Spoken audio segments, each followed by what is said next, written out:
on in HD2 Kansas City in Odyssey Sports Station. Nobody in Kansas.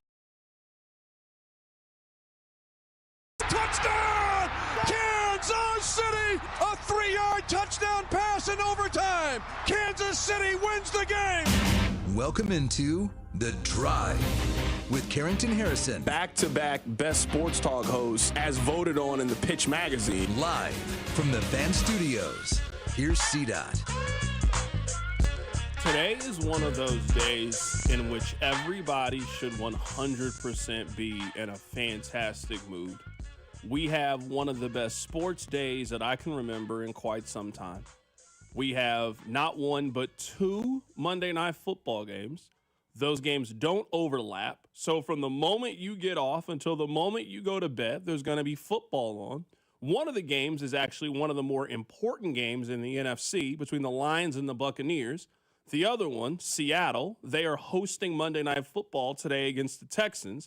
Seattle is also on the road in baseball for Game 7 of the ALCS. So we have a banner day in sports. Really excited to be here with you on The Drive. Let's do this another day, another dollar, another edition of The Drive. And we have to talk about one of the greatest dismantlings of another team that we've seen at Arrowhead Stadium in quite some time. I mean, the Kansas City Chiefs put hands, feet, knees, elbows, shins, any body part that they had and any weapon that they could get a hold of, they used to absolutely bludgeon the Las Vegas Raiders yesterday. An absolute beatdown.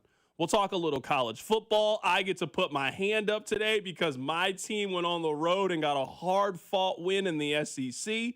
No shade towards KU, Abide. No shade towards K-State. But I'm the only one that can put my hand up today, and I'm feeling good about that.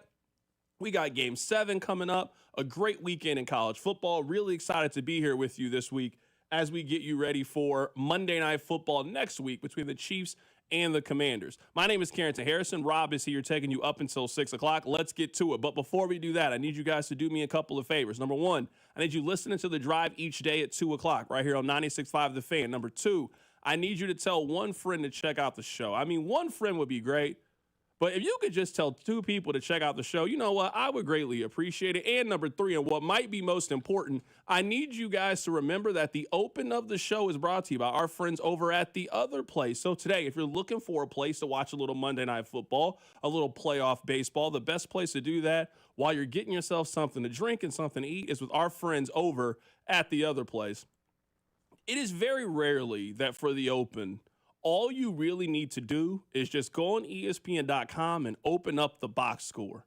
Sometimes I used to try to be a little bit more creative about these things than this, but I don't really know if you need a lot of creativity to just break down the ass whooping that the Raiders got yesterday.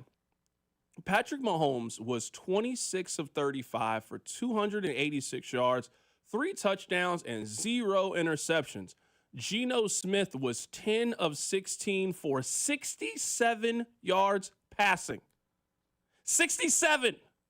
I don't even know how that's possible for you to throw 67 yards in an NFL game.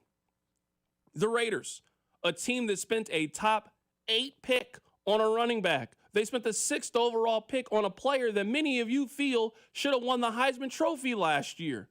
They ran the ball 11 times for 25 yards. The Chiefs, on their first drive, gained more yards than the Raiders did all day. You know the Chiefs have this phrase, everybody got to eat. Now, I don't know if you know what that means or not, but it just means, hey, we looking out for everybody. Not one person is bigger than the team, than the group. So if I got something on my plate, you got to have something on your plate. I'm going to make sure that you're taken care of. Everybody's got to eat. I mean, that's what happened yesterday. Everybody in their offense got a chance to eat. Isaiah Pacheco, Brashard Smith, Kareem Hunt, Travis Kelce, Xavier Worthy, Rashee Rice, Tyquan Thornton, Noah Gray. If you played for the Chiefs yesterday, you got full off of the Las Vegas Raiders. This was a beatdown. This was an absolute destruction. This is one of the most impressive efforts at Arrowhead that we have ever seen. I don't want to undersell it. You guys remember when we were kids and the Chiefs had a home game against San Francisco and they really went in there and just smacked them up? You guys remember one time the Chiefs were at home against the Atlanta Falcons. I'll never forget this. Brian Waters, he won Offensive Player of the Week. He played guard because the Chiefs ran all over the Atlanta Falcons. That's the kind of thumping that we saw yesterday at Arrowhead. Start to finish. The Chiefs could have put 50 on the Raiders if they really wanted to. It was like the Chiefs were bored. They were trying things. They got Mahomes trying to act.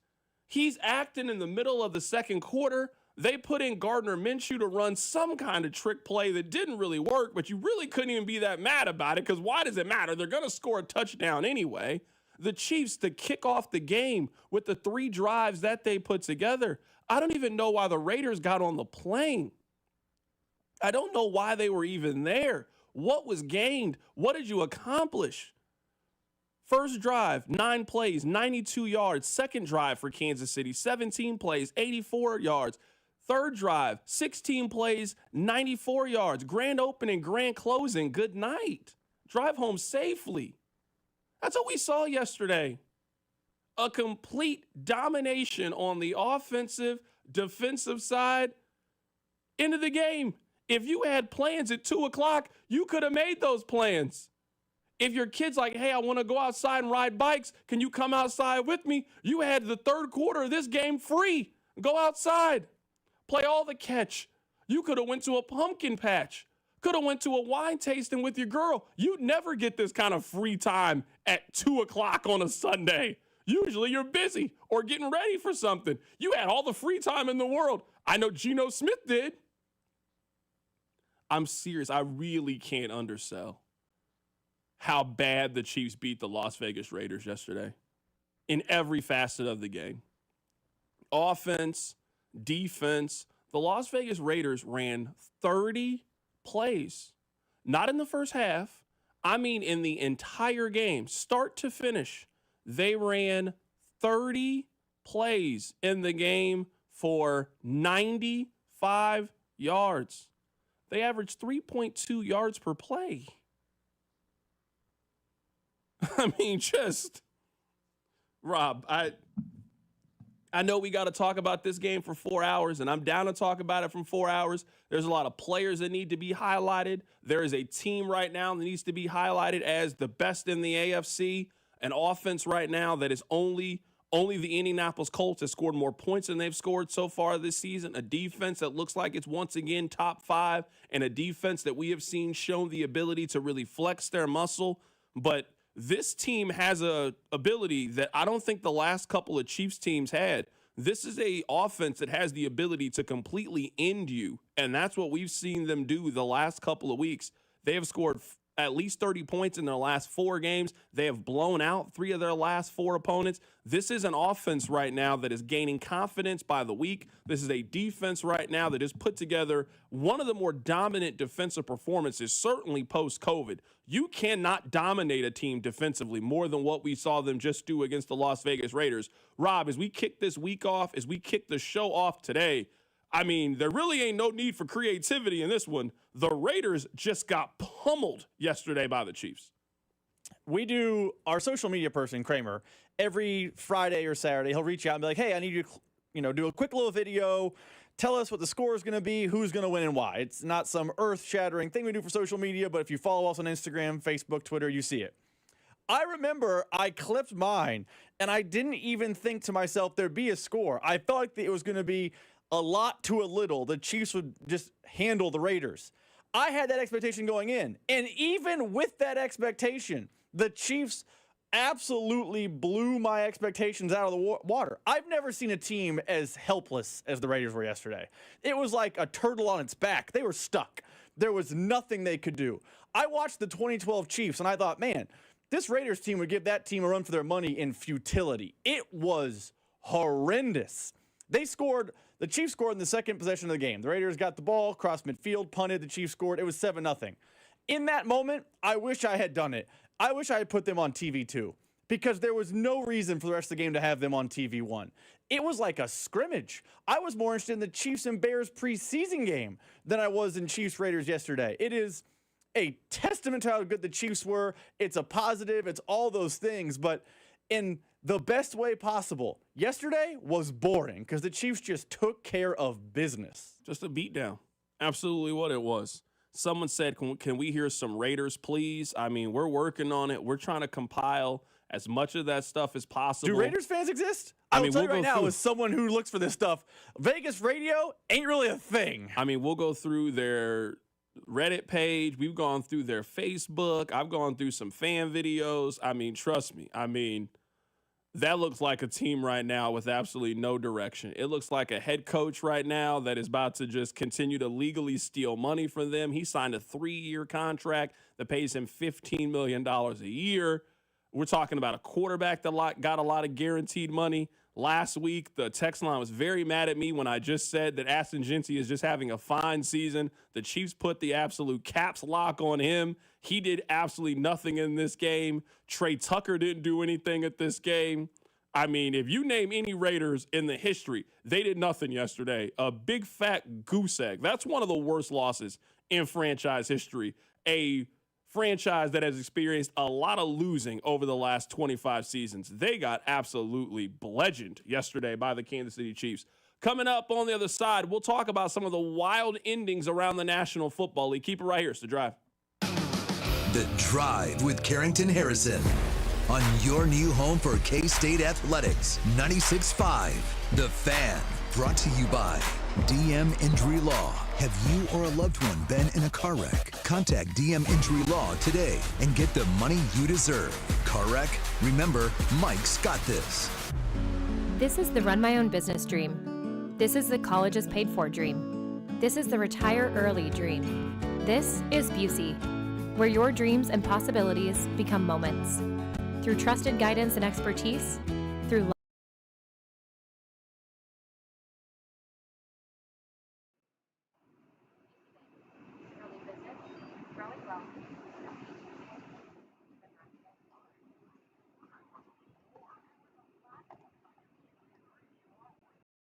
Cars worth more, and we want to pay more at GiveMeTheVin.com for good cars, because they are worth more, and so are you. And remember, if I don't beat the price on a CarMax or a Carvana deal, I'll pay you $100. For top price, trust, and ease of transaction, GiveMeTheVin.com, America's best car buyer. Sell us your car.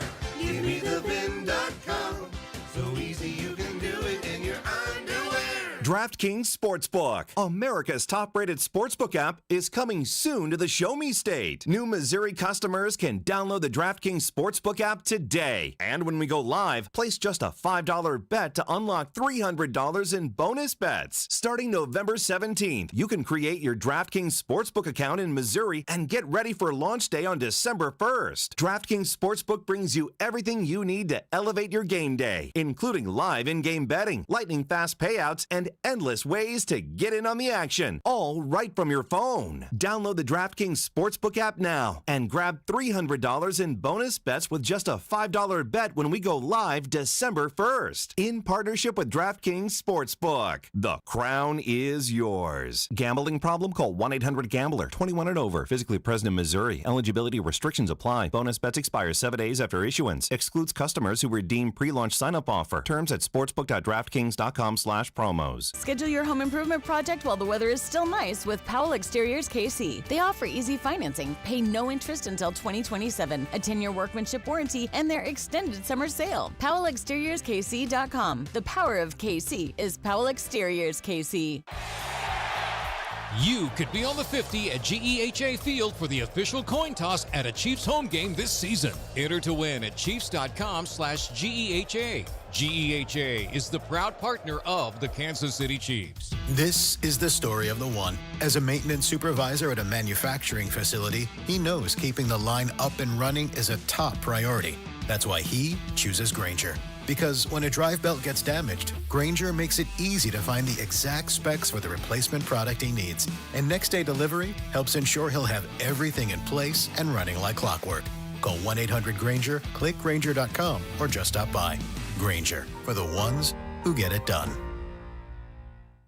At Skechers, comfort is a technology. That's right. You don't just make a shoe and hope it comes out comfortable. It takes research, innovations, compounds, engineering, and so much more to feel so comfortable you'd swear you're wearing pillows on your feet. We have features like Skechers Air-Cooled Memory Foam and fits like Relax Fit, Stretch Fit, Wide Fit, Arch Fit, and so many more to make the shoe feel like it was custom-made just for your foot. Plus, we have hands-free Skechers Slip-ins technology. Just step it and go. Find yours at a Skechers store, Skechers.com, or wherever comfortable footwear is sold. Actual price will depend on product and subscription plan. Featured products are compounded drug products, which the FDA does not approve or verify for safety, effectiveness, or quality. Prescription products require an online consultation with a healthcare provider who will determine if appropriate. See website for details, restrictions, and important safety information. Want to boost in and out of the bedroom? Hims has you covered. Introducing a new 2-in-1 approach to level up your game. Tadalafil for better bedroom performance and zinc for testosterone support. Put it all together and you've got what you need to turn things all the way up. Getting started is simple. Just go to hims.com/joy to start your free online visit. Through Hims, you can access ED treatments including pills, chews, and more. 100% online.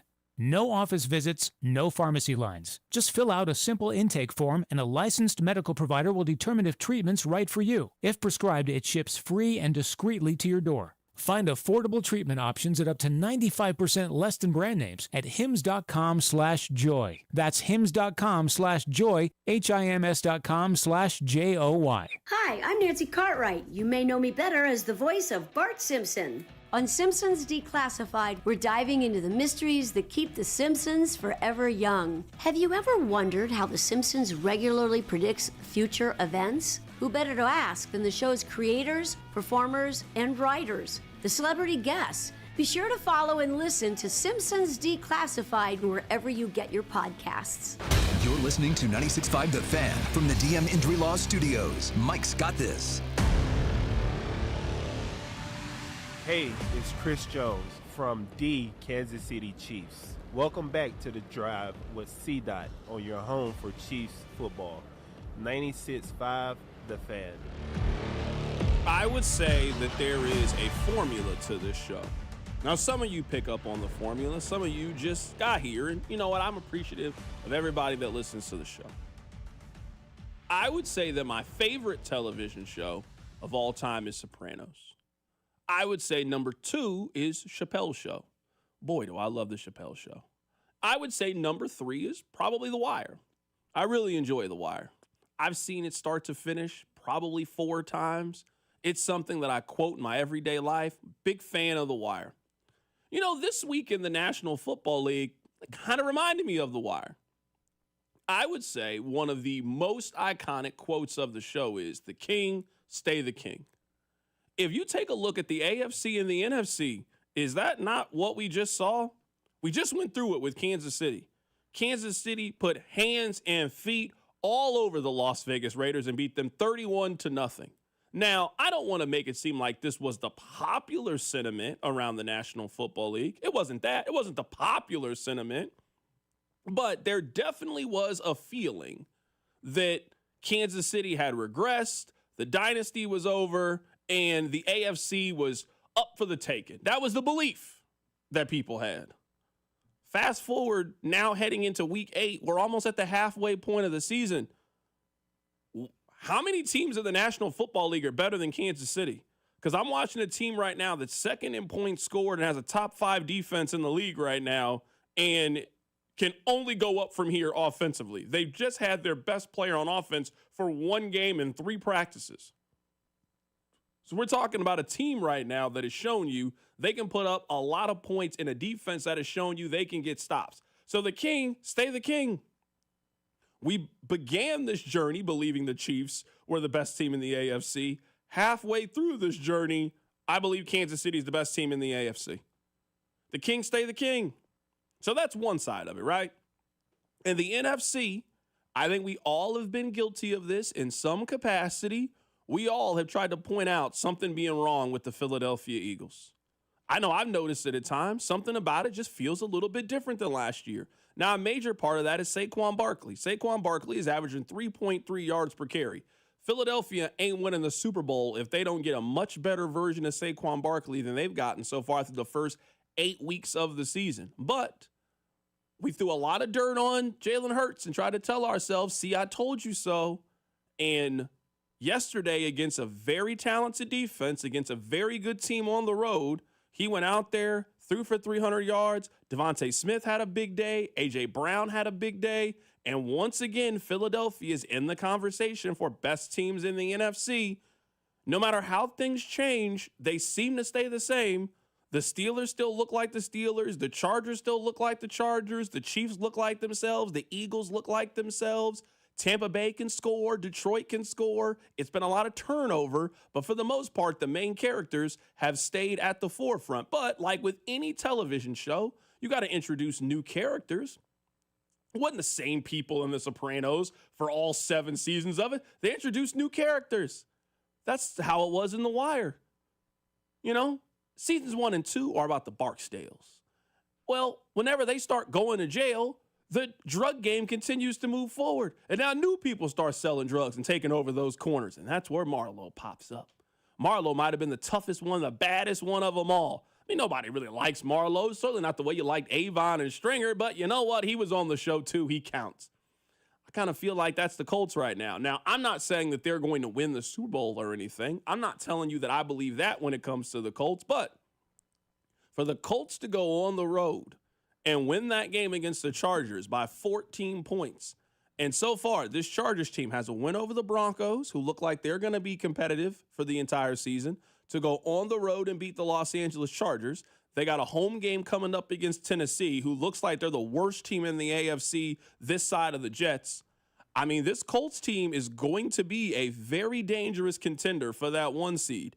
I think we're looking at a Colts team that could potentially go 13-4 and put themselves in the mix to host the AFC Championship game. Now, I'm not saying you need to be afraid of the Colts. I'm not saying anybody's going to be afraid of the Colts.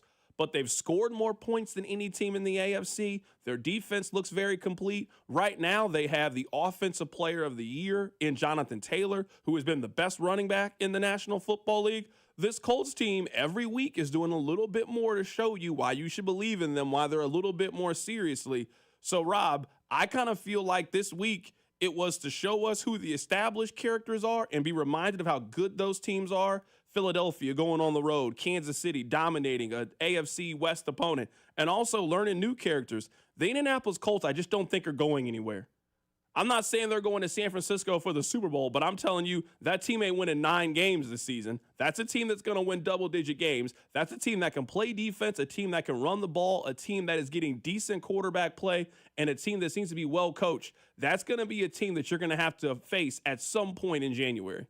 So, but that logic in tow, you would presume that the Lions are going to take care of business tonight, because the Lions have been maybe not the Chiefs, maybe not the Eagles, but then they've been that second tier of the NFL. But I think you're right. We saw the true contenders start to kind of pull away this weekend, because I remember, I don't know if it was 2 or 3 weeks ago, I forget the exact timeline, we did a segment where we said, I don't know. Who's good, I don't know, and who's bad. And me and you varied on who was in what category, but the general consensus from that segment was, boy, there's a lot of teams in the I don't know category. There's a lot of, I think they're good, but I don't know. I feel like fast forward 2 weeks or 3 weeks from when we did that segment, and now I feel like I know. The Colts are in the good category. The Chiefs are in the good category. I believe the Bills are in the good category. The Lions are in the good category. And I think that good category is starting to add teams, and that good category is starting to look like teams that could potentially be Super Bowl good. I don't know that all those teams will make the Super Bowl, obviously, but I think you are starting to see, like in horse racing, you're making that second turn. Now the true contenders are starting to separate from the 66-1 underdog long shot types. Well, I'm telling you right now that we continue to learn that the Chargers are not any one of those teams. The Chargers are the exact same. They're the exact same team that they were under Brandon Staley. They're the exact same team right now under Harbaugh. The same flaws, the same warts, the same imperfections. They're the exact same. They got off to a hot start where they went 3-0 in the division. Since then, they have lost 3 and 4. They were very, very fortunate to beat the Miami Dolphins a couple of weeks ago. That's not a good football team. They might win 9 games. Maybe they'll win double-digit games, and they'll end up making the playoffs. But they're going to be in the exact same point where they go on the road in the wild card round and lose in the first round of the playoffs. We're at the halfway point of the season, and the Chargers have shown me they're no different than they were in 2024, 2023, 2022. Basically, for the last 15 years, they are the exact same version of the exact same team. I'm not trying to defend the Chargers because you're right. What's crazy to me is their health staff is awful. Like, what happens to the Chargers every year is, I'm sure if I look back and pulled the archives of a show we did in week 8 of 2021, you know what we're talking about? Hey, the Chargers are pretty battered. Justin Herbert might be real, but he has no weapons and he has no time because of injury. Like, how, despite coaching changes, GM changes, regime changes, all these things, how have the Chargers never once developed a health and human conditioning department? Like, they are perpetually injured, and that will yet again undo their season because they might make the playoffs, but they're done as being a Super Bowl type of team. Yeah, I'm 100% with you. Text line 913-586-7965. Let us know what you guys think. We're going through the games that we saw this past Sunday where we are starting to see some things shake out, so to speak, when it comes to the National Football League. Rob, let's transition for a little bit. Let's talk a little bit of college football, and we'll talk some Game 7 here coming up in about 20 minutes as well. We have a Game 7 today in the American League Championship Series between the Mariners and the Blue Jays. The winner goes on to face the Los Angeles Dodgers when it comes to the World Series. This is what I want to talk about with college football for just a bit. Rob, I don't say this with any shade, but this isn't something you have a whole lot of experience in, and that might be a little bit of shade now that I'm saying it out loud. There is nothing more rewarding in sports than watching your favorite college football team go on the road and get a hard-fought road victory. It's different than in the National Football League. I can't explain it, but it's just different in college football when your team in conference play at night on the road, you got 80,000, 90,000, 100,000 people screaming, and your team calmly goes out there and figures out a way to win. I'm telling you that I've watched Missouri football my entire life, and I knew just going into this one, you know what? I felt like the team was going to feed off of my energy even though I was at home. So I was like, you know what?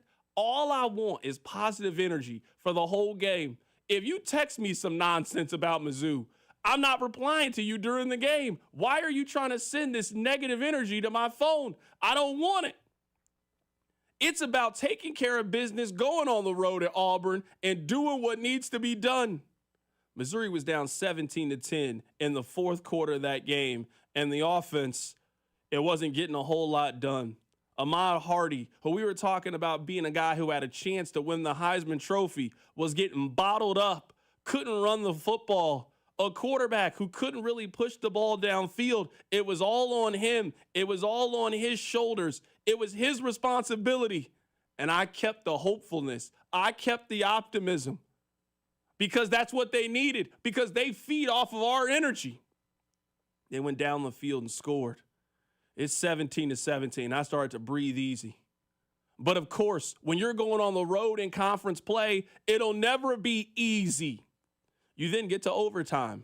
Missouri's defense, oh my goodness, puts together a dynamic first series. Auburn misses the field goal. Wait, you were telling me all Missouri does, all they need to do is make a field goal and they can win this thing? I'm not even factoring in the fact that Missouri had a chance to win the game in regulation. They had 1st and 10 from the 30-yard line, and then they go backwards 27 yards. Let's get back to overtime. Now Missouri's got the ball. All they need to do is make one kick. They win the game on the road. Of course they missed the kick in overtime. But I never let my head get down. I never got discouraged. I never was worried about this because I know that Missouri is playing for a higher destiny. They're playing for the college football playoff. You wouldn't know anything about that. And Rob, in overtime, Missouri goes down the field, scores the touchdown. They missed a 2-point conversion. I was a little worried, but you know what? I've come this far. I wasn't going to let negativity creep in because there's no need to. And I saw that defense make play after play after play. And when Missouri won that game, and I saw Eli Drinkwitz on the field, and he's so proud of the guys, and I'm proud of him, You guys know that jolt of energy you get when your team has a good win. I'm pacing back and forth. I'm talking to myself. I'm convincing myself Missouri can win the national championship. I'm fired up.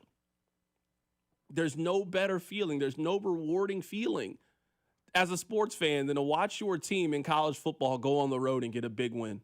I'm not even looking at the text line because I know you guys are going to start here. No, well, Auburn was only. I don't care what Auburn's record is. It's a 6:45 kick at night in SEC play. It's always going to be tough. It's always going to be difficult against one of the best defenses in the SEC.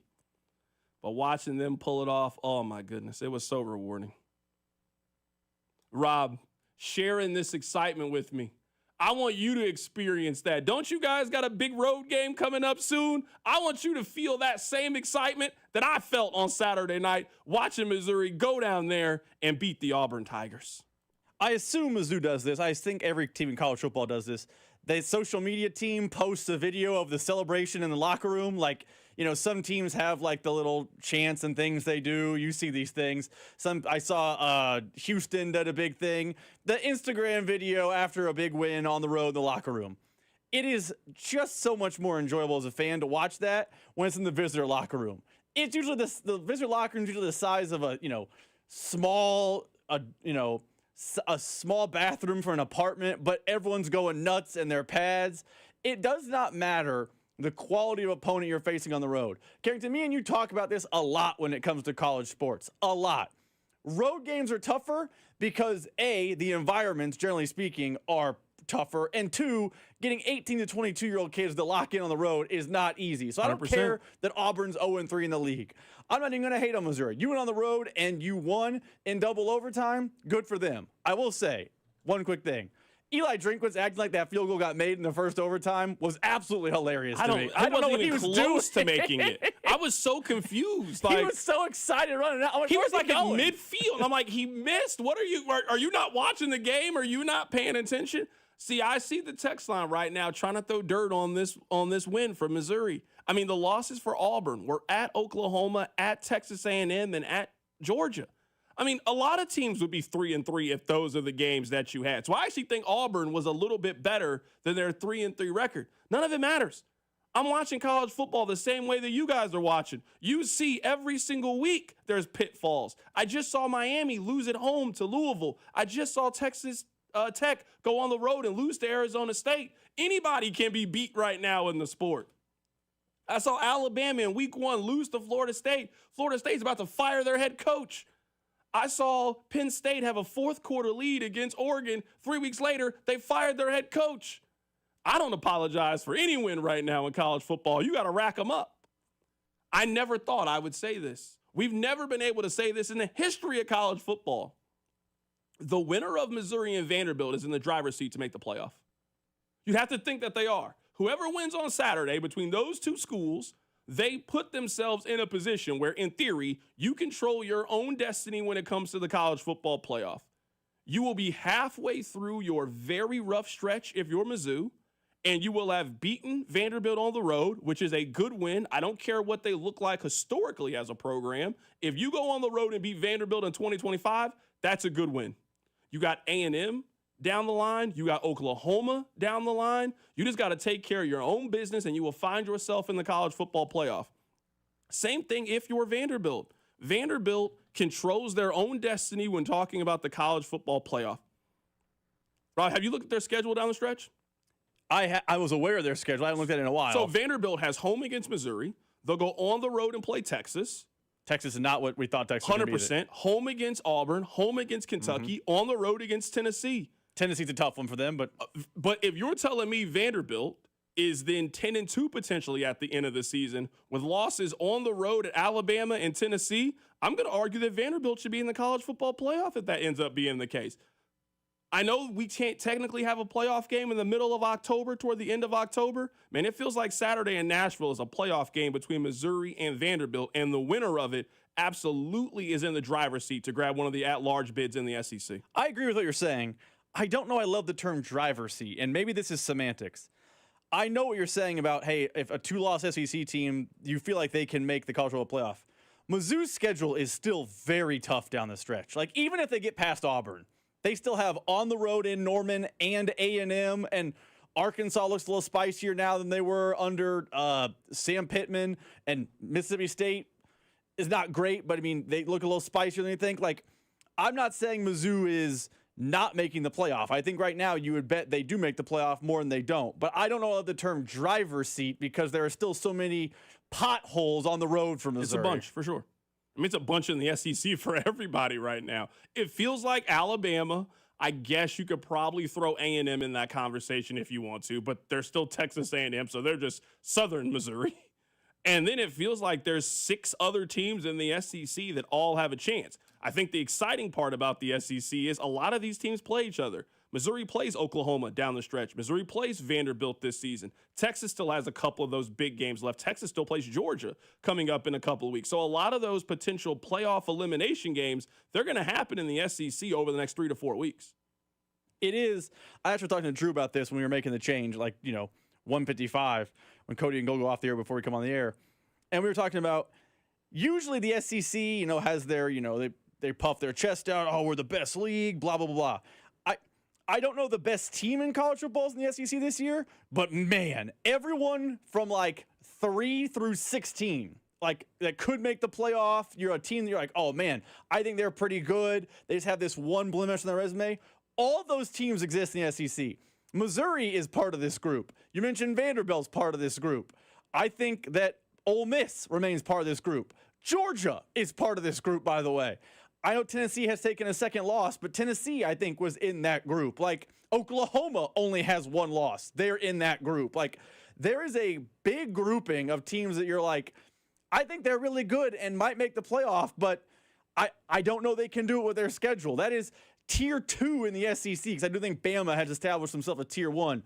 They're going to all beat up on each other, and I don't know how it affects the things in the playoff, but it makes the last 5 weeks, 6 weeks of college football very fun. And for you, someone who told me that the playoff was going to diminish the value of the regular season, there is no greater value in the regular season than from now until the end of the SEC, because every week's a playoff game. No, I ended up being wrong about that. I can admit now my hindsight is 2020. The college football playoff was absolutely the right and correct move when in the sport, and has increased the intrigue of the regular season, because now just more and more teams have an opportunity of being in it and going to those prestigious games and bowl games and being able to end up hosting a team when it comes to the college football playoff. Rob, let's transition a little bit. Let's talk a little bit of baseball. We'll get back to Chiefs coming up at the top of the hour. We'll get you ready for Game 7 coming up later today between the Mariners and the Blue Jays. We got a Game 7 tonight in Major League Baseball. I wonder if you guys think that Shohei Ohtani, he has gotten to the point that he does things that we have never seen before. And at the end, it's like, oh, that's cool. Ohtani, did he? Ohtani! Ohtani has done it again! His 3rd home run!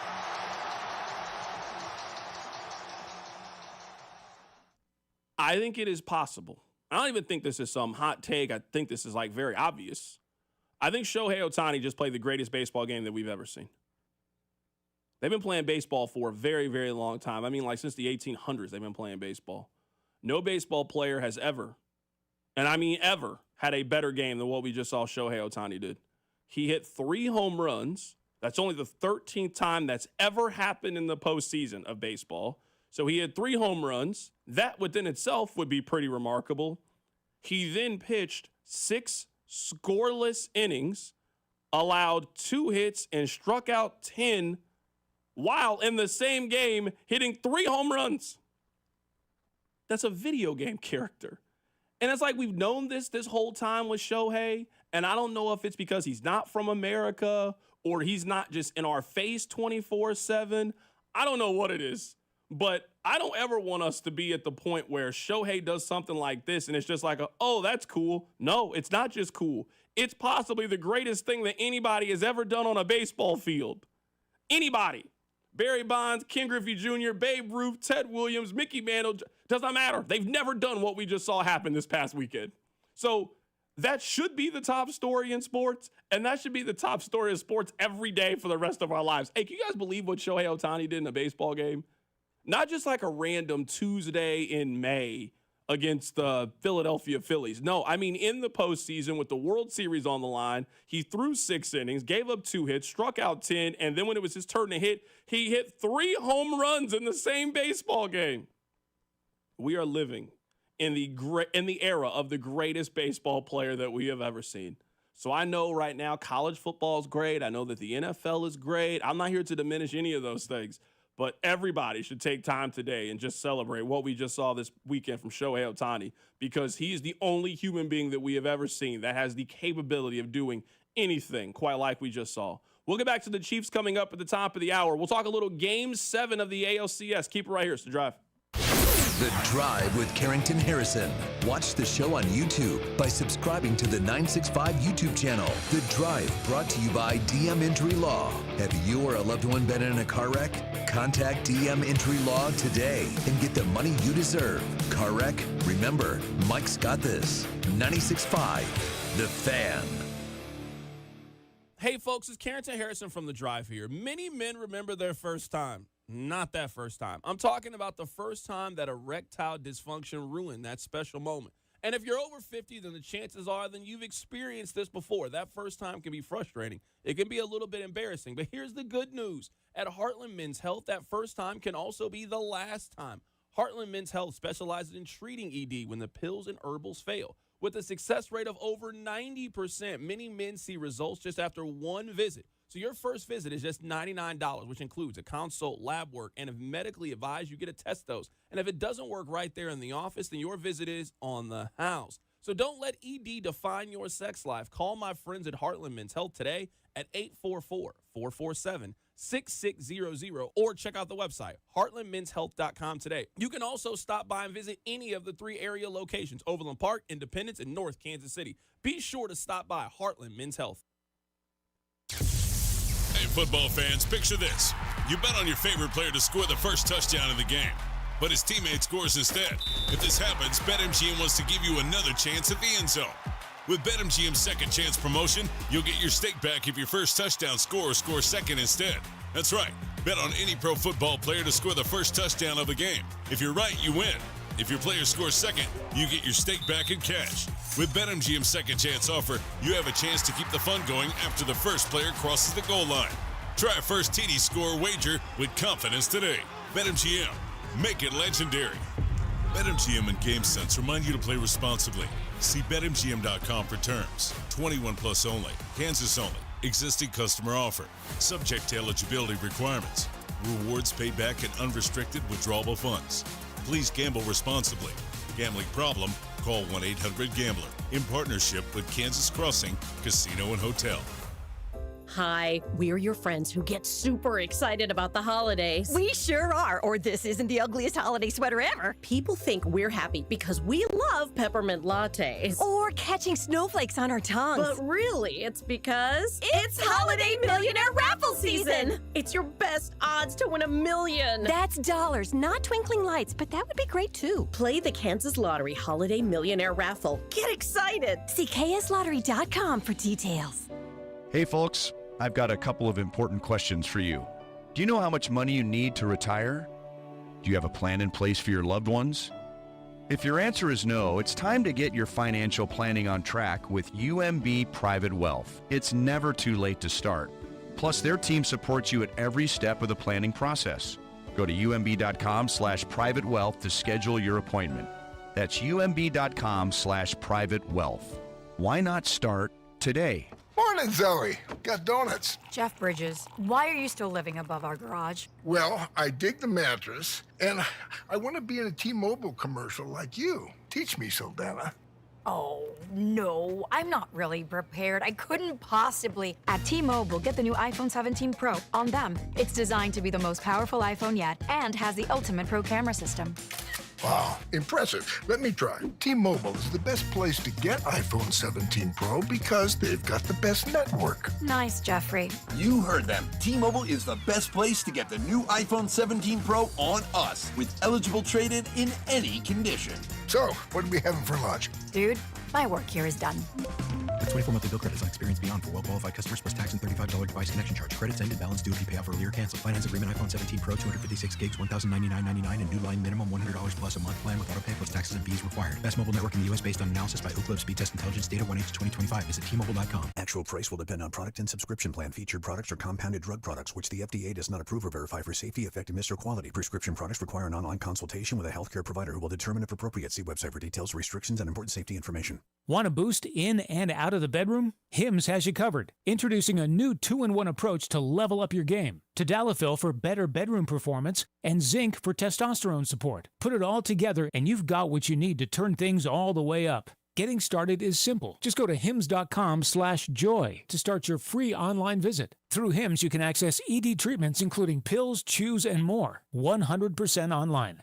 No office visits, no pharmacy lines. Just fill out a simple intake form and a licensed medical provider will determine if treatment's right for you. If prescribed, it ships free and discreetly to your door. Find affordable treatment options at up to 95% less than brand names at hims.com/joy. That's hims.com/joy, hims.com/joy. This afternoon, expect a sunny day with a high of 72. Weather brought to you by Robert Half. Our recruiters' expertise and award-winning AI will find you the skilled candidates you want. At Robert Half, we know talent. Visit roberthalf.com/talent today. Fast cars, barbecue, and live music. Bring the family for Burnouts, a car show, Kid Zone, and Chris Jansen live Saturday night. It's Boost and Barbecue next Friday, October 24th and Saturday, October 25th at Flying H Drag Strip, Odessa. Kids 12 and under are free. Online at boostandbbq.com. Welcome to your home for Royals baseball. 96.5 The Fan. Coming up at the top of the hour, we'll get back to talking about the Kansas City Chiefs. Patrick Mahomes showed us his best acting ability. Here he is talking about who planned the fake on 4th and 1.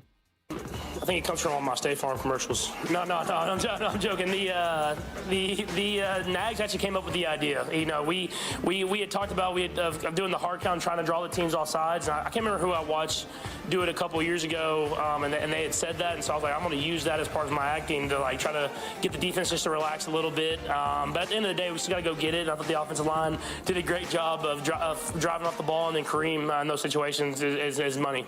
That was Patrick Mahomes talking about who planned the fake. We'll talk about that coming up at the top of the hour. Have the Chiefs. I mean, they just played with their food for basically 50 minutes.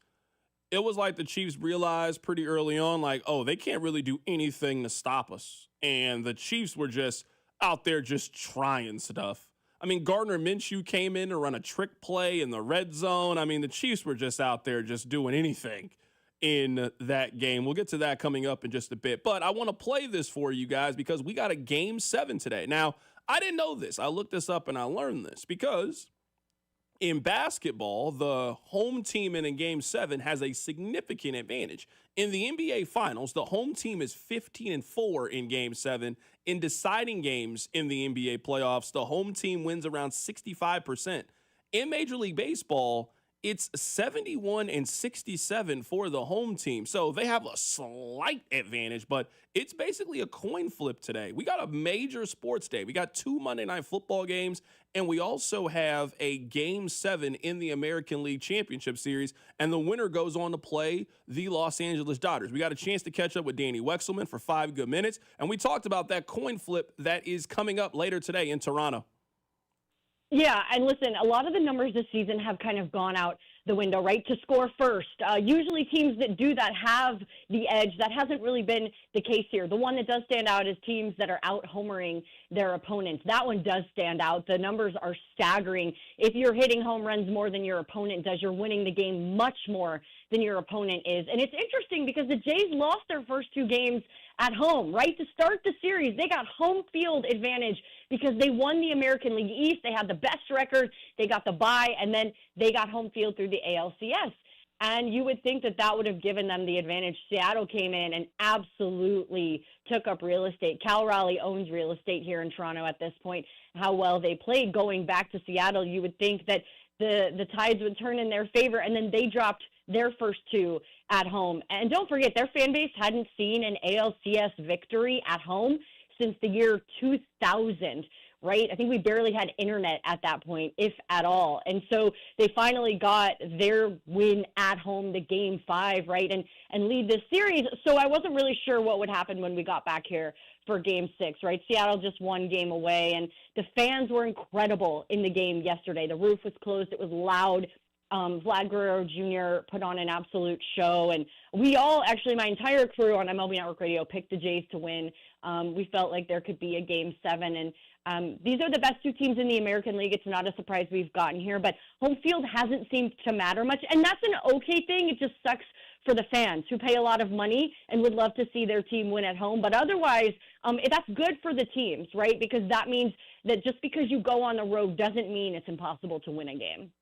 Right now, we're talking to Danny Wexelman, getting you ready for tonight's Game 7 in the ALCS. I mean, it makes a lot of sense here, but if you look at the Blue Jays, it's really been how well does Vladimir Guerrero Jr. perform in these games, and that'll tell you if they win or not. In the Blue Jays' 6 wins, Vladimir Guerrero Jr. is 15 of 26 with 5 home runs, 10 RBIs, and just 1 strikeout. It feels like that's the formula today. You get a great start from Shane Bieber, you get Vlad Jr. being fantastic, and that's how you advance to the World Series. Yeah, listen, this is the big thing today. When Vladdy walks up to the plate, will George Kirby intentionally walk up? Will they throw up the 4 fingers and give him the free base so they can diffuse his bat, right? You got to disarm Vladdy in some ways. They know that. Everybody knows that. He's got 6 postseason home runs. You just read those gaudy numbers. He is feeling some sort of way. You should have seen him on the field last night. I got a front row view when Hazel May postgame asked him, are you ready for a Game 7? And all he did was pause and look around at the crowd, soaked it in, and said, I was born ready. Good luck stopping Vladdy. But I will say, to your point, what the Jays do really well is they do have a lineup that has a lot of length. Ernie Clement is at the bottom of that lineup, and Ernie Clement has the 2nd most hits on this team. He's done a fantastic job down there. Andres Jimenez, their shortstop, he's in because Bo Bichette's been injured. Andres has had some big games in the middle of the series as well. And so what the Jays do well, along with having Vladdy and George Springer, right, and even Alejandro Kirk, who's gone off, and he's the catcher, they actually have a lineup that is much more deep than the Mariners. You can trust more guys in that lineup, especially Ernie Clement. Circle Ernie Clement to do something special tonight. But it is all about Vladdy. And here's the thing, is that you paid him $500 million in the offseason. You got your face. You got the guy that kids will grow up watching and idolizing here in Canada, in Toronto. But not only that, he's been a star. You know how hard it is to be a star on the biggest stage? It's hard. That's why the postseason MVPs aren't always the guys you're as familiar with. Vladdy has become a star. He is a star, and he's proving it here on this stage. Going through some of the storylines, getting you ready for Game 7 coming up later today. Kyle Raleigh didn't have a great Game 6. It seems difficult to think that Seattle wins and advances if they don't get a great performance from him tonight. Did you vote for him for American League MVP? Do you think he should win the award? You know, it's kind of you to think that I get a vote for the MVP. If I had a vote, yes, I would vote for Cal Raleigh. And you're right. Your point is right. He and Julio have been the Energizer Bunnies for the lineup. They've made them go, and they're critical. They're absolutely critical. Without them, that team doesn't go, so to speak. But yeah, he's the MVP for me. Listen, Aaron Judge had an historic season, and you're not wrong voting for Aaron Judge, but Cal Raleigh is catching a top 5 pitching staff in the league. He's hit the most home runs by a switch hitter, the most home runs by a catcher, and what he's done this postseason is come up clutch time and time and time again. Game 6 was an anomaly. He made an error. He was flat at the plate. It was uncharacteristic of the guy that he is. He didn't have one pass ball in the regular season. Not one pass ball in every single game that he caught. It didn't come until the postseason. And so Cal's their heartbeat. Cal's their guy, and they absolutely need his bat to be impactful. He's got to take competitive at-bats, and Julio as well. Julio at the top of that lineup now. He took over 2 games ago for Randy Arozarena. Julio is locked in. Expect Julio to do big things tonight. And if he doesn't, then the Jays are probably looking pretty good. That was Danny Wexelman with MLB Network Radio on Sirius XM Channel 87, getting you ready for tonight's Game 7 between the Mariners and the Blue Jays. Coming up at the top of the hour, I have found some Reddit threads that you guys will absolutely want to hear about the Raiders. They were, as you would imagine, going through it. Now, Rob, you know I love you to death. You are my brother, and I will defend you from now until the earth ends. Downstairs, But from the text line, I will not defend you. In fact, sometimes I will throw you to the wolves because this is what I hate about the show. There are not many negatives that comes to doing this show. I really enjoy being here. Rob can say anything, and you guys will then lump me in with Rob's opinion. Like, wait, I didn't say that. The text line right now is like, oh, why are you changing your tune on the Chiefs? Last week you didn't know. I had him second on my power ranking last week. Rob was the one that didn't have him in his top 5, didn't have him in his honorable mention. You guys remember 2 weeks ago when we did the exercise where it was write down all the teams in the NFL you think are good? I had the Chiefs in that category. Rob only had Buffalo in that category. I got to start standing up for myself a little bit more on this show because y'all be getting away with murder on the text line when it comes to me. Y'all will attribute any opinion to me. Y'all say stuff I didn't say. That's not right. I got to fight. Look at you, Rob. You're not even saying nothing. You're not going to defend your take. First off, you look confused. You look perplexed. What are you perplexed about? First off, I had the Chiefs as honorable mention. Second off, 2 weeks ago, you know what's changed? A lot has changed in 2 weeks. No, I knew. I saw it coming. 2 weeks ago when I had the I don't know category, you know they hadn't done? Beating the Lions. You know they hadn't done? Gotten Rashee Rice back. Yeah, I picked them to beat the Lions. We did the exercise after they lost to the Jags. The same text line that melts down and says fire everyone after a loss cannot then turn around and be like, see, we saw the vision. No, you can't have it both ways. No, I'm telling you.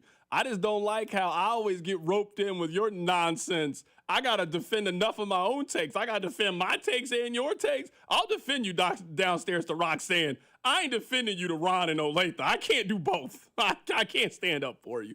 Coming up at the top of the hour, let's go through the Raiders Reddit page for a good laugh, shall we? We'll do that next. Keep it right here. It's The Drive. This is Wyatt Thompson from K-State, and you're listening to The Drive with CDOT right here on 96.5 The Fan and the Odyssey app. Brought to you by DM Injury Law. Have you or a loved one been in a car wreck? Contact DM Injury Law today and get the money you deserve. Car wreck? Remember, Mike's got this. The NFL season is rolling along, and you're starting to get a better feel on who's a contender and who's a pretender, and you can make all your predictions over at FanDuel. The FanDuel Sportsbook app is your home for all your favorite NFL bets, from yards to touchdowns to who you think is going to win. With FanDuel, any play can be the play of the game. And tonight, FanDuel is giving all customers 30% profit boost token. That's right. You can get in on the action for 30% profit boost on this Monday night. So make FanDuel your go-to app for every snap. So whether you want to bet who's going to win the game, who's going to score a touchdown, or who's going to score the first touchdown, you can do all that with our friends over at FanDuel. Just visit FanDuel.com. Use my promo code KFNZ to bet on the game. Play your game with FanDuel, an official sports betting partner of the NFL, and also 96.5 The Fan. 21 and present in Kansas. Opt-in required. Bonus issue is non-withdrawable profit boost tokens. Restrictions apply, including any token expiration and max wager amount. See terms at sportsbook.fanduel.com. FanDuel is offering online sports wagering in Kansas under agreement with Kansas Star Casino, LLC. Gambling problem? Get out with your best bet. Call 1-800-522-4700. Visit kansasgamblinghelp.com. Hey, Zach. Are you smiling at my gorgeous canyon view? No, Donald. I'm smiling because I've got something I want to tell the whole world. Well, do it. Shout it out. T-Mobile's got home internet. Whoa, I love that echo. T-Mobile's got home internet. How much is it? Look at that, Zach. We got the neighbors' attention. Just $35 a month. And you love a great deal, Denise. Plus, they've got a 5-year price guarantee. That's 5 whole trips around the sun. I'm switching. Me too. Yes, T-Mobile home internet for the neighborhood. Donald, you still haven't returned my weed whacker. Carl, don't you embarrass me like this, please. What's everyone yelling about? T-Mobile's got home internet. And Donald's got my weed whacker. Yes, T-Mobile's got home internet. Just $35 a month with autopay and any voice line. And it's guaranteed for 5 years. Beautiful yodeling, Carl. Taxes and fees apply. See T-Mobile.com/ISP for details and exclusions. Century Roofing remains the best roofing company to call for insurance claims from storm damage, roof repair, and inspections throughout Kansas City. They were just voted as both the best roofing company in Johnson County for the 4th straight year and the best roofing company in all of Kansas City by readers of the Johnson County Post and the KC Star. So trust the pillars of strength and go with locally owned and female-owned Century Roofing at CenturyRoofingKC.com. Century Roofing, trust the pillars of strength. Hey, Mr. C, it's me. Well, I just picked up the ring. I actually went to Hellsberg. Thanks for that recommendation. Kate's gonna love that hers is from the same jeweler you got Mrs. C's ring from. They were so helpful throughout the whole process. They even knew your family by name. and the ring looks great. Anyways, I just couldn't wait to let you guys know. Call me back and wish me luck. Hellsberg, designed with care and craft since 1915. Shop in store or at hellsberg.com. Introducing the IHOP Value Menu, where all your breakfast faves are just $6 each every day. Where else can you get a big, filling, sit-down breakfast for only $6? Go to your happy plates with the $6 IHOP Value Menu. Available every day at IHOP. $7 in some locations. Actual price will depend on product and subscription plan. Featured products are compounded drug products, which the FDA does not approve or verify for safety, effectiveness, or quality. Prescription products require an online consultation with a healthcare provider who will determine if appropriate. See website for details, restrictions, and important safety information. Want a boost in and out of the bedroom? Hims has you covered. Introducing a new 2-in-1 approach to level up your game. Tadalafil for better bedroom performance and zinc for testosterone support. Put it all together and you've got what you need to turn things all the way up. Getting started is simple. Just go to hims.com/joy to start your free online visit. Through Hims, you can access ED treatments including pills, chews, and more. 100% online. No office visits, no pharmacy lines. Just fill out a simple intake form and a licensed medical provider will determine if treatment's right for you. If prescribed, it ships free and discreetly to your door. Find affordable treatment options at up to 95% less than brand names at hims.com/joy. That's hims.com/joy, hims.com/joy. Chiefs coverage brought to you by Metal by the Foot, your metal project superstore. Where can you find an extensive line of Blue Demon welding supplies, filler, rods, and wire? Metal by the Foot, located in Casey and Topeka. Online at metalbythefoot.com. When you need a piece of metal, remember, metal doesn't have to cost an arm or a leg, just the foot. Hey, it's Rashi Rice. The Chiefs Radio Network pregame show starts 3 hours before kickoff, right here on your home for Chiefs football. 96.5 The Fan. KFNC FM and AM, HD1 and HD2 Kansas City, an Odyssey sports station. All right, coming up in a bit, I have to tell you guys a story about my weekend, and maybe you can help me. I haven't told Rob yet this story. I've only told this story to very close personal friends, but I consider you all to be close personal friends, so I'll tell you guys the story too. And tell me, was I wrong in the way that I handled this situation? Before we get to that, let's get back to the Chiefs. Now, usually I spend all day Sunday, all morning, really trying to come up with unique, fresh takes and angles on the game. I don't really have any for this game. I don't think you really need one. One side got thumped, shellacked. The Chiefs dominated the Raiders in almost every single capacity. We still got to talk about the game. So you know what? Let's talk about the game in a little bit different light. I went on the Raiders Reddit page. Now, their Reddit page, Rob, is called the Death Star. It is Raider Nation headquarters for fans. So you go on here, you guys know how Reddit is. It's a big message board. And you can chime in and weigh in with how you feel. Can I pick some of my favorite posts for you guys so we can go through them? Rob, hit the music. Listen to this one. This is one of my favorite posts that we've ever read on this show. Raider Nation, it's okay to take a long break from watching this joke of a team. If you are reading this post, you are probably feeling what I'm feeling right now. Completely broken. I'll be honest, I've watched some games this season where I felt that I was on the verge of crying due to sheer incompetence and disappointment. But this game, it didn't just disappoint me, it's completely broken me. I am mentally and emotionally drained, and I know I'm not the only one on here that feels this way. This isn't just about being a fan anymore. Watching and cheering for this team has become self-harm. You can't keep pouring your time, energy, and emotional well-being into something that gives you nothing but heartache and stress. For the sake of your mental health, I beg you to take a long extended break from watching this team. Unfollow all of their accounts. Go out and enjoy your Sundays and let your mind heal. This is where our mental health has to come first. For your sake and your well-being, you have to prioritize yourself. And if watching this team is costing you peace, then it's time to step away. I'm already broken. so I might not be able to watch every game the rest of the season. It's not worth sacrificing my mental health for an outcome that will likely be the same. This is my plea to everyone who feels the same way. Take a long overdue break, unplug, and find better ways to spend your Sunday. Heal the emotional wounds that this team is inflicting upon us. You are not a bad fan for prioritizing your mental over this franchise. Please stop letting this team torment you.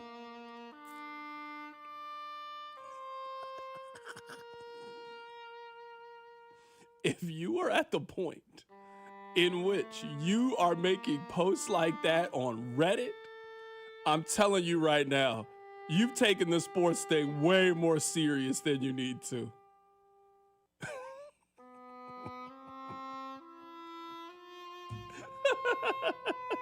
Hold on, we got more. That was the first one I saw this morning. Was that guy? He sounds like he's on the edge. He gotta call the hotline. We need a wellness check over to his residence. Rob, he's on the edge. Please keep sharp objects away from that man. Hold on, we ready? I gotta compose myself. Hold on. I don't care if this violates the Reddit rules, but Geno Smith, he blanking sucks. He has no pocket awareness. Blank the Raiders. Blank Geno. Blank Chip Kelly. Blank Pete. Blank Mark Davis. Blank Max Crosby. Even though I like him. That's what it said. It said, trade Max and then let him experience a winning team. We're dog blank. And we will be until Mark Davis sells the team.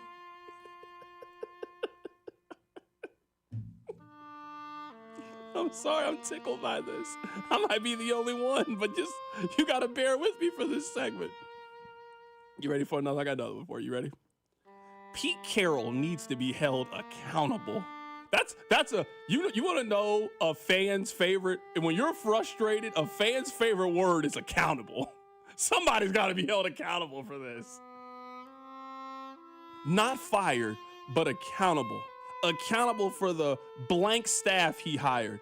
Accountable for the questionable decision and stubborn behavior. Accountable for the questionable drafting. Accountable for talking in circles and the BS excuses he makes in every press conference. Accountable for signing a 35-year-old journeyman quarterback who's done nothing his entire career. Accountable for the worst quarterback play we've seen in years.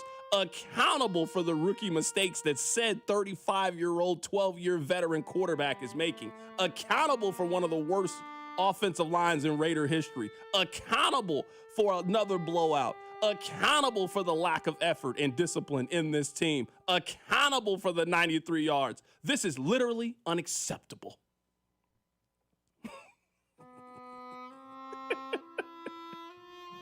I'm sorry. Oh my goodness.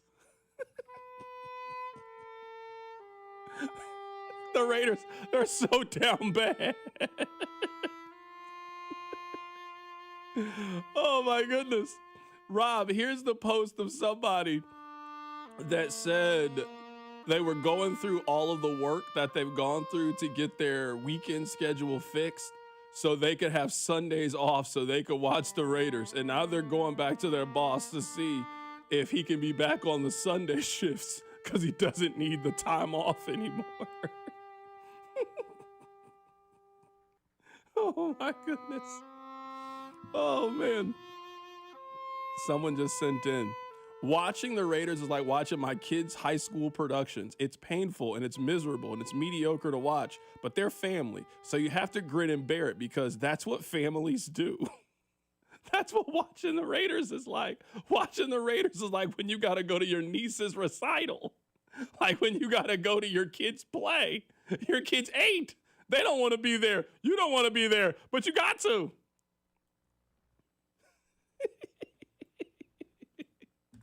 Oh, I'm telling you. This is hilarious. I'm serious. Oh my goodness, it's so good. This is so good.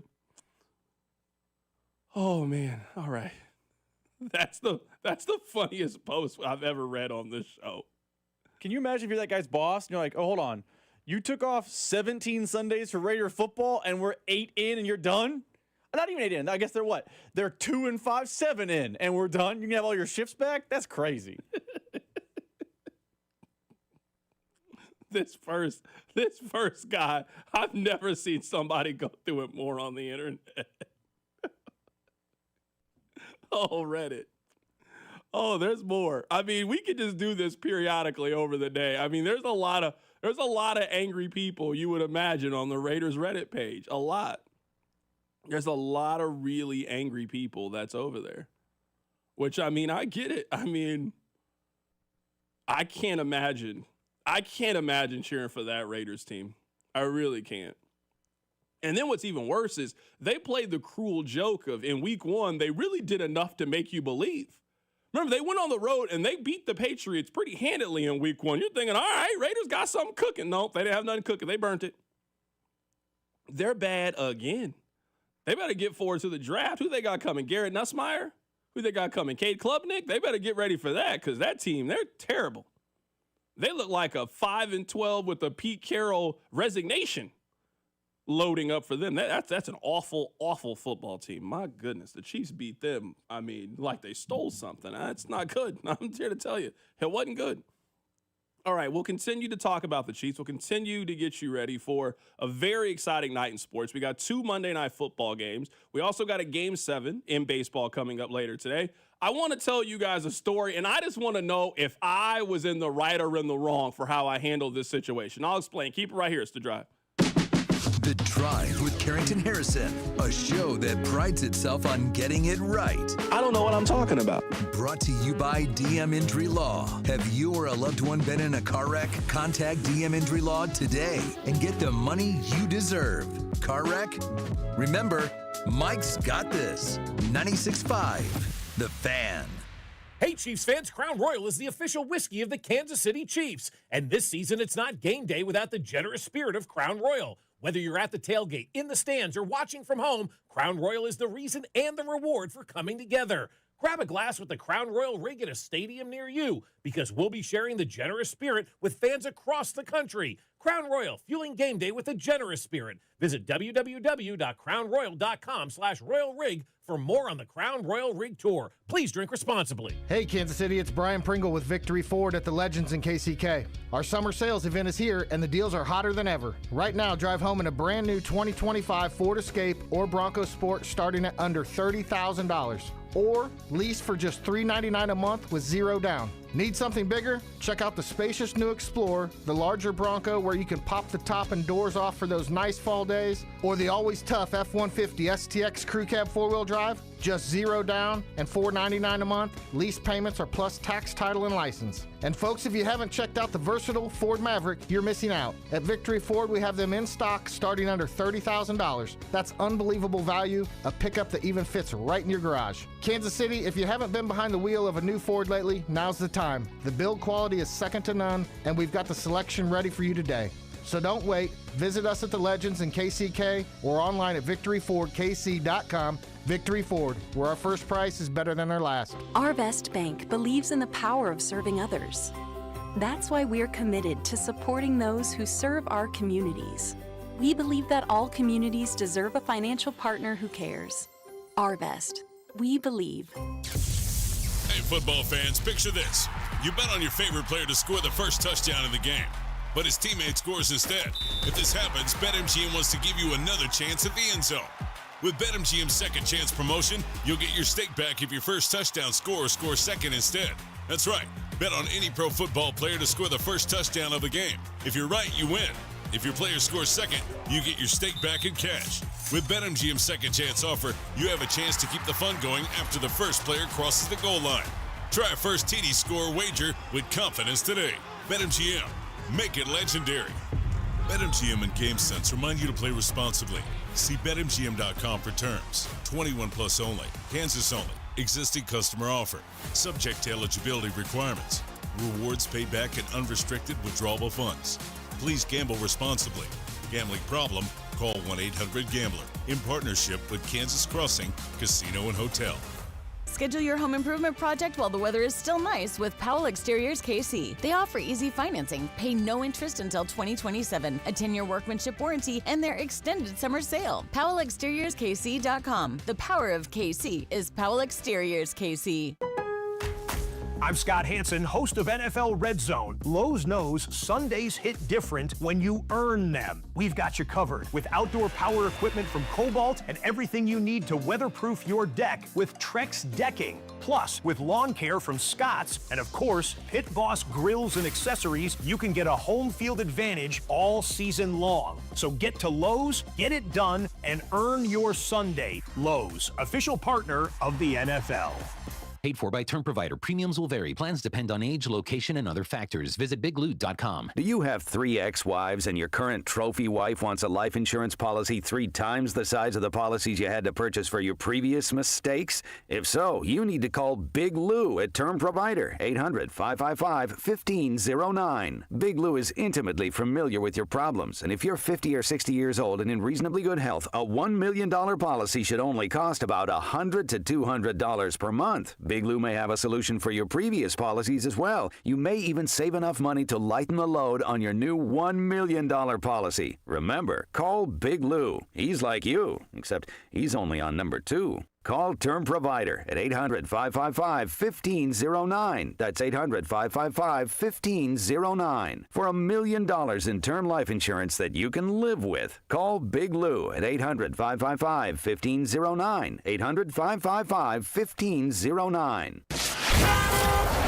Here's traffic, brought to you by DM Injury Law. Have you or a loved one been in a car wreck? Contact DM Injury Law today and get the money you deserve. Car wreck? Remember, Mike's got this.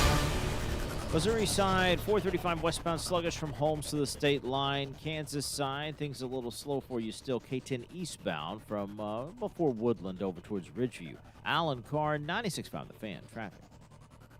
You're listening to 96.5 The Fan from the DM Injury Law Studios. Mike's got this. Hey, it's Rashee Rice from the Kansas City Chiefs. Welcome back to The Drive with C-Dot on your home for Chiefs football. 96.5 The Fan. All right, we're going to get back to the Chiefs in a bit. We have some defensive stats that, I mean, just, they got pummeled. Like, genuinely pummeled. We'll get to that in a bit. Rob, I want to tell you a story. Now, I've not told you this story yet, and admittedly, I don't know a whole lot about this process. So maybe I was in the right, maybe I was in the wrong. I don't know. I am contemplating the idea of buying a condo. I would say I'm not sure yet, but I'm interested. So I did what most people do, Rob. I went on the old Google machine. And I was just like typing in some things. And I saw a couple that I was kind of interested in. So I was like, you know what? Let me set up a tour. Right there on the website, you can set up a tour. So I set up a tour. I'm excited about this. I get an automated call from Zillow. Hey, was this you? Do you want to tour it? Yeah, that was me. I do. I want to go on a tour. Okay, cool. We're going to connect you with somebody. So then they connect me with somebody who's like, oh, no, we're happy to hear. Like, oh, okay, cool. Yeah, that's great. Hey, I'm free this time. Are you free this time? Sure. So we agreed on a time on Saturday morning to meet up and go to this place. So I've never toured one of these places before. I don't really know what to expect. So I meet him. Mind you, Rob, I had never met this person before. It's my first time meeting him. We just exchanged 3 text messages. So I meet him in the lobby of the building. And he's like, okay, let's, what's your name? We shake hands. He takes me up on the elevator. So we get up on the elevator, Rob, and right before he goes to open the door, he said, oh, yeah, I need you to sign something. I looked at him very confused. Like, what do you mean I need to sign something? He's like, oh, it's just a standard agreement. Agreement for what? What are we agreeing to? I just want to see the property. He was like, well, it's just a standard buyer-broker agreement. I was like, wait, hold on. I have to reach an agreement with you for you to open the door? This doesn't make any sense to me. I looked at him very perplexed. He was like, yeah. And I was like, well, can I read it? He's like, yeah, of course. So he hands me this sheet of paper. Now, again, Rob, I wanted to note it. This is why I felt the way that I felt. I didn't pick this person. It's not like I met this person, we talked it out, and he was finding places for me. I did the Google by myself. I scheduled the tour by myself. Anybody could have given me the tour to this place. He didn't do any work. So this agreement that I read, it was if I ended up agreeing to buy it, he would get like 4% of the total cost, and then there was like a fee, and he was trying to tell me, oh, that fee's kind of standard, but usually the owner of the condo would end up, I was like, wait, hold on, I got to do all this just to look at the property? I mean, I haven't decided if I like it or anything. I just want to see what it looks like. I can't get a feel for it just looking at it through the pictures. And then it also said that if I agreed to buy it in the next 90 days, I could only negotiate it with him. I was like, wait, this, I feel like you're trying to hoodwink me, bamboozled me. He was like, well, no, it's kind of standard. I was like, well, I don't want to see the property anymore. He was like, you sure? Yeah. And I skedaddled out of there. I just want to know if I was in the wrong, because I felt like this man was trying to hoodwink me in the middle of this thing. I had to sign an agreement with him. Rob, did this happen? You recently bought a townhouse. You own where you live. I'm thinking about it. This didn't seem right. It felt very shady to me. That's what it felt. It felt very shady to me, like he was trying to take advantage of me. How could he do that? I didn't even know this person. His number's not even saved in my phone. I didn't know that when I agreed to do this tour, I agreed to sign some kind of financial agreement with this individual. That's not what I was signing up for.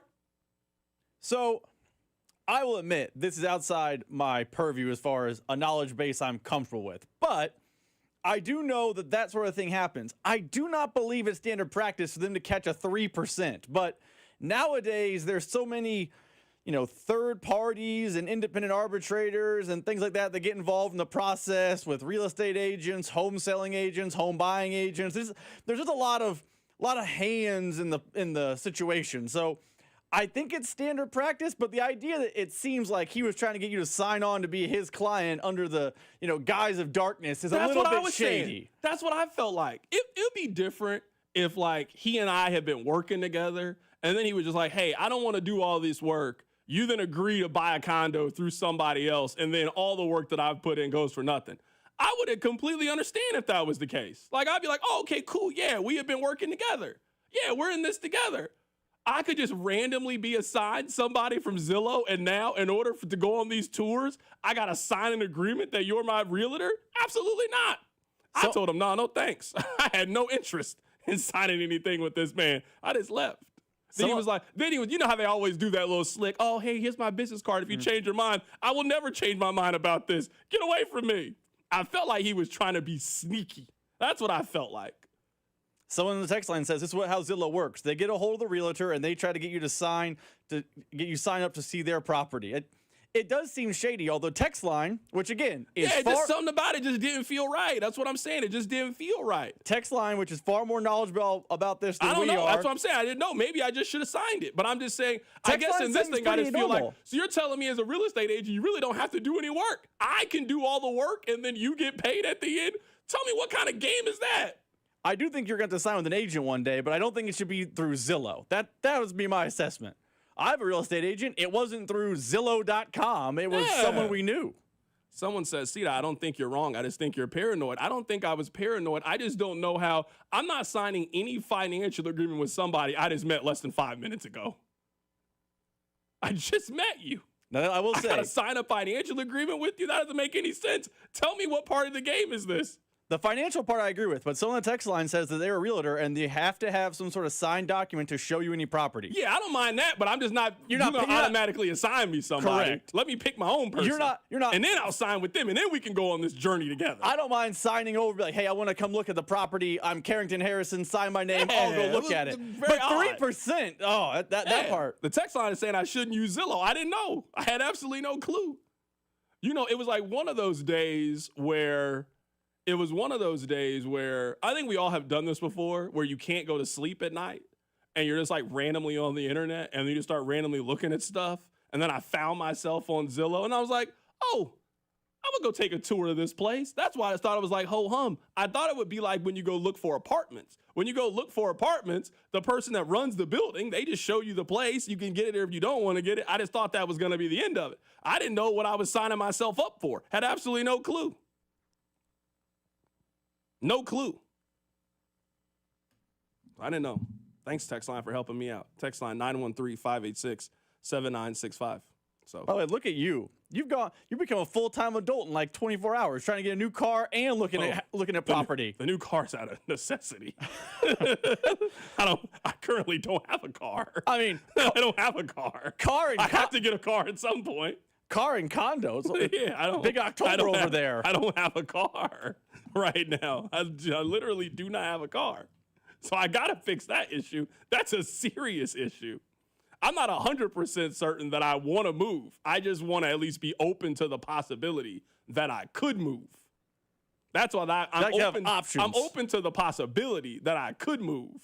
You know, that's where I am. I'm not 100% certain, but I at least want to look around and start the process, because at some point I know I will be all right. It's time for me now to move into a house. It's time for me to move into something a little bit more permanent, where I'm not paying rent, where I'm building equity. That's the adulting part of it. So I just at least had to ask to make sure that everything was on the up and up, because I just didn't know. You're about to have a lot of equity with that new car and that new condo. And the car I'm looking at, it ain't that new. We're going to call you E-Dot, Equity Dot. That's what you are. I'm telling you right now. Ain't no C anymore, Equity Dot. The car I've been looking at ain't that new. I'm not getting a whole lot of equity with the car that I'm looking at. You know, not really a car individual. I just need one I can drive, man. I'm not really, cars don't really do it for me. Does it rumble when it turns on? That's all. Okay, relax, all right? I'm not getting a jalopy. I'm not getting a lemon. Calm down. See, you doing the text line thing, you had a little bit of a joke, and now you took it a little bit too far. Now we got to move on. We got to move on now. Can we look ahead just a little bit to Monday Night Football? I promise you we'll get back to talking about the Raiders. We know you beat up on the Raiders. We'll get back to that in a little bit. Am I getting a little bit ahead of myself in thinking that we are always going to have to worry about the health of Jayden Daniels? That was the theme of his first year. You remember he missed a couple of games because of the injury. That was a theme in college. He tore his ACL when he was in college.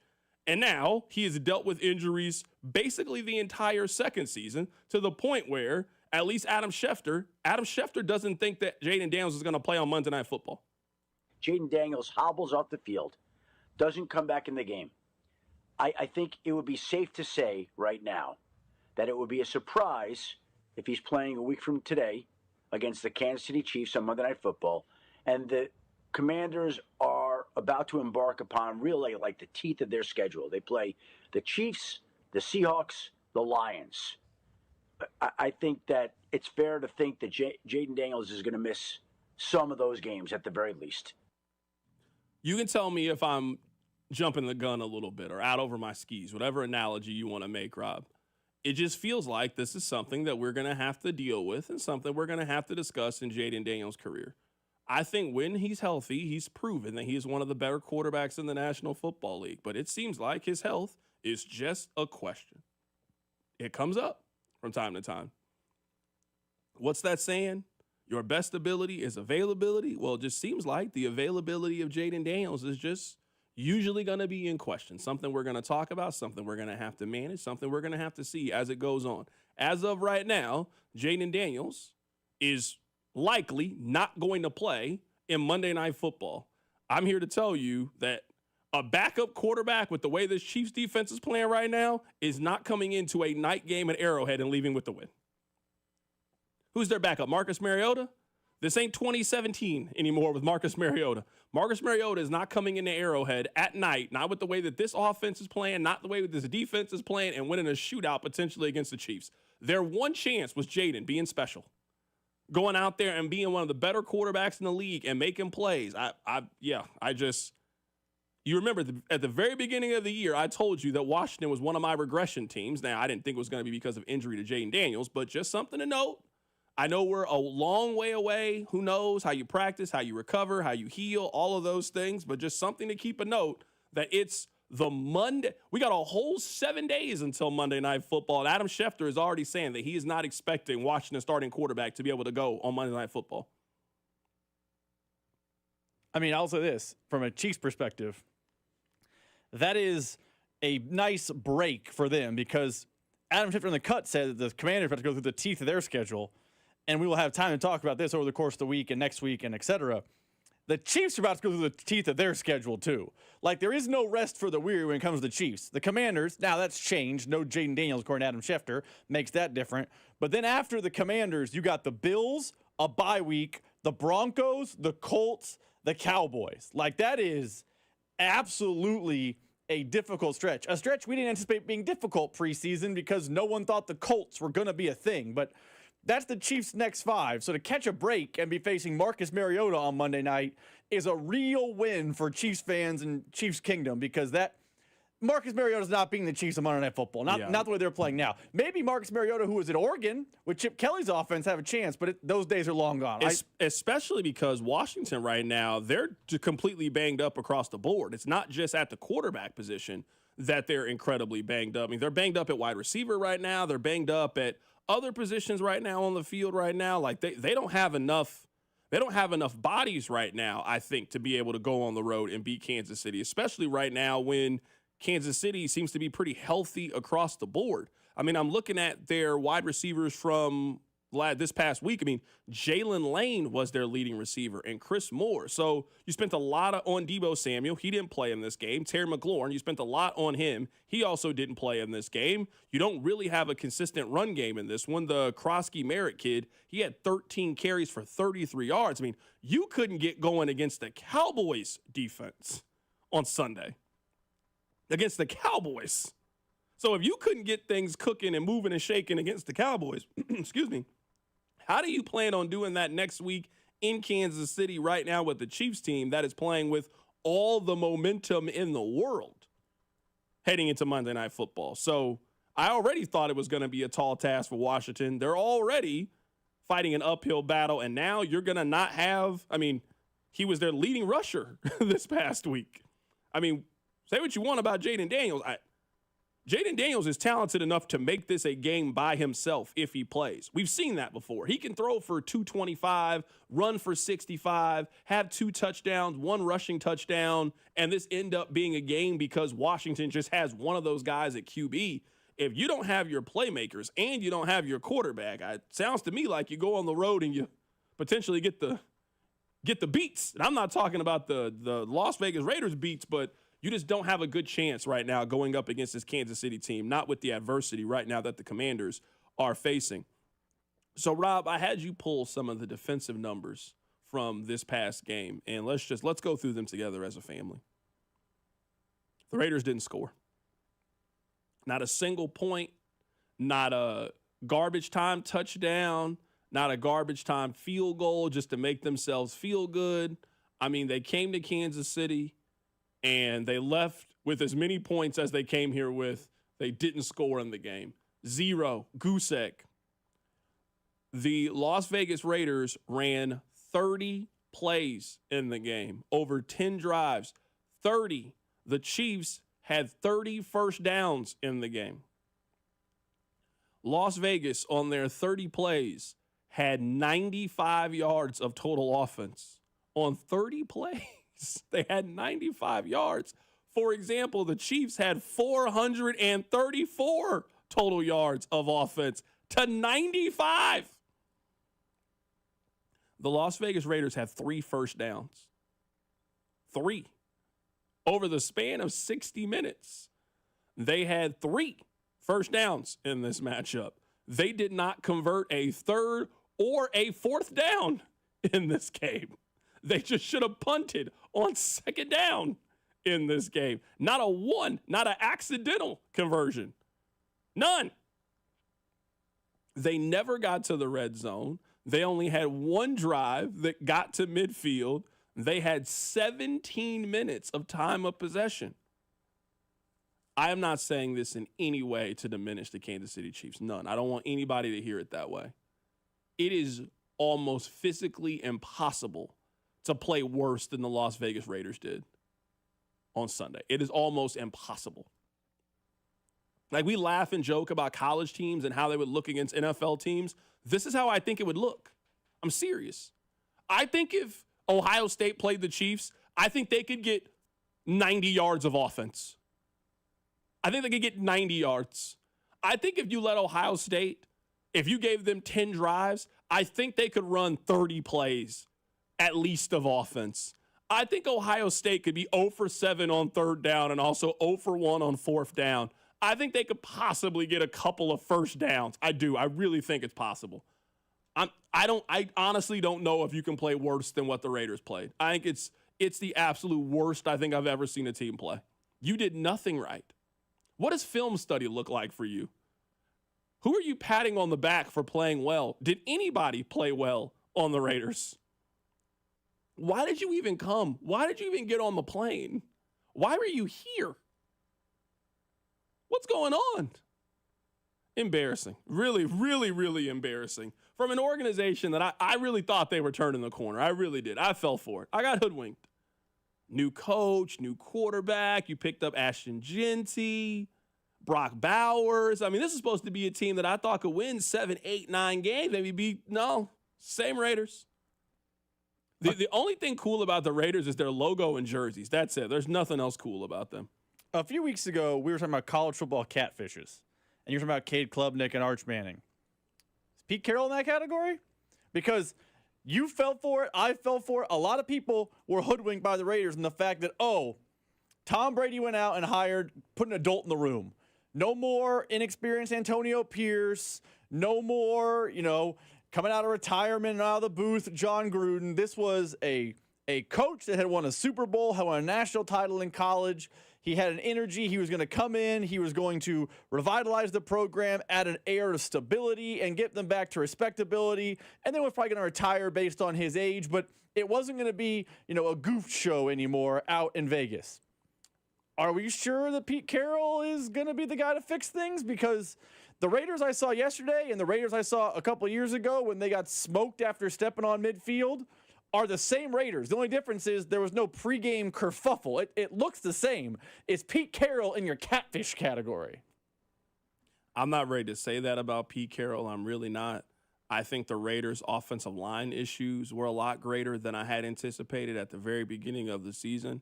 And I think you were seeing the effect that has on everybody. Geno was good last year. You and I both think that Ashton Jeanty has a chance to be a very good running back in this league.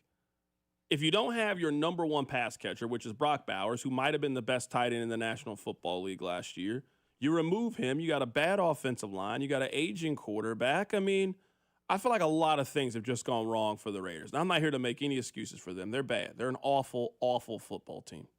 Like, they're terrible. But my goodness, I didn't know it was that bad for the Raiders. I really didn't. I didn't know it was that bad. They look like the worst team in the league yesterday. And the Jets are bad. Like, legitimately a bad football team. The Raiders yesterday looked like the worst team in the league. Rob, they didn't rush for a first down. You know how hard that is? You know how hard it is to be in 2nd and 2 and then you didn't run? The Chiefs ran for just running first downs. They ran for 12 yesterday. They got more first downs via Chiefs penalties than they did rushing first downs in the game. They didn't convert a 3rd or a 4th down. They ran 30 plays. The Chiefs ran 77. And the Chiefs called off the dogs. The Chiefs didn't throw a pass play on the final 3 possessions that they had. The Chiefs really could have kept kicking them while they were down. Chiefs could have beat them 45-0 if they wanted to, 52-0. They really could have. They could have pounded them a lot worse than what they did. They really had mercy on them.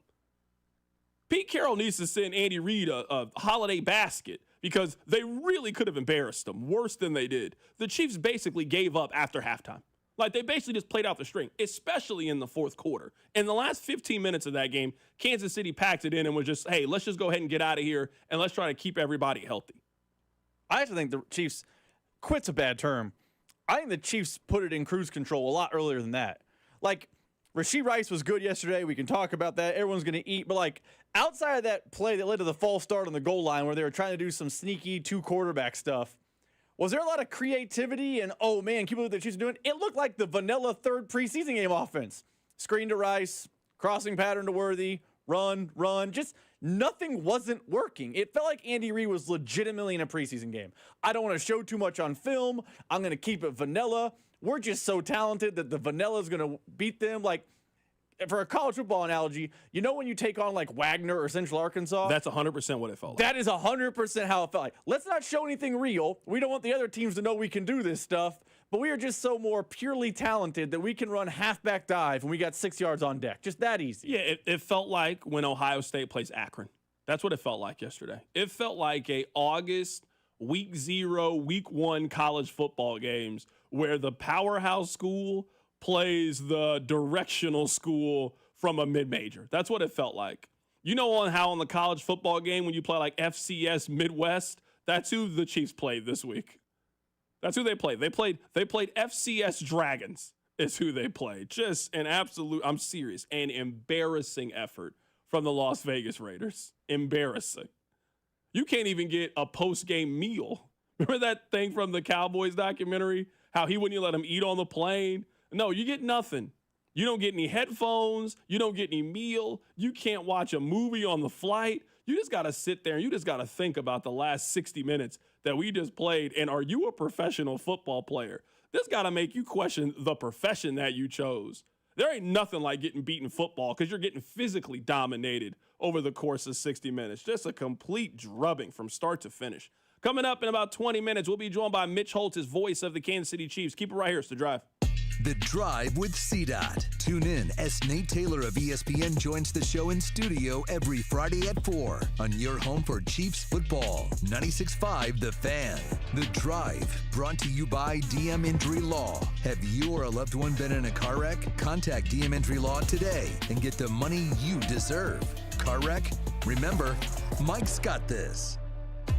If you're 55 or older and into that whole saving money thing, T-Mobile has an exclusive phone and internet bundle just for you.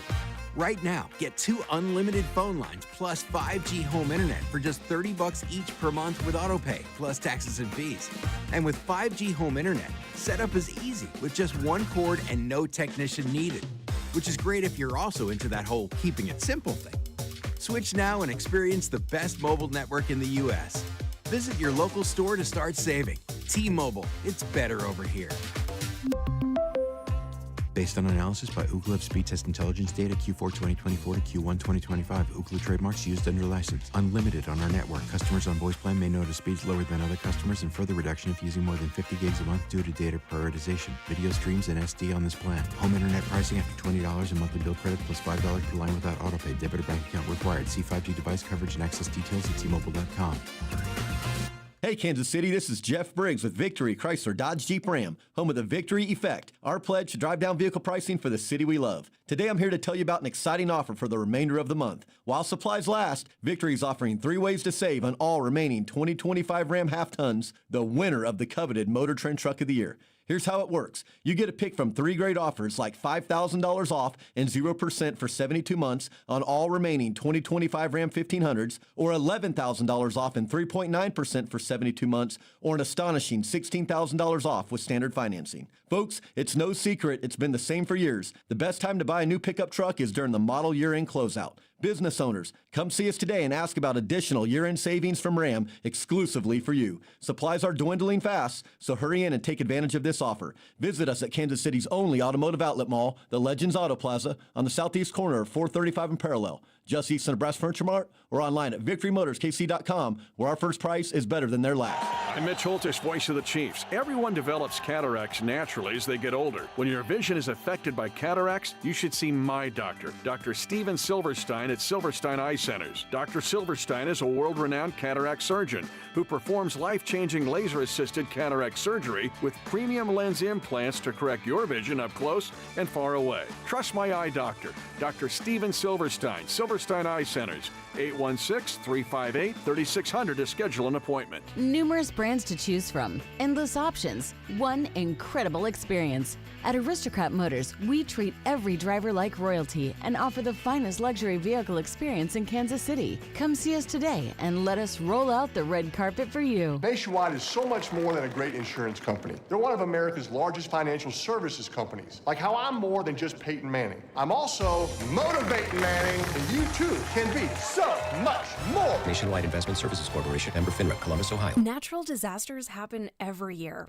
fires, hurricanes, tornadoes. And with that, your most important moments recorded on VHS, camcorder tapes, and 8mm could all be gone in an instant. Cherished moments like your wedding, baby's first steps, family trips to Yellowstone, lost. Enter Legacy Box. Digitizing your old media with Legacy Box protects your irreplaceable memories from the threat of natural disaster by digitally preserving them onto thumb drive, DVD, or the cloud, so they're safe forever. Legacy Box is the safest and easiest way to preserve your past, which is why it's been trusted by over 1 million families. Send Legacy Box your home movies, photos, and film. Their team of trained professionals will do the rest right here in the U.S. For a limited time, Legacy Box is offering radio listeners an incredible 50% off. Go to legacybox.com/value and save 50% when you digitize your memories. That's legacybox.com/value. Paid for by term provider. Premiums will vary. Plans depend on age, location, and other factors. Visit bigloot.com. Do you have 3 ex-wives and your current trophy wife wants a life insurance policy 3 times the size of the policies you had to purchase for your previous mistakes? If so, you need to call Big Lou at Term Provider, 800-555-1509. Big Lou is intimately familiar with your problems, and if you're 50 or 60 years old and in reasonably good health, a $1 million policy should only cost about $100 to $200 per month. Big Lou may have a solution for your previous policies as well. You may even save enough money to lighten the load on your new $1 million policy. Remember, call Big Lou. He's like you, except he's only on number 2. Call Term Provider at 800-555-1509. That's 800-555-1509. For $1 million in term life insurance that you can live with. Call Big Lou at 800-555-1509. 800-555-1509. Here's traffic, brought to you by DM Injury Law. Have you or a loved one been in a car wreck? Contact DM Injury Law today and get the money you deserve. Car wreck? Remember, Mike's got this. Missouri side, 435 westbound sluggish from Holmes to the state line. Kansas side, things a little slow for you still. K10 eastbound from before Woodland over towards Ridgeview. Alan Carr, 96.5 The Fan. Traffic. The only place in town to hear the hypothetical button game is on The Drive with Carrington Harrison. All right, coming up at the top of the hour, Mitch Holtis is going to join us on the show. Fellas, can we have a conversation with just us? Now, I don't know how many lady listeners that we have. I've seen the ratings. We got a lot, and I appreciate you. But right now, this segment is just for the fellas. 913-586-7965. Well, the first part is. The second part's for everybody. It's about the Chiefs.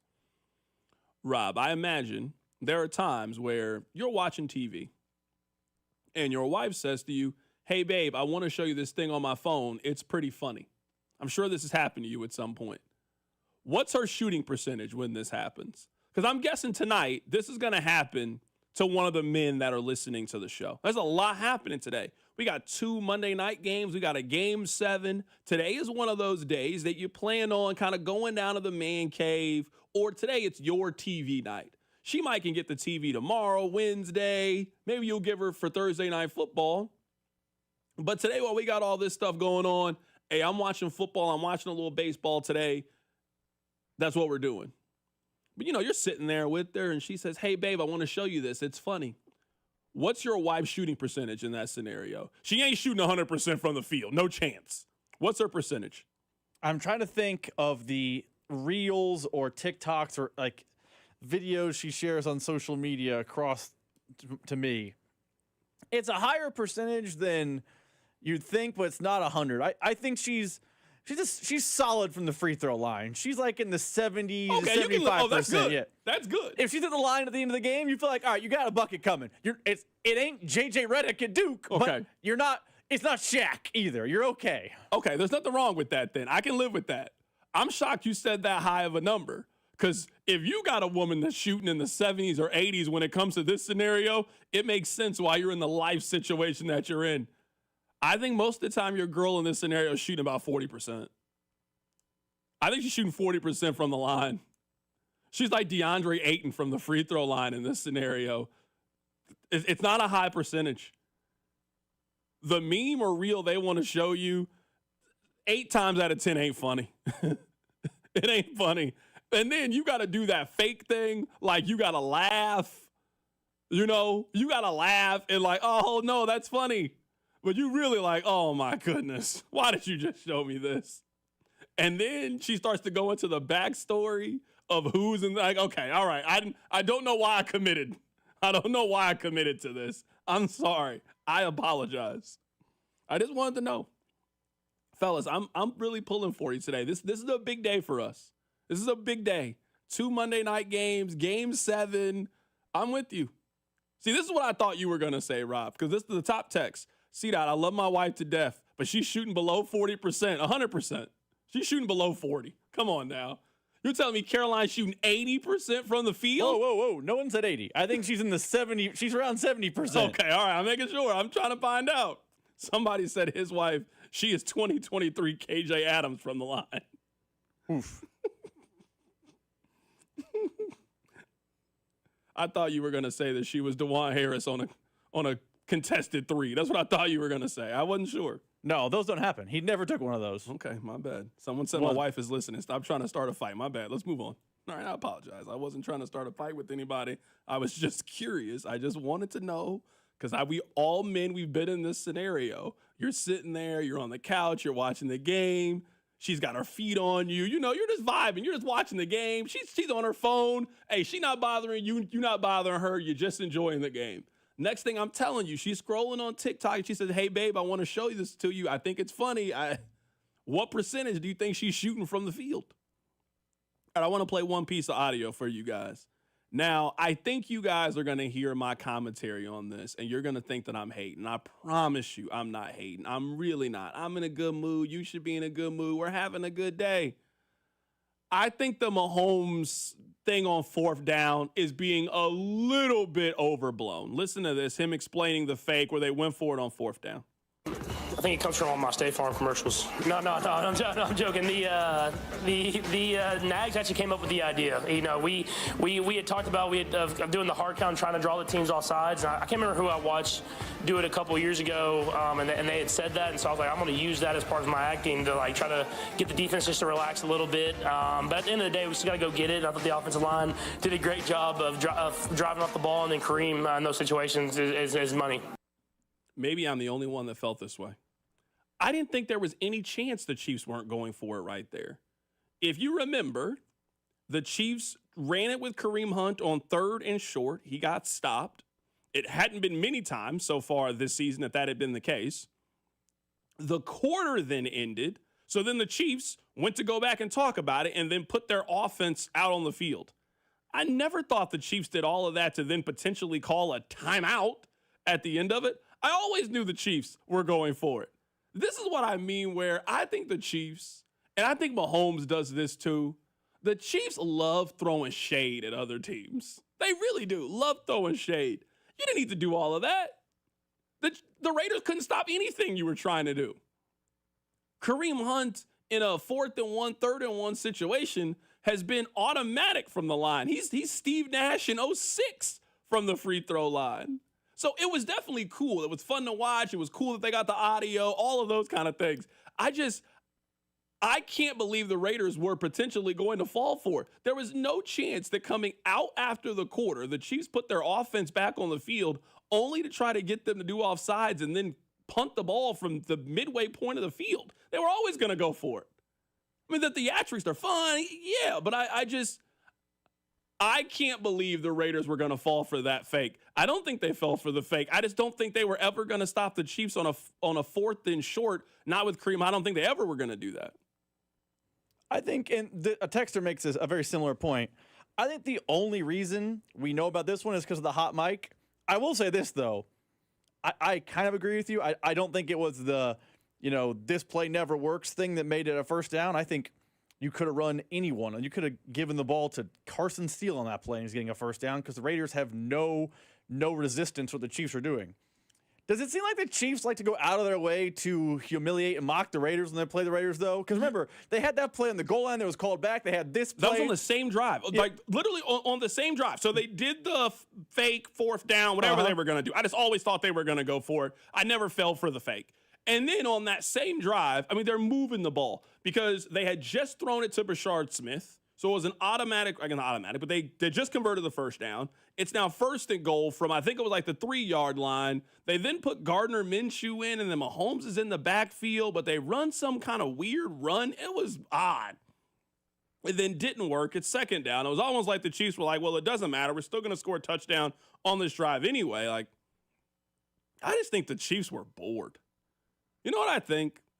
I think it's like when you play a football video game and you have, everybody that plays these games has like 15 or 20 plays that you can run that you feel very successful they're going to work. But then if you get a little bit of a lead, you can kind of open the playbook up a little bit and experiment and try some new things and see what works and what doesn't work. Just see what works. That's what I feel like the Chiefs were doing. I mean, that play with Gardner Minshew was bad. It was a really, really bad play.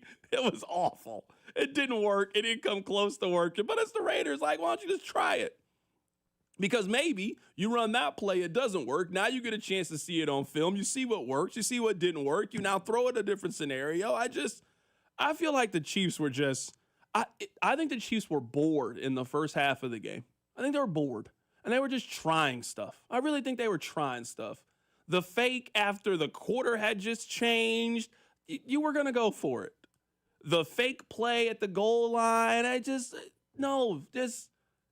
keep doing what you were doing. Just pummeling the Las Vegas Raiders. That's what they did for 30 minutes. They just pummeled them. It was a UFC on the ground and pound, and officially the ref just stood in the middle and said, all right, the fight is over. That was the halftime buzzer. There was no scenario in which the Raiders were going to be competitive yesterday, not a single one. Coming up on the other side, we'll be joined by the voice of the Kansas City Chiefs, Mitch Holtis. That's coming up. Keep it right here. It's The Drive. The Drive with Carrington Harrison on your home for Kansas City sports. 96.5, The Fan. Brought to you by DM Injury Law. Have you or a loved one been in a car wreck? Contact DM Injury Law today and get the money you deserve. Car wreck? Remember, Mike's got this. Here's traffic, brought to you by DM Injury Law. Have you or a loved one been in a car wreck? Contact DM Injury Law today and get the money you deserve. Car wreck? Remember, Mike's got this. Missouri side, 435 westbound sluggish from Holmes to the state line. Kansas side, things a little slow for you still. K10 eastbound from before Woodland over towards Ridgeview. Alan Carr, 96.5 The Fan. Traffic. FanDuel, America's #1 sportsbook, is coming to Missouri. On December 1st, you'll finally be able to bet on all your favorite teams and all your favorite sports. With FanDuel, there's a ton of ways for you to get in on the action. You can bet everything from the money line to over-unders to which team will win it all. You'll be able to build parlays, bet player props, or even ride the live line. Whatever your style, FanDuel has you covered. Plus, with live betting, you can pick which player will score the next touchdown or the touchdown after that. However you play your game, FanDuel's got your back. On December 1st, you'll be able to see for yourself why FanDuel is America's #1 sportsbook. With FanDuel, there's a ton of ways for you to get in on the action. FanDuel, play your game. FanDuel Sportsbook is an official sports betting partner of the NFL and 96.5 The Fan. 21 and present in Missouri. Gambling problem? Call 1-800-GAMBLER. Hey Kansas City, it's Brian Pringle with Victory Ford at the Legends in KCK. Our summer sales event is here and the deals are hotter than ever. Right now, drive home in a brand new 2025 Ford Escape or Bronco Sport starting at under $30,000. Or lease for just $399 a month with zero down. Need something bigger? Check out the spacious new Explorer, the larger Bronco where you can pop the top and doors off for those nice fall days, or the always tough F-150 STX Crew Cab 4-wheel drive. Just zero down and $499 a month. Lease payments are plus tax, title, and license. And folks, if you haven't checked out the versatile Ford Maverick, you're missing out. At Victory Ford, we have them in stock starting under $30,000. That's unbelievable value, a pickup that even fits right in your garage. Kansas City, if you haven't been behind the wheel of a new Ford lately, now's the time. The build quality is second to none, and we've got the selection ready for you today. So don't wait. Visit us at the Legends in KCK or online at victoryfordkc.com. Victory Ford, where our first price is better than our last. More than a few of our patients have talked to me about their first time, but it's not the first time you're probably thinking about. It's the first time that erectile dysfunction ruined the moment. This is Jeff for Heartland Men's Health, and if you're over 50, it's likely that you've had that first time yourself. But the good news is that if you're like most men, that first time can be the last time that ED impacts your sex life. At Heartland Men's Health, we're experts in treating ED. We've treated tens of thousands of men using protocols with success rates well over 90%. And those treatments have, in most cases, made sex great again for both them and their partners. You could even find that you're performing like you haven't in years. So if ED has been affecting your intimacy, it's time to make the last time that happens the last time that happens. For just $99, you'll receive blood work, a medical consult, and if medically advised, a test dose. And if that test dose doesn't work in the office, your visit is free. Call 844-447-6600. That's 844-447-6600. Or go to heartlandmenshealth.com. Hey, Zach. Are you smiling at my gorgeous canyon view? No, Donald. I'm smiling because I've got something I want to tell the whole world. Well, do it. Shout it out. T-Mobile's got home internet. Whoa, I love that echo. T-Mobile's got home internet. How much is it? Look at that, Zach. We got the neighbor's attention. Just $35 a month. And you love a great deal, Denise. Plus, they've got a 5-year price guarantee. That's 5 whole trips around the sun. I'm switching. Me too. Yes, T-Mobile home internet for the neighborhood. Donald, you still haven't returned my weed whacker. Carl, don't you embarrass me like this, please. What's everyone yelling about? T-Mobile's got home internet. And Donald's got my weed whacker. Yes, T-Mobile's got home internet. Just $35 a month with auto pay and any voice line. And it's guaranteed for 5 years. Beautiful yodeling, Carl. Taxes and fees apply. See T-Mobile.com/ISP for details and exclusions. Hey, it's Rex here with RexBuysKC.com, your local KC home buyer. If you own a property in the Kansas City or surrounding area and want to sell it fast and at a fair price, write this number down, 816-330-6000. I'm a private real estate investor, not some hedge fund or large national chain. My family and I live right here in KC. I can pay cash and close on your timeline, even in as little as 3 days. Here at RexBuysKC.com, we're improving Kansas City one house at a time. I buy inherited houses, vacant houses, foreclosure houses, behind in payment houses, my tenant won't pay the rent houses, and properties that need complete rehabs. Do you own a house that's trashed and needs thousands of dollars in repairs? Great. If you own a house and want to sell it fast, call me at this number, 816-330-6000. That's 816-330-6000, or go to RexBuysKC.com. That's RexBuysKC.com, and I look forward to working with you. Chiefs coverage sponsored by Renner Garage Door, RENNER, forward and back. Hey, it's almost Andy Reid. Renner Garage Door has proudly served our community for decades. The best styles, technology, and family values. That's Renner. Get your free repair or replacement quote today. Forward and back. RENNER, RENNER.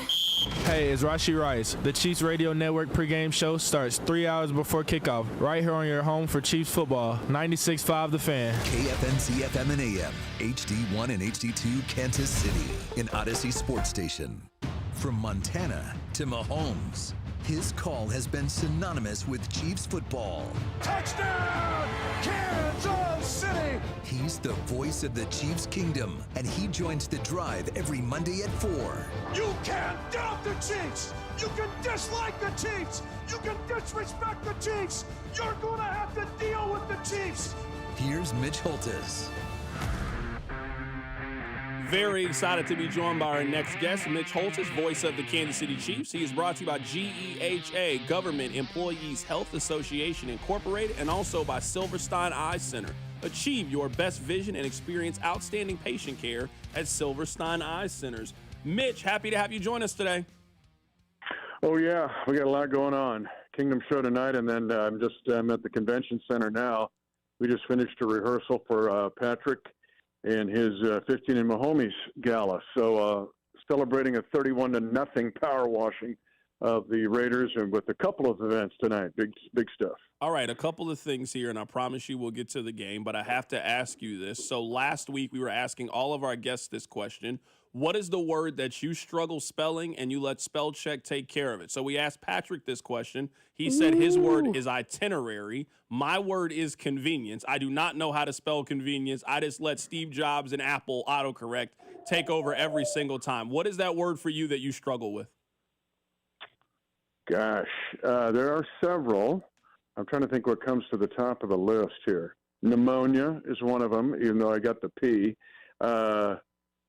But golly, there's so many. We'll just stick with pneumonia for the time being. Okay, the other question that I have is, and you're somebody that really has to practice this. Has there ever been? And by the way, I won Mrs. LaRue's spelling bee in Smith Center Elementary School 1 week. I got the blue ribbon because we were full of like 18 honor students in that small school. A dude that's a doctor now, another gal that became like a Rhodes Scholar. But I won it 1 week, baby. I remember that blue ribbon. I won it in overtime. It was great. Okay, I actually lost our spelling bee. I lost on the word diagonal. That's the one that got me out of there. That's another one, man. You got to stare at that one a little bit and think. So yeah, but spell check, especially when you get it wrong, or when people are dictating messages. I love my dad. We're going through some issues with him now, but he loves to dictate. But it comes out of like CDOT once, blood, pneumonia, tricycle. Like what is that? Like, so spell check of dictated messages isn't exactly foolproof. The other question I wanted to ask you is, and we were kind of having some fun with Rob Gronkowski. So Rob Gronkowski, he couldn't pronounce Emeka Egbuka. You have to really practice on these pronunciations. I'm wondering if there's a player that's like really giving you a hard time. So for me right now, it is the quarterback at UCLA. He was at Tennessee. You know the story. He then transferred to UCLA. I could not pronounce his last name to save my life. I've tried. I just can't do it. I just call him Nico I at this point so everybody knows who I'm talking about. Over the years, what name has given you the hardest time where you really had to practice to pronounce their name correctly?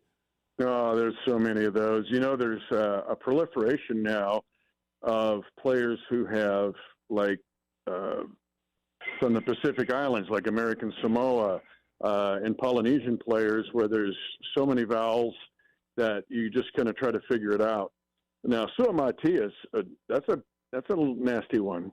And so you've got to sit there and ask. And then the other is the increasing group. I did a minute with Mitch on this. I did a study on it because my daughter and her husband was in Botswana for 2.5 years, is the increase of first or second generation players from the African continent. And that does present some challenges, especially if it's hyphenated, right? It would be like, God, I don't know. There's Somatia Palamau, and it's hyphenated. Like you've got like 40 vowels and 13 consonants, and you're trying to figure it out, and you practice it over and over and over. One of the missed ones is Rashi Rice. You just had him on with the promo, and it's not Rashi, and you don't wait on the first syllable like it's Rashi Rice. And so I think and that's not anything to do with Polynesian background or family or from the African continent. So, but Rashi Rice is that's goofed up every week by several people. So anyway, but you bring up stuff that is like a nightmare to me. I wake up in the middle of the night with like a whole stadium laughing at me or making fun of me because I butchered somebody's name. And so I work on it. Yes, every week though there's a couple of really difficult ones on every team. So, Mitch, you've been the voice of the Chiefs for a very long time. I think that Sunday is going to go up as just one of the more dominating performances that I can remember at Arrowhead. Like, I'm thinking back to some of the games. I remember I was a kid and there was a game where the Chiefs just dominated San Francisco at home. I remember there was a week in which Brian Waters won Offensive Player of the Week because they just ran the ball against the Falcons basically at will. 2006 49ers, by the way. And it might have been 41-0, and Alex Smith was the 49er quarterback. I think it was 41-0, but it was 2006. I just think of what so was the many. Other one? Yeah, I just think of so many of those games. I think of the game against the Falcons where Brian Waters won Offensive Player of the Week. I think back to the game against the Bears a couple of years ago where Taylor Swift made her first appearance. Like there have just been some classic, iconic beatdowns. I mean, you can't dominate a team more than what we saw the Chiefs do on Sunday for 60 minutes against the Raiders. Not when you have 30 first downs to 3. 30 first downs to 3. This is like the November Alabama game against, Wofford, and it's in 30 first downs to 3, where, 35 game minutes, I believe, the Raiders went between first downs.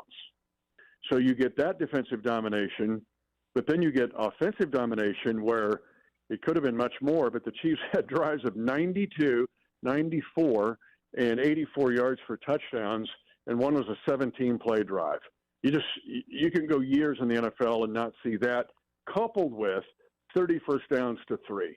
I mean, it was like I say, a power washing. You can say whitewashing, but this thing was you power washing your sidewalk. Yeah, no, it absolutely was. When you think back to that game, Mitch, is there a stat that really stands out to you the most? Because at least for me, to run 30 plays and get 95 yards from scrimmage the way that the Raiders, I mean, just like Las Vegas, they had 10 drives. They ran 30 plays. They averaged a 3 and out every time they touched the ball. That's not realistic to do to a team defensively. No, and they didn't have Jacoby Myers, who's a good player, and they had Brock Bowers, who's the new Kelsey. So, to be fair, they didn't have all their troops, but they did have Ashton Genty and, Trey Tucker. So they had some dudes, Michael Mayer on the field. Yeah, it was ridiculous. But to have it all – and the fact that Genty didn't really ever get going at all was the factor in them just getting completely shut down when the Raiders had the ball. Now, my favorite stat of the game, though, was the fact that 9 players caught passes and 13 players touched the ball. Might have been 14. The only guys that were eligible to touch the ball that did not were Jalen Royals and Robert Tunyon. That's it. Because Nico Remigio got touches on the punt returns. Everybody else touched the ball. And so that, I don't remember seeing that happen necessarily. And the guys that had one catch, you got Tyquan Thornton, who had a 39-yarder, and you had Noah Gray that had a 28-yarder, and that was their one catch. And then you got everybody else. It was interesting. You know Joey Wentz, right, the baseball player? Yep. Really good dude, right? Shawnee Mission East. And this year he got into the Atlanta Braves rotation.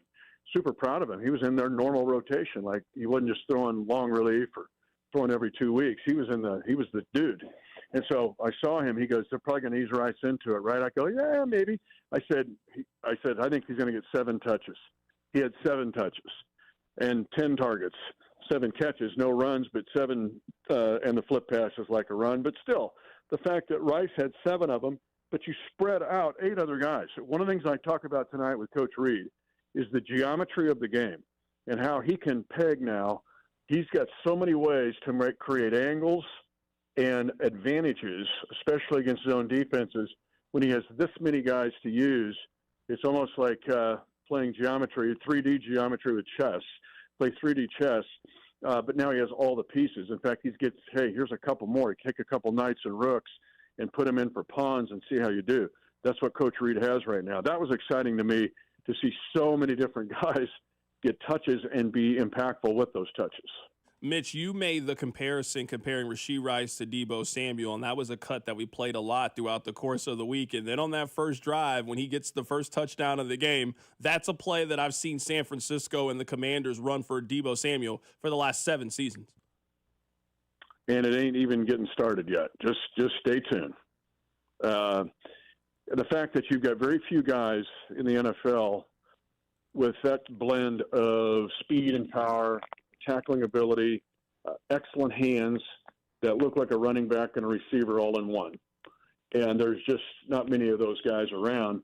And right now, and Deebo's beaten up. He didn't play against Dallas, probably play against us, I'm guessing. But the point is that those are unique humans. And maybe one of these days they'll call Deebo Samuel the Rashee Rice, right? That comparison. But Coach is just getting started with this. You just saw really the tip of the iceberg for what can happen this year. Right now, we're talking to Mitch Holtis, voice of the Kansas City Chiefs. He is brought to you by GEHA and also Silverstein Eye Center.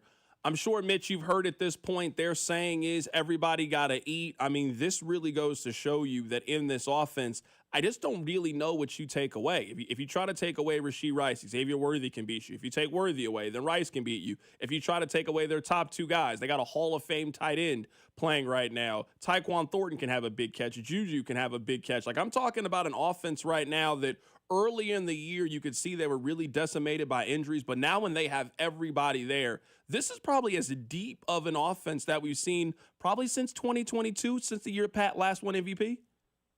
I think better than that. I just think you have so many more weapons and so much more speed. Coach has even said it's the most speed he's ever had. And that's saying something. This is his 27th year as a head coach. So I think it's nothing against the 22 guys, but you just got way more weapons and guys that can make small plays into big ones, either breaking tackles or using their speed. Rashard Smith is example D here, but maybe example A of saying, hey, well, they're better because you have him as a game breaker type that can take a screen and make it a 20-yard play where it's set up. It looks like it's going to be 5 or 6. Now, if I'm an opponent of the Chiefs, we'll see how the Commanders play it, that I think I've got to just get pressure on Pat and throw the timing off. But here's what this group does. This is why tonight, if you listen to Coach, I ask him about the geometry. He's taught me in 13 years so much about the geometry of football and how you set it up. It's very kind of like basketball and football in structure. But so many defenses now, and where they're getting tricky, is not only trying to fool the quarterback at the line of scrimmage, like with a foxfire or a fire zone kind of play, where like Pat got deked in the Jacksonville game a little bit. All right, that's always kind of been around. What's become new in the NFL are these matchup zones like basketball.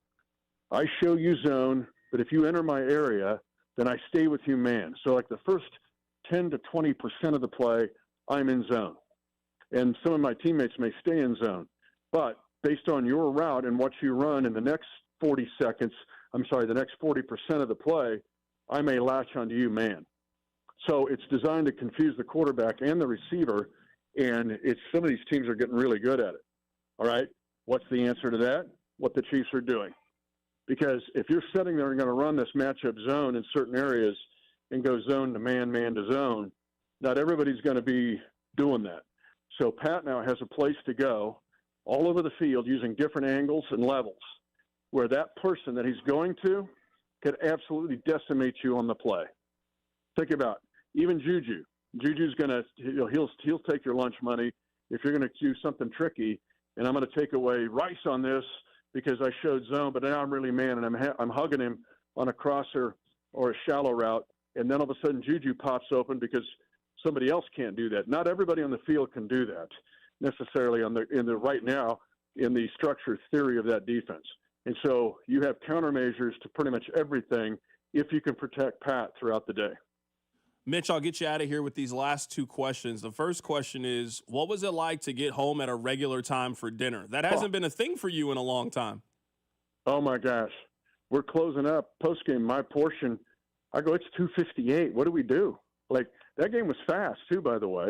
I mean, we're kneeling down. We're going to a knee before the 2-minute warning. I don't think I've ever seen that because Coach was going to be respectful to Pete Carroll. Date night, right? My lady. It's like, we're going to have a date night. This is what we used to do, like on noon games. And so that was good. So it was, and then you got the rest of the evening. Like Sunday night football, I'm getting ready for the rest of the week. And it's like, okay, let's go. What do I do now? So, you could get used to those Sunday at noons. It's the opposite of getting home after a road Monday night game and you don't have enough days or hours to get the week completed. Mitch, I'll get you out of here with this last one. What do you have planned up for Chiefs Kingdom tonight? Okay, we got Shamari Connor, who's awesome. Now, he's second on this team in tackles. He's also second on special teams tackles. I'm not sure defensively Bolt would have it because Bolt's in charge of the whole thing. But what Spags asked everybody to do, he might argue with this. I'm not sure other than Bolt that Shamari Connor doesn't have the second most on his plate. And he's asked to actually do more, like in coverage, than Bolt.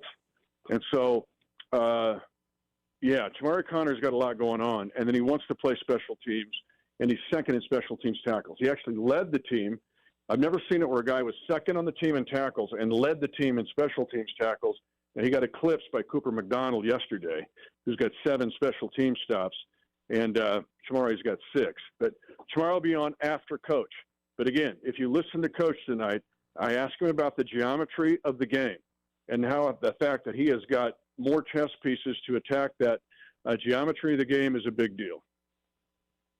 That is Mitch Holtis joining us on the show today. He is brought to you by GEHA and also Silverstein Eye Center. Achieve your best vision and experience outstanding patient care at Silverstein Eye Center. Mitch, have a great week and great job hosting the 15 of the Mahomies. I'm sure it's going to be a great time.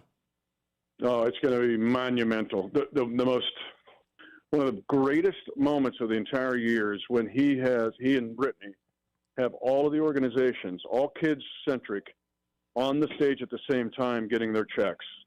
There's representatives from 33, I believe, organizations, and it is such a moment.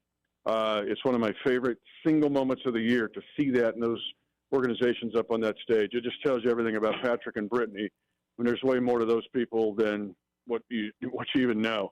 And their hearts are so good. It's a great night. Absolutely. That is Mitch Holtis, voice of the Kansas City Chiefs, joining us on the show. Thanks, Mitch.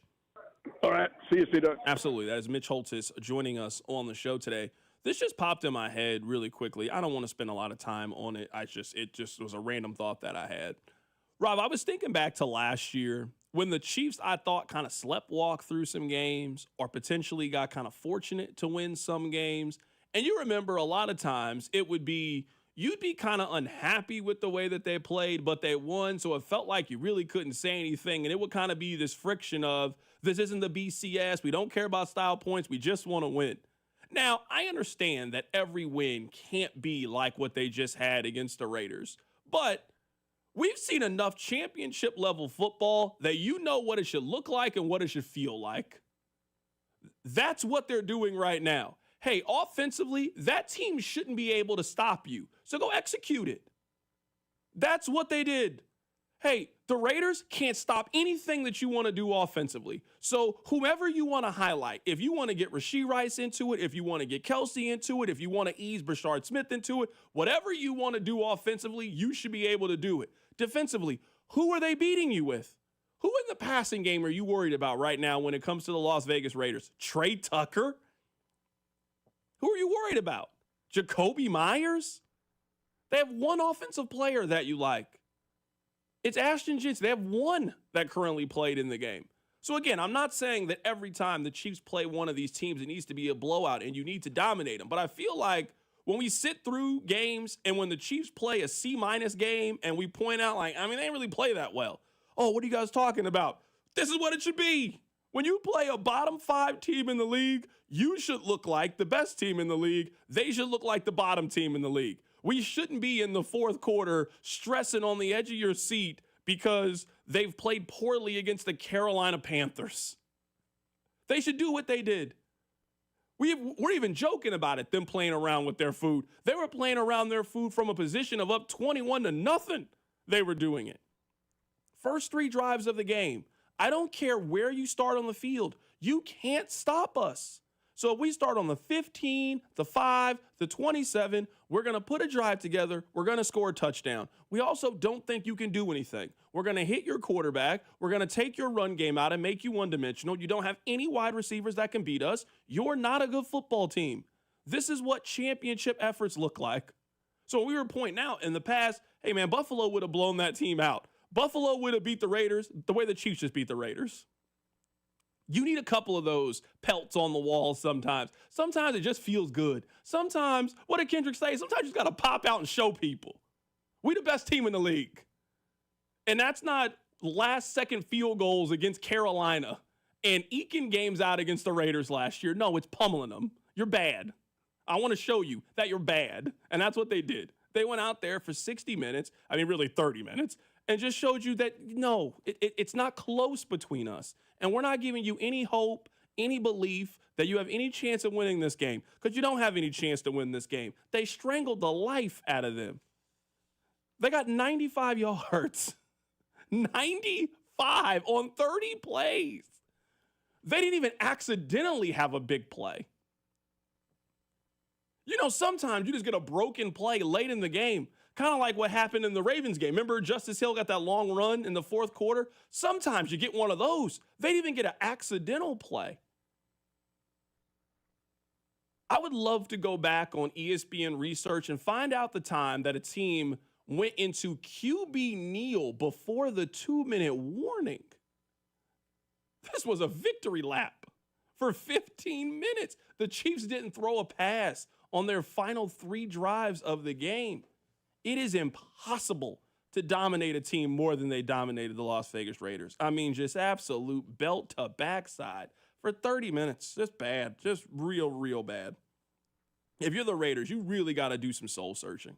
That's what you got to do. You got to really do some soul searching and figure out what's going on right now.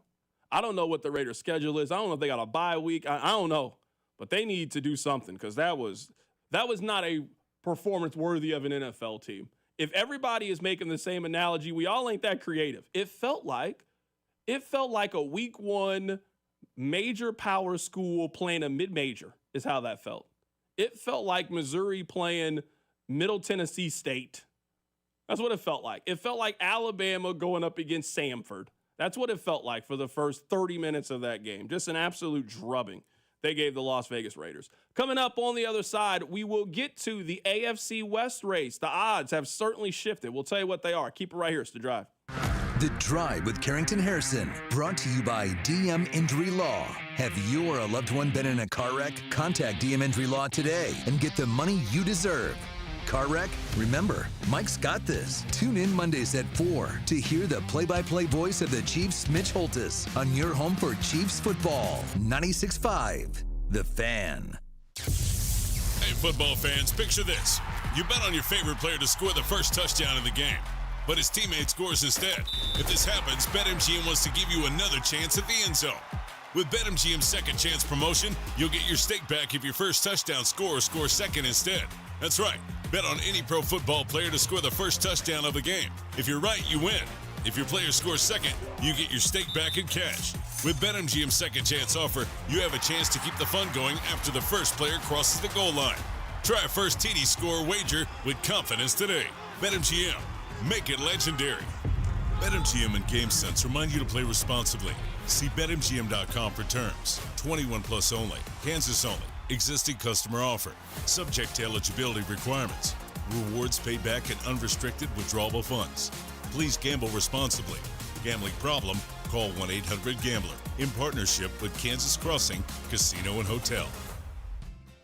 Thank you, KC, for voting Century Roofing the best roofing company in the Metro in the Star's 2025 KC Favorites competition. After 35 years, we're giving back to you by extending our free material upgrade sale through the end of the year. Get a free upgrade to impact-resistant shingles with any roof replacement for better protection and possible insurance savings. Trust the best, Century Roofing.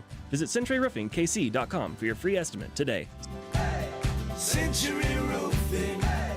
Trust the pillars of strength. Century Roofing, we've got you covered, KC. Listen up, folks. I want to tell you guys about my new obsession. It's Daisy French Onion Dip. With football season here, it is the perfect dip for your chips, your wings. The delicious Daisy French Onion Dip and the Daisy Ranch Dip, they're game changers. They're delicious as a homemade dip, and they're made with real herbs and real spices and also ingredients that you'd find right there in your kitchen. So the next time you're having people come over to celebrate the start of the football season, you better make sure you have one thing, and I'm talking about that Daisy French Onion Dip. You can find it the next time you go to the grocery store.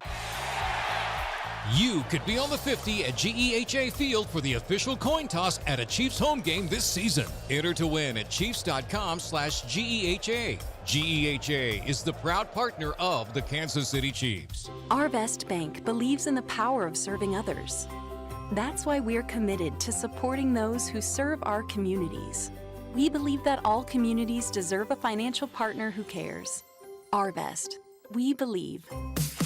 Chumba Casino brings non-stop fun straight to your screen. Anytime, anywhere. Explore hundreds of games like slots, blackjack, and instant scratch-style cards. Sign up to unlock your free welcome bonus and daily login bonuses. And enjoy your chance at exciting prizes without spending a thing. Just click, play, and enjoy the ride. Sponsored by VGW Group. No purchase necessary. See terms at ChumbaCasino.com. Must be over 21 and present in a state where it's legal to play.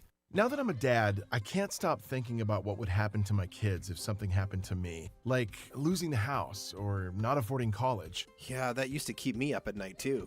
It's why I finally got life insurance from Ethos. It's 100% online. No medical exams, just a few health questions. I got $2 million in coverage for around $2 a day. I never realized it was that simple. Get your free quote at ethos.com/game. That's ETHOS.com/game. Rates may vary. Billed monthly. Sample rate 10-year term life policy for a 35-year-old healthy non-smoking male. Okay, I have to tell you. I was just looking on eBay where I go for all kinds of things I love, and there it was. That hologram trading card. One of the rarest. The last one I needed for my set. Shiny like the... Designer handbag of my dreams. One of a kind. eBay had it, and now everyone's asking, ooh, where'd you get your... Windshield wipers. eBay has all the parts that fit my car. No more annoying. Just beautiful. Millions of finds, each with a story. eBay. Things people love. Honey, that flu keeping you up? Did you take NyQuil Intense Flu? Nah, I got this. Okay, I don't got this. Yeah, you need NyQuil Intense Flu. Undo your flu with NyQuil Intense Flu. NyQuil Intense Flu provides powerful relief of your flu symptoms so you can sleep. You do got this. NyQuil Intense Flu. The nighttime sniffling, aching fever. Best sleep with the flu medicine. Use as directed. Keep out of reach of children. Chiefs coverage brought to you by Metal by the Foot, your metal project superstore. At Metal by the Foot, we pride ourselves on delivering the highest quality metal to meet your exact needs. Located in Casey and Topeka. Online at metalbythefoot.com. When you need a piece of metal, remember, metal doesn't have to cost an arm or a leg, just the foot. Here's traffic, brought to you by DM Injury Law. Have you or a loved one been in a car wreck? Contact DM Injury Law today and get the money you deserve. Car wreck? Remember, Mike's got this. Good afternoon. This one brought to you by Metal by the Foot. We've got a two-car crash, and it's K10 eastbound. As you approach 35, left lane is blocked. And then up north, that crash is still working with two cars. 35 northbound just past 435 in the left lane. I'm Val with traffic on 96.5 The Fan.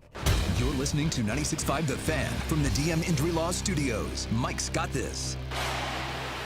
Hey, it's Trent McDuffie from the Kansas City Chiefs. Welcome back to The Drive with C-Dot on your home for Chiefs football. 96.5 The Fan. All right, Rob, can you help me with something? And we'll get back to the NFL in just a bit. What's the controversy with these tortillas? So this is what I believe that it is. Tell me if I'm wrong. But I try to stay out of KU business.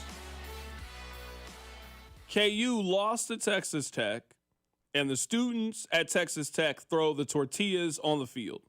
Lance said that somebody threw a pocket knife on the field. We then found out that that was not true, and no one threw a pocket knife on the field. Now, Texas Tech, to my understanding, they are reevaluating this tradition, and today they have come out and outright just simply banned the tradition of throwing the tortillas on the field. The stakes are too high, and we need to help, not risk penalizing our team again for throwing tortillas. Simply, let's not do it. The situation is on me. I leaned into this of throwing tortillas at the beginning of the football season. Now I must ask everyone to stop, and I must ask our staff to enforce it on game days. Okay. Am I off? Did I miss something? When did this tradition start? Has this always been a thing? Were they throwing tortillas back in the day of Graham Harrell and Michael Crabtree? Why are they throwing tortillas on the field? I obviously have missed some part of this story. What's happening here? I'm as confused as you. So, to my understanding, they did this at the opening kick. This has always been their opening kickoff tradition. Now it has evolved, and they started doing it after every kickoff, which opponents not a fan of. The Big 12 at the beginning of the season instituted a rule that we now, after the first one, will start warning and penalizing you if objects fly on the field. The AD, who you just heard there, Corby Holcutt, at the beginning of the season, came out against the rule and said, keep throwing the tortillas. Now, you're right, the KU situation, the pocket knife thing, all weird and apparently wrong. But KU has put up enough of a stink that they are now under the eye of the Big 12, and if they get multiple penalties for this, it could affect games. So the AD is now saying, no more tortillas. Okay. All right.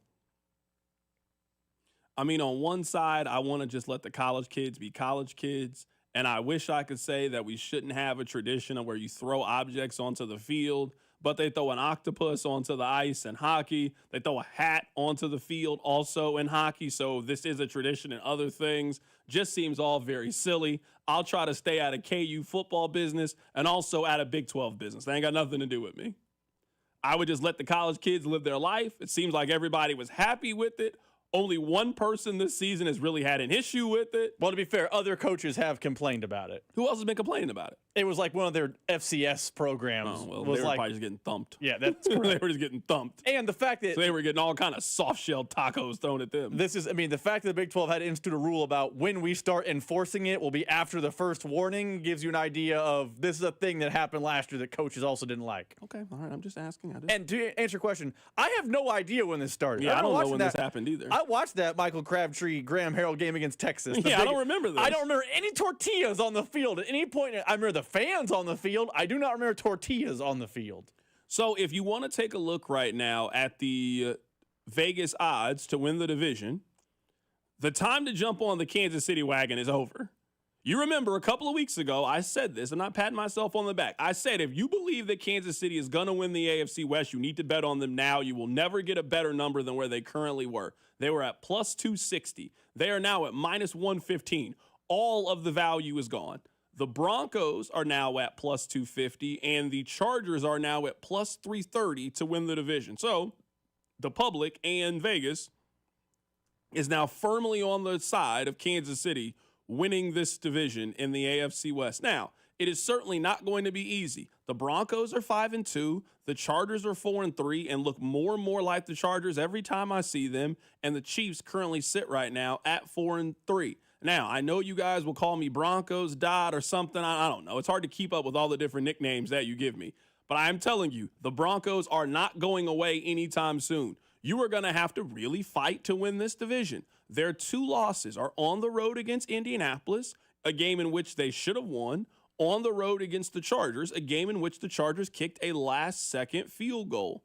This Broncos team, maybe you're a believer, maybe you're not a believer, but the way their schedule is going to line up, I think we're talking about a team that's going to be potentially 8-2 or 7-3 when they host Kansas City coming up in exactly a month from now. So they got a home game against Dallas. That's one of the better games this weekend in the National Football League. They go on the road and play Houston. I don't know what to make of Houston. I don't think they're very good. They have a home game against the Raiders. I certainly don't think the Raiders are any good. And then you get 10 days to prepare for your matchup at home against Kansas City. The Chiefs are not really used to being in a slugfest when it comes to winning their division. They won their division last year by, 4 games they won last year? I just don't think that's going to be the case this year. Now, I'm not saying Denver's going to win the division. I'm saying is they still got some very, very important games left. And both games against the Broncos are going to be hyper important for who's going to win the division. The game that they have in December coming up against the Chargers is also going to be a very important game. You now got to mark all of those games as must-wins if you're talking about hosting the AFC Championship game and hosting a playoff game because you won your division. I do think the betting markets tell us one thing, though, and I agree with you. I don't know the Broncos are going anywhere. I don't think they're as good as the Chiefs, but I think they're going to be in a race to the Chiefs all year. But the betting markets would have you think the Chiefs are already surpassing the Broncos because basically up until 6 o'clock last night of real time, it looked like the Chiefs were back in the driver's seat of the AFC West. It looked like they were about to reassert themselves as number one, both in the betting markets and when you open whatever app you use, NFL.com, ESPN, whatever have you. It looked like they were about to be one, period. And then the Giants Brian Daboll was begging to be fired, but that all happened. But the betting markets have not adjusted to the fact that the Broncos won. They said, the Broncos don't look as good as the Chiefs. The Chiefs are at full strength. And I also think it's of note, to your point about the Broncos not going anywhere, the Chiefs will play their first matchup with the Broncos after a bye, which we know how Andy Reid is after a bye. So I kind of feel like the Chiefs and the Broncos are in that same context, and I'm not disputing what you're saying, but the Broncos have 10 days before that matchup because they play on Thursday Night Football and then the following Sunday, and then the Chiefs have their actual bye. So in terms of rest, positioning yourself, I feel like both teams are largely in the same spot when it comes to that. I just feel like given all those advantages we know about the Chiefs, and you're right, it's 10 versus 14 days or whatever have you, but it's still an advantage for the Chiefs. It feels like this division is back in Kansas City's hands. I'm not saying I'm confident enough to print up, 10, 11 straight? However many AFC West titles they've won. 10, it'd be 10. It'd be 10. I'm not confident enough to head over to Rally House and buy that yet, but in about 2 weeks, you can start putting that on ice for Christmas gifts because it feels like the Chiefs are going to win another division, which the fact that it's 10, and I had lost track of that, is actually a massive accomplishment in the NFL. But I think the betting market showed that we already knew. The Chiefs have become the cream of the crop again in the AFC West. Someone on the text line says, CDOT, the Broncos haven't played a good team yet. I would actually disagree. They've played Indianapolis on the road. They played the Chargers on the road. They also played Philadelphia on the road, and they won the game against the Philadelphia Eagles. I think the Broncos have kind of proven themselves. Again, I'm not here telling you that I think they're going to win the division. I'm just simply pointing out I'm looking at the division right now. I don't really think there's much to worry about when it comes to the Chargers. The Chargers have done that thing that they do every single year. They got off to a hot start. They've now lost 3 of their last 4 games. They should have lost to the Dolphins. They needed a last-second field goal against the Dolphins, a team that is all but given up on life at this point when it comes to them. The Dolphins are done, cooked. And the Chargers just do more Chargers things. If anything, we might need to start paying attention to the Indianapolis Colts. The Colts they continue to keep winning. Doubt the Colts if you want to, and I'm still a little bit of a non-believer when it comes to them too. I think we're talking about a Colts team that's going to end up winning like 12 or 13 games. And it needs to be very, very seriously considered right now to be the 1 seed, at least in the conversation for the 1 seed in the AFC. Like, they are very much in the conversation on being one of those kind of teams. You know what? Let me look that up. I'm actually very curious to see what the 1 seed odds are for the Colts at the end of the season on what Vegas thinks. I'm actually very curious about what Kansas City and Buffalo are as well. We'll get to that coming up on the other side. We'll also continue to talk about this beatdown the Chiefs put on the Raiders. Keep it right here. It's The Drive. The Drive with Carrington Harrison on your new home for Chiefs football. 96.5, The Fan, brought to you by DM Injury Law. Have you or a loved one been in a car wreck? Contact DM Injury Law today and get the money you deserve. Car wreck? Remember, Mike's got this. Hey, Mr. C, it's me.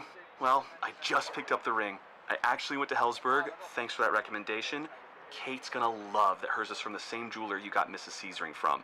They were so helpful throughout the whole process. They even knew your family by name, and the ring looks great. Anyways, I just couldn't wait to let you guys know. Call me back and wish me luck. Hellsberg, designed with care and craft since 1915. Shop in store or at hellsberg.com. We all hear the radio ads about the IRS. They tell you to be afraid, to be scared, and they try to frighten you into calling. I'm not here to do that. Tax Relief Advocates is different. TRA is here to tell you that if you owe money to the IRS, whether it's $5,000, $50,000, or $500,000, we have a solution. It doesn't matter if you're sitting in your car, at work, or with your kids. No matter where you are, call now. 800-575-9834. Don't lose hope. TRA can eliminate or reduce what you owe to the IRS. Generous programs are now available that can give you a fresh start. Our passion is taxes and helping individuals fix their IRS problems. We have over 1,000 5-star reviews on Google and an A+ with the Better Business Bureau. You don't need to be afraid of the IRS any longer. End your tax nightmare today by visiting us online at TRA.com or call 800-575-9834. That's 800-575-9834. Tax Relief Advocates. Real solutions for real people. The NFL season is rolling along, and you're starting to get a better feel on who's a contender and who's a pretender, and you can make all your predictions over at FanDuel. The FanDuel Sportsbook app is your home for all your favorite NFL bets, from yards to touchdowns to who you think is going to win. With FanDuel, any play can be the play of the game. And tonight, FanDuel is giving all customers 30% profit boost token. That's right. You can get in on the action for 30% profit boost on this Monday night. So make FanDuel your go-to app for every snap. So whether you want to bet who's going to win the game, who's going to score a touchdown, or who's going to score the first touchdown, you can do all that with our friends over at FanDuel. Just visit FanDuel.com. Use my promo code KFNZ to bet on the game. Play your game with FanDuel, an official sports betting partner of the NFL, and also 96.5 The Fan. 21 and present in Kansas. Opt-in required. Bonus issue is non-withdrawable profit boost tokens. Restrictions apply, including any token expiration and max wager amount. See terms at sportsbook.fanduel.com. FanDuel is offering online sports wagering in Kansas under agreement. Kansas Star Casino, LLC. Gambling problem? Get out with your best bet. Call 1-800-522-4700. Visit kansasgamblinghelp.com. Things are getting spooky in South Kansas City, but the deals at Rob Side Ford, they're scary good. Rob Side is with me. Hey, Rob, what's haunting the lot this month? No tricks, just treats. From Broncos to Explorers to F-150s and commercial vehicles, we've got the inventory, the selection, and the lowest prices in Kansas City. And no creepy sales tactics, just non-commissioned staff and real value. Exactly. And while we're on the scary stuff, Kevin, your brisket from last weekend still haunts me. Okay, dry rub shouldn't actually mean dry. But here's the real flavor. KC's only top-rated Ford dealer on Google, 4.8 stars with nearly 3,000 reviews. Voted best car dealership in KC by Kansas City Magazine. If you want simple, upfront, and easy, Rob Sight Ford is the treat you've been looking for. Visit 135th and State Line and buy right with Rob Sight. Rob Sight Ford, ROBSIGHT.com. And Kevin, leave the cooking to us this Halloween. This is the story of the one. As a custodial supervisor at a high school, he knows that during cold and flu season, germs spread fast. It's why he partners with Grainger to stay fully stocked on the products and supplies he needs, from tissues to disinfectants to floor scrubbers. Also that he can help students, staff, and teachers stay healthy and focused. Call 1-800-GRAINGER, click Grainger.com, or just stop by. Grainger, for the ones who get it done.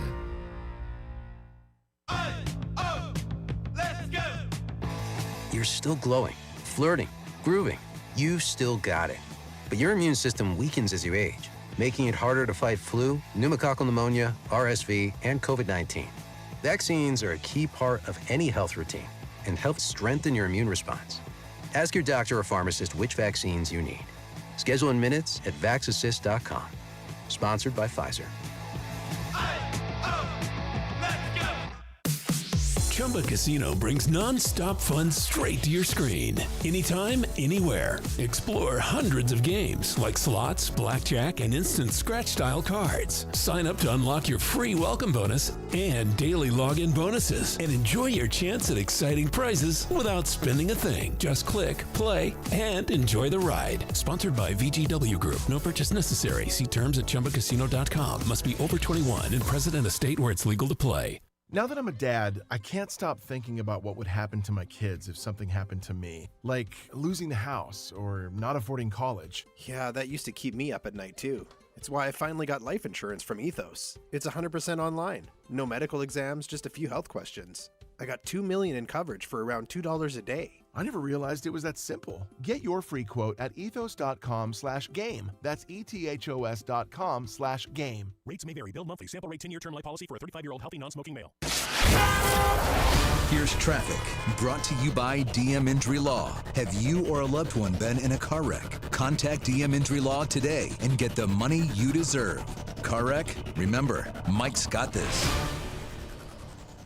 This one brought to you by Kansas City Wind Supply Group Vendor Showcase. It's this Thursday, October 23rd at J. Rieger & Company Distillery. We've got the multi-car crash down near Olathe. 35 northbound at Santa Fe. 2 left lanes are blocked. Hey, discover the latest HVAC, plumbing, and trade solutions with companies like Honeywell and April Air and 20-plus other vendors at the KC Wind Supply Group Vendor Showcase this Thursday, October 23rd, 3 to 6 p.m. at J. Rieger & Company Distillery. Enjoy complimentary food, drinks, tours, prizes, and network.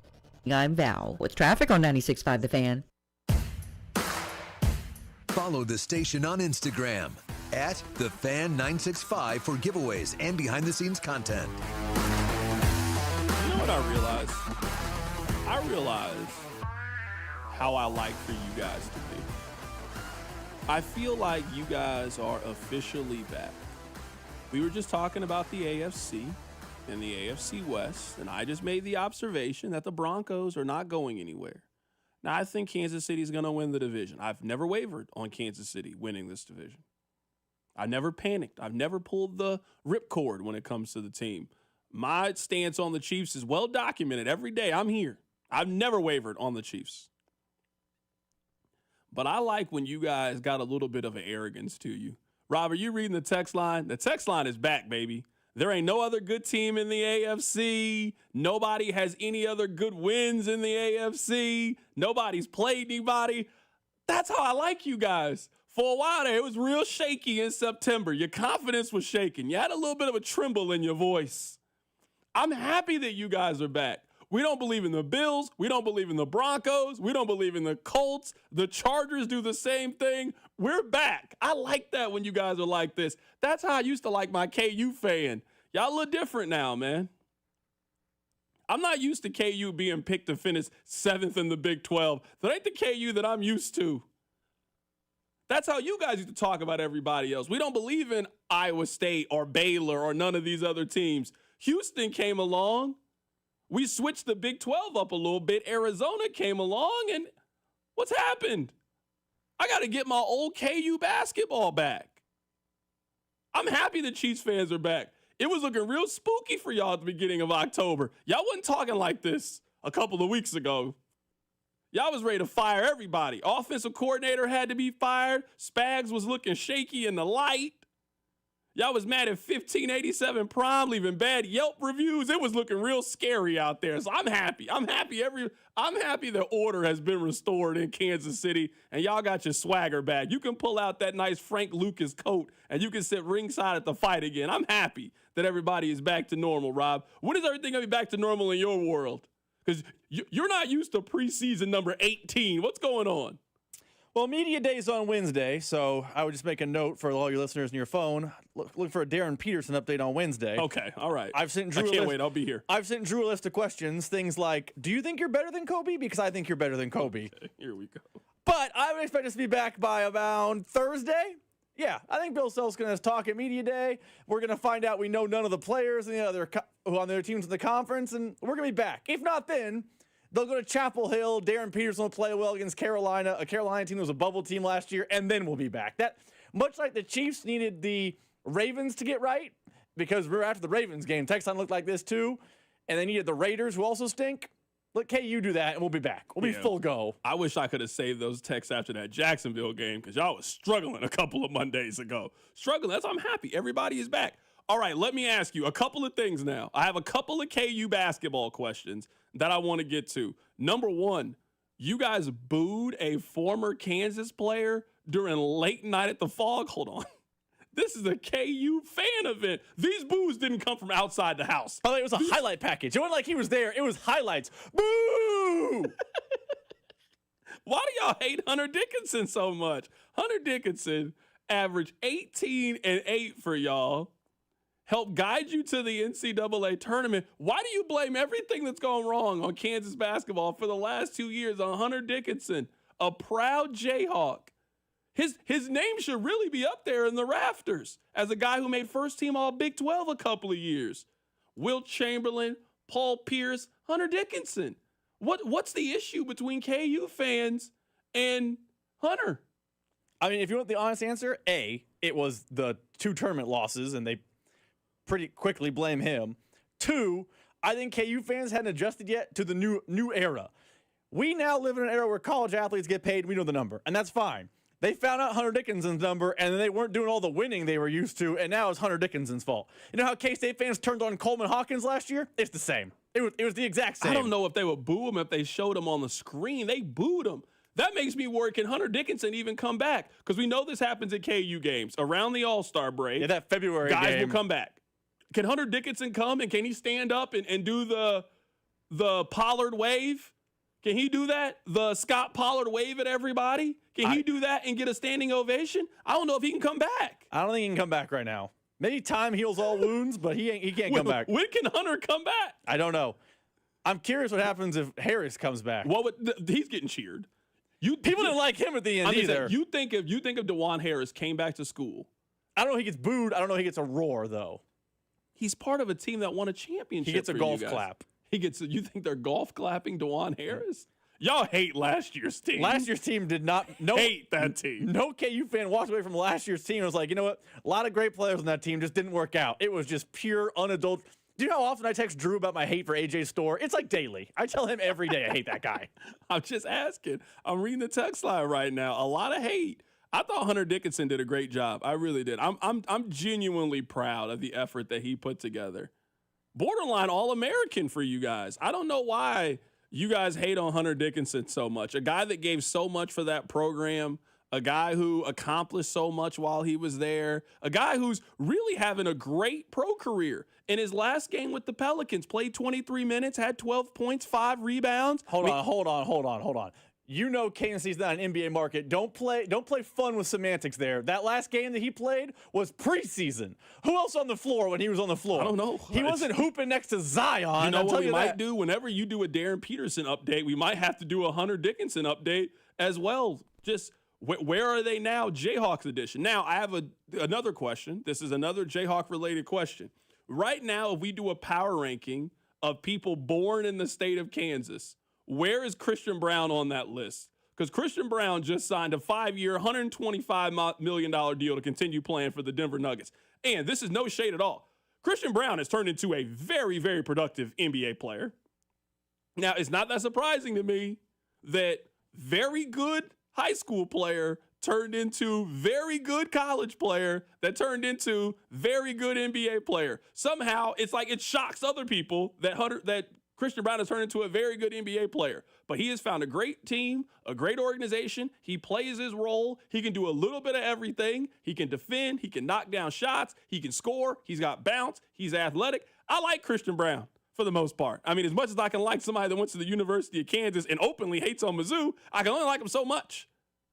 I was about to say, no one liked beating Mizzou more than he did. Yeah, I can like him so much. There's definitely a cap at how much I can like him.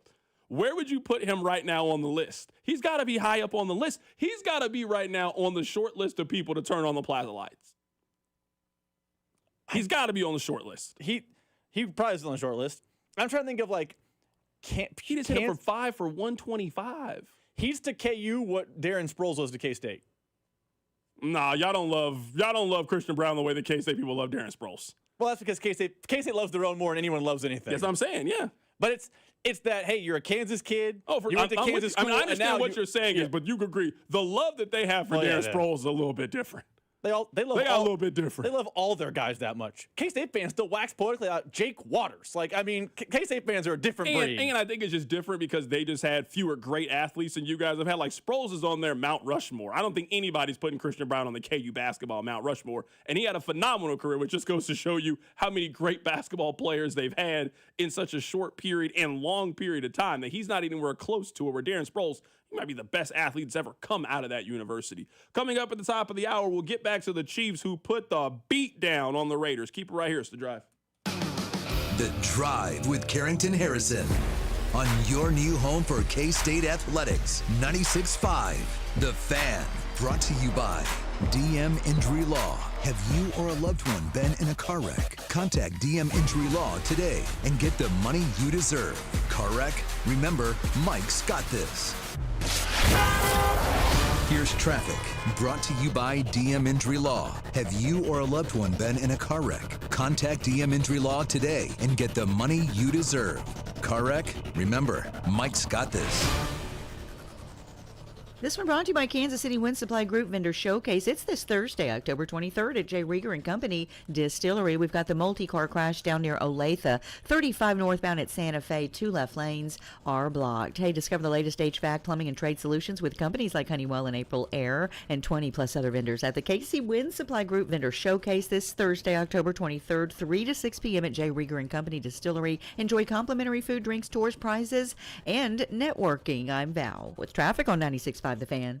Hi there, I'm Charlie. And I'm Carter. Our dad is Rex with Rex Buys KC. If you're thinking about selling a home in Kansas City and don't know where to start, our dad can help. Sometimes life throws curveballs, like moving for a new job, dealing with a divorce, or inheriting a house you weren't expecting. Dad doesn't just make offers, he talks with people to help them understand all of their options. No pressure, and it doesn't cost anything to talk with his team. He's a local home buyer who really knows Kansas City. If selling to him is the right choice, he'll give you a fair cash offer, and you can close on your timeline even in as little as 7 days. He buys homes in any condition.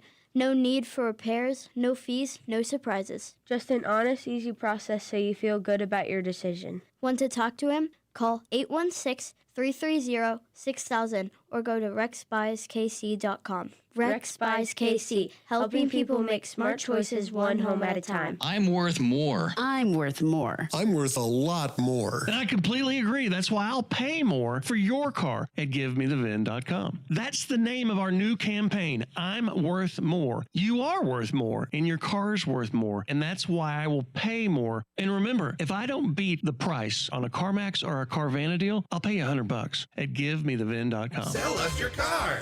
GiveMeTheVin.com. So easy you can do it in your underwear. Hey, Hey, Kansas City, this is Jeff Briggs with Victory Chrysler Dodge Jeep Ram, home of the Victory Effect, our pledge to drive down vehicle pricing for the city we love. Today, I'm here to tell you about an exciting offer for the remainder of the month. While supplies last, Victory is offering 3 ways to save on all remaining 2025 Ram half-tons, the winner of the coveted Motor Trend Truck of the Year. Here's how it works. You get to pick from 3 great offers like $5,000 off and 0% for 72 months on all remaining 2025 Ram 1500s, or $11,000 off and 3.9% for 72 months, or an astonishing $16,000 off with standard financing. Folks, it's no secret, it's been the same for years. The best time to buy a new pickup truck is during the model year-end closeout. Business owners, come see us today and ask about additional year-end savings from Ram exclusively for you. Supplies are dwindling fast, so hurry in and take advantage of this offer. Visit us at Kansas City's only automotive outlet mall, the Legends Auto Plaza, on the southeast corner of 435 and Parallel, just east of Nebraska Furniture Mart, or online at victorymotorskc.com, where our first price is better than their last. It's football season, and I can't wait for the games. And now I have even more reason to cheer on the Chiefs. I just head to Hy-Vee the day after any game and score savings at the pump with my Hy-Vee Perks card.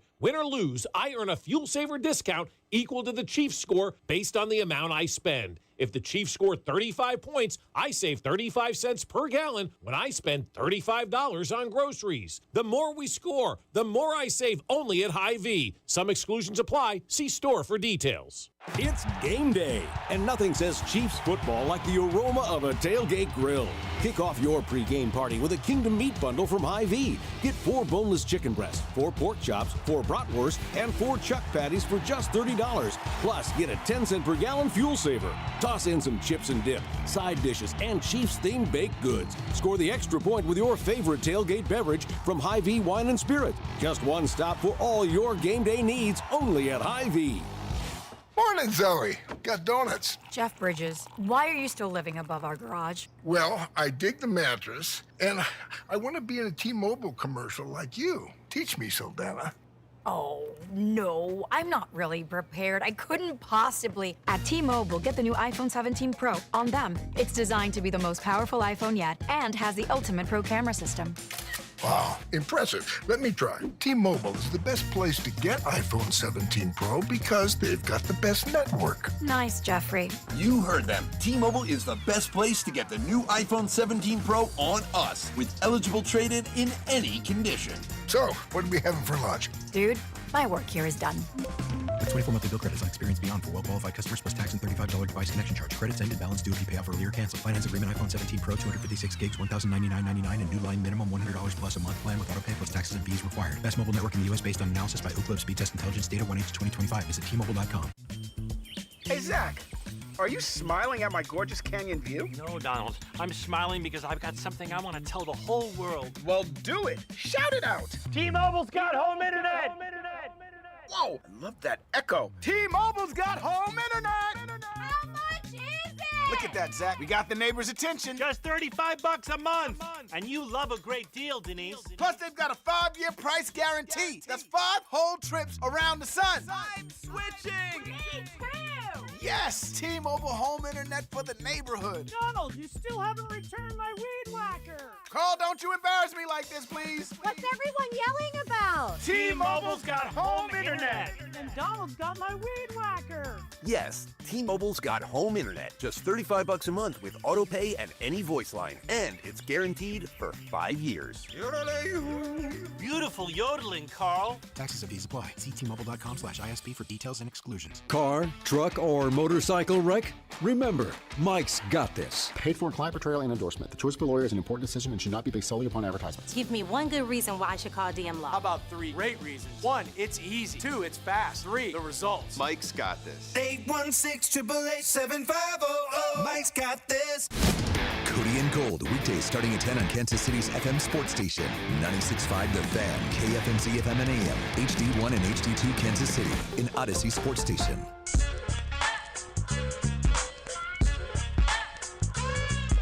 Congratulations on getting through your 9 to 5. Thank you so much for listening. It is The Drive. Coming up in about 30 minutes, we're going to get you ready for what looks like a banner day, potentially, in sports.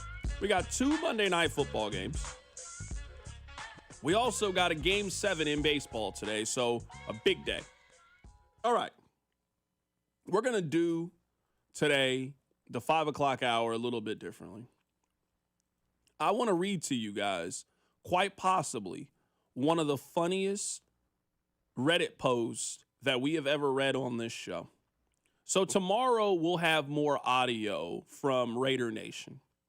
But I found this Reddit post that I want to read to you guys. And Rob, if you can get the music queued up, this is the perfect way to begin the 5 o'clock hour. So if you go on reddit.com/Raiders, their Reddit page is called the Death Star. That's the nickname they have for their stadium. And there was a post that caught my attention that I want to read to you guys. Rob, if you can hit my music. The headline of this story says, Raider Nation, it's okay to take a break from watching this joke of a team. I want to read this to you because I want you to fully understand the emotional distress that ass whooping that the Chiefs put on the Raiders, the kind of damage that it's done to the psyche of Raiders fans. If you are reading this post, you are probably feeling what I'm feeling right now. I am completely broken. I'll be honest. I've watched some games this season where I felt I was on the verge of crying from the sheer incompetence and disappointment. But this game, it didn't just disappoint me. It has left me completely broken. I am mentally and emotionally drained, and I know that I'm not the only one. This isn't just, quote, being a fan anymore. Watching this team is a form of self-harm. I cannot keep pouring my time, energy, and emotional well-being into something that causes me nothing but stress. For the sake of all of our mental health, I beg you to take a long extended break from watching this team. Unfollow them on social media, enjoy your Sundays, and let your mind heal. This is where our mental health must come first. For the sake of your own well-being, you must prioritize yourself. If you're watching this team and you feel they're costing you your peace, well, then it's time to step away. I'm so broken. I might not even watch another game the rest of the season. It is not worth sacrificing my mental health for an outcome that will likely be the same. This is my plea to everyone in Raiders Nation who feels this way. Take a long, overdue break, unplug, find a better way to spend your Sundays and heal the emotional wounds this team is inflicting. You are not a bad fan for prioritizing your mind and mental over this franchise. Please stop letting this team torment you. This is as down bad and as much of a cry for help that I've ever heard from a fan of an opposing team. This is what you guys did to them yesterday. Are there any sharp objects in the room? You gotta call the number. You need a friend. You need a hug. You broke them. You damaged the psyche of the Las Vegas Raiders. Now, I don't know this gentleman, but I'm guessing if you're a Raiders fan, you spent a lot of Sundays watching bad football. That's all you know. They haven't won a playoff game since the mid-2000s. They've won double-digit games 2 times in the last 20 years. They're not a good football team. They're not a good franchise. You should be used to wasting your Sundays. But the fact that that beatdown has now sent a young man over the edge, this is a cry for help. It really is a cry for help. He said, I'm already broken. I might not watch the rest of the season. It's October 20th. They don't stop playing football until January. Well, they stopped in Oakland before that. Or Vegas, excuse me. They already stopped in Oakland. They might stop playing in Las Vegas, too. They about to turn that into a convention center. They ain't playing no football in there. That's what you guys did yesterday. That's a cry for help. I'm serious. I love football. I really do. I do. I love football. I love sports. I love talking about it. If sports got you doing that, you got to find a new hobby. You got to start watching reality TV with your lady. You do. You got to start watching movies. You got to start watching documentaries. You got to find an activity that gives some meaning to your life. You got to find a show on HBO Max, Hulu. It's Huluween. You got to find a scary movie. I guess he was watching a scary movie yesterday. That was Saw 11 is what we saw yesterday. And Patrick Mahomes was Jigsaw. Can we go through some of these numbers real quick? I promise you, we'll get to the hits. I don't have much written down today because just why? I mean, just what does it matter? None of it matters with what we saw yesterday. It was a complete and utter beatdown is what we saw. Some days, Rob and I really go and we're looking up stats and notes, and I'm trying to find the unique angle. I'm trying to provide a different outlook on what you guys were watching. No, we all got the same one. I don't think I've ever seen a team get dominated more than I saw the Chiefs dominate the Raiders yesterday. I really don't. Yesterday, Patrick Mahomes threw for 286 yards and 3 touchdowns. Geno Smith threw for 67 yards in the game. Ashton Genty ran for 21 yards. The Raiders carried the ball 11 times and got 25 yards rushing. The Raiders had 95 yards from scrimmage. 95 yards from scrimmage in the game. 95. Their leading receiver had 33 yards. They had 3 first downs. One of them was because of a defensive holding penalty by Trent McDuffie.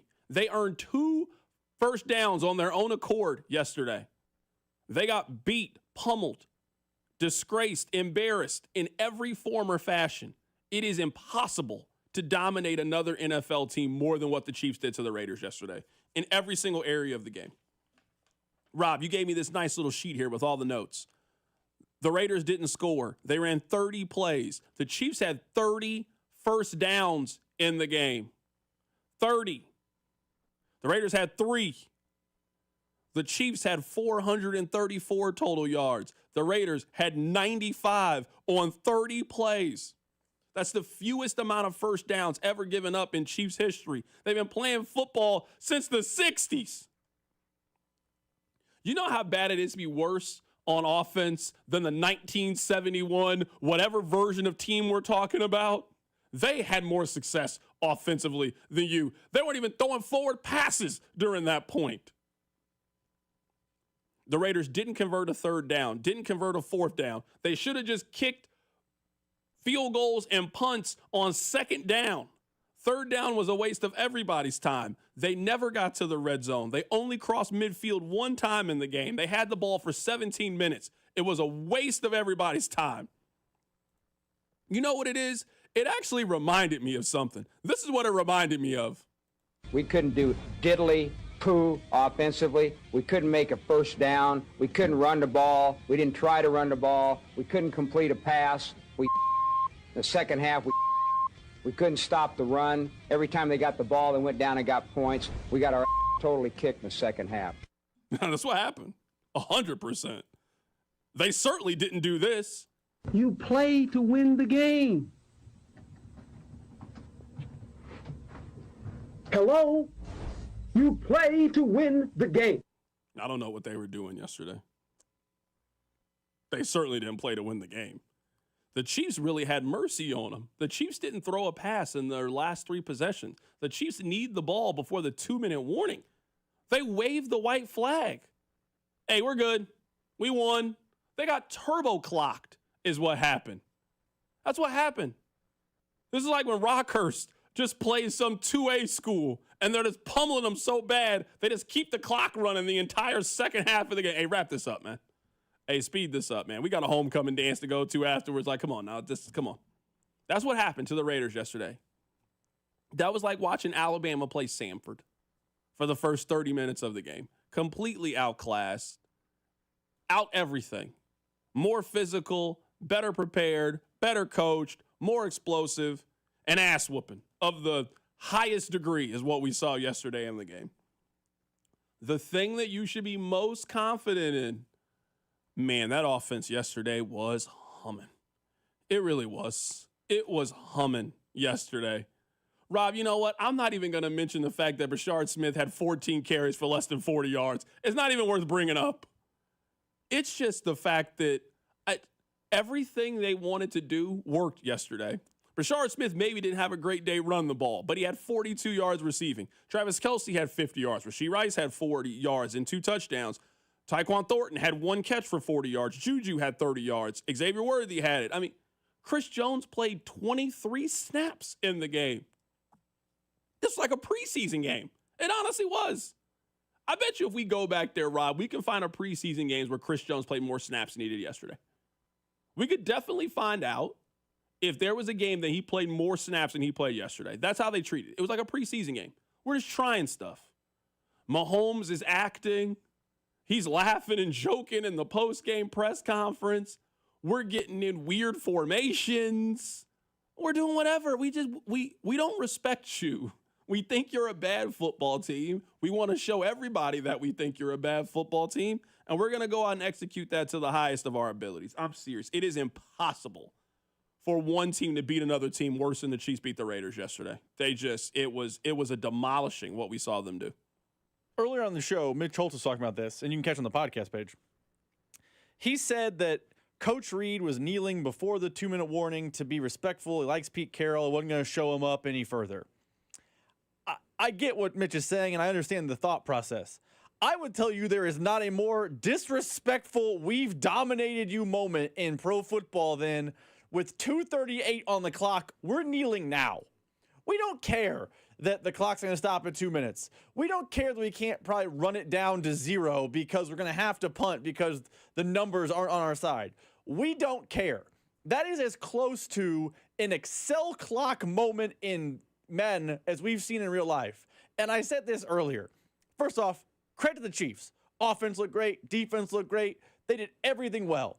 But that was a glorified scrimmage. The Raiders were a turtle on its back. It was just helpless. They were stuck there. They couldn't do nothing. It was honestly, the third preseason game against the Bears was more competitive than yesterday, and that was a game that featured Chris Oladokun. So, good for the Chiefs, but I walked away being like, man, that is as bad of an NFL team as I've seen, and I watched the Jets at one point this year. You're right. You're right. You know what I want to look up? I'm going to look up what the Chiefs did in that Week 18 game or the Week 17 game last year. You remember the one where the Chiefs just got completely throttled when the Chiefs just basically didn't try?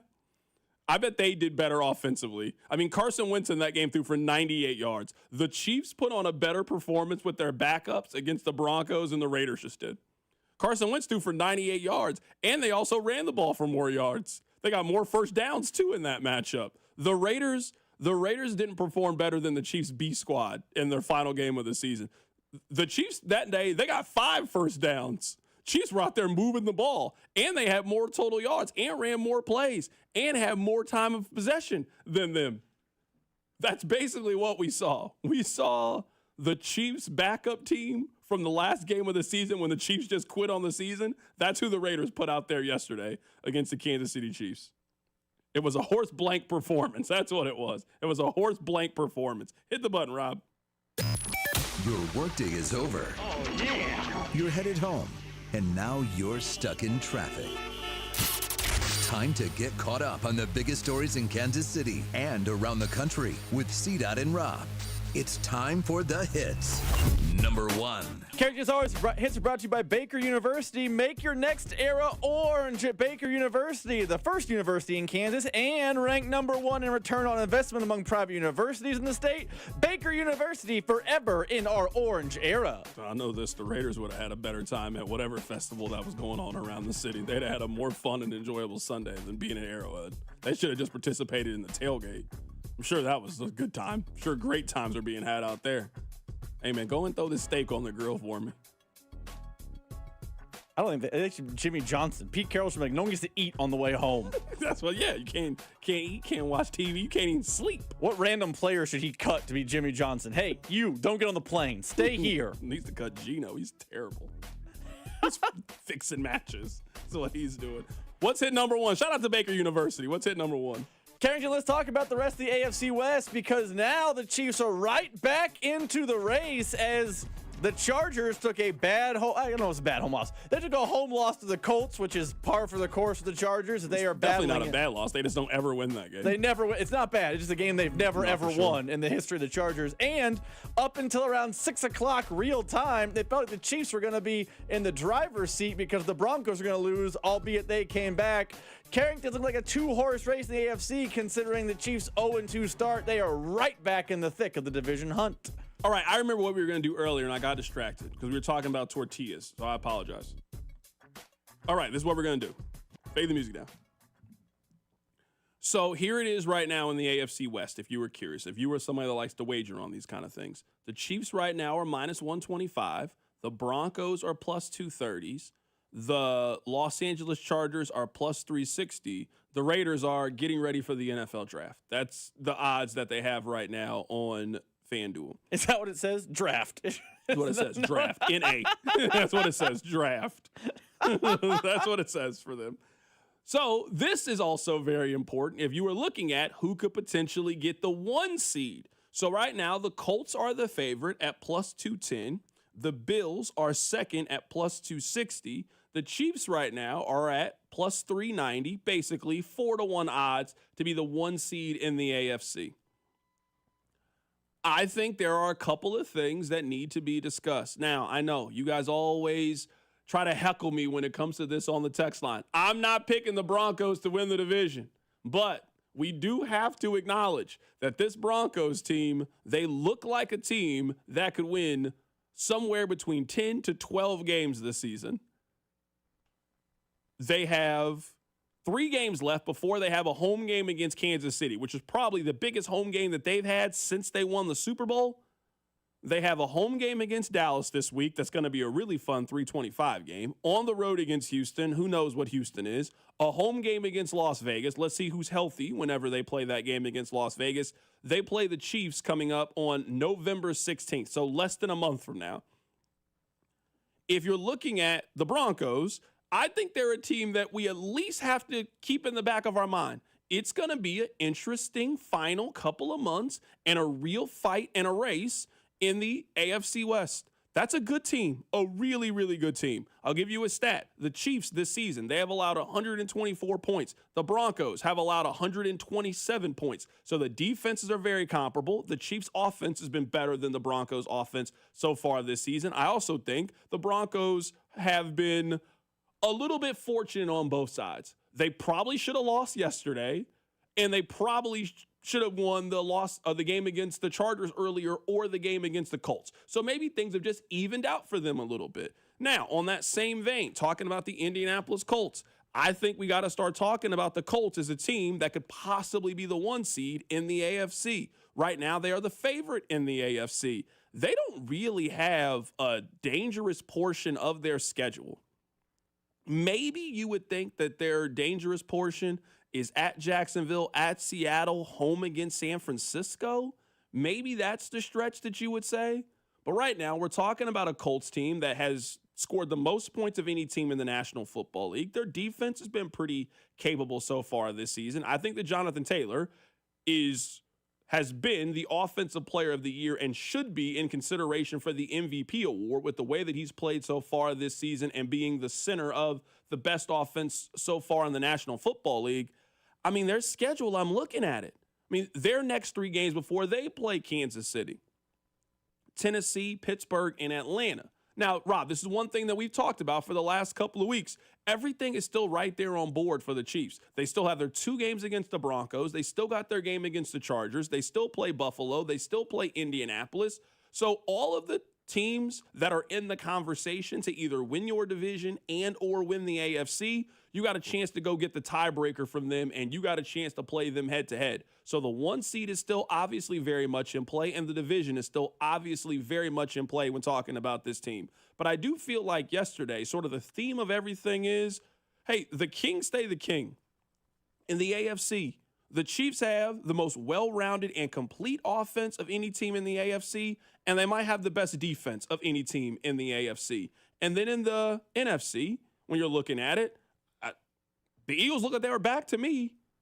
I feel like we all kind of overreacted to a small stumble by the Philadelphia Eagles. They had a bye week. They came back.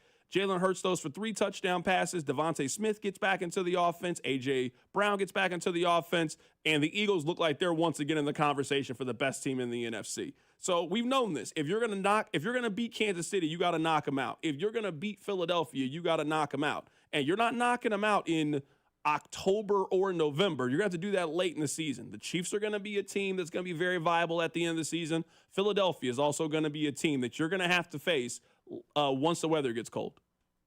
I feel like, and I was probably me, was the person that a few weeks ago, I think it was 2 weeks ago on the show, we did the I don't know versus good versus bad category. And I had a bunch of teams in the I don't know category. I had the Chiefs in the I don't know category. This is before the Lions game. I feel like now there are more teams that I would put in the good category, and I feel like that good category is also starting to separate. The Eagles have pushed back into the good category. The Colts are now in the good category. They are a good team. The Bills, I think, remain in the good category, albeit they might be the shakiest in the category. The Chiefs are now very much firmly in the good category. Like, we are seeing, and this is usually the time of year we start to see it. I think every year in the NFL, we kind of fall for it early in the year. Like, oh, man, the Week 4 Super Bowl. The Super Bowl isn't played in Week 4. We're about halfway through the season. It's Week 8, Week 9-ish. We're at that halfway-ish point. And you were starting to see the cream rise to the top, and you're starting to see the bad float to the bottom. And the Chiefs and the Eagles this week went out and reestablished, over the last 2 weeks of the Chiefs, we're part of the top. We're not part of this mix in the middle. We're not part of this, I think we're good, but we don't really know grouping that hangs out with people like the Patriots. Nope. We're better than them, and we're going to show the world we're better than them. And you said earlier, they kind of played with their food yesterday, and even while doing that, they beat the Raiders 31-0 on the heels of a really impressive Lions win. The Chiefs are firmly, if you didn't believe it before, are firmly back and now are welcoming themselves into that Super Bowl conversation yet again. Coming up on the other side, we are going to head to Seattle, Washington. Seattle feels like they're the epicenter of sports today. They are hosting Monday Night Football against the Texans. They also have Game 7 in Toronto against the Blue Jays. A really exciting night in sports. We'll get to it next. Keep it right here. It's The Drive. The Drive with Carrington Harrison. Watch the show on YouTube by subscribing to the 965 YouTube channel. The Drive, brought to you by DM Injury Law. Have you or a loved one been in a car wreck? Contact DM Injury Law today and get the money you deserve. Car wreck? Remember, Mike's got this. 96.5, The Fan. This is James Hawkins, president of Golden Oak Lending. With rates as low as 4.5% and your home's equity at record highs, now's the time to refinance. Our cash-out customers save an average of more than $1,000 a month and even skip 2 payments.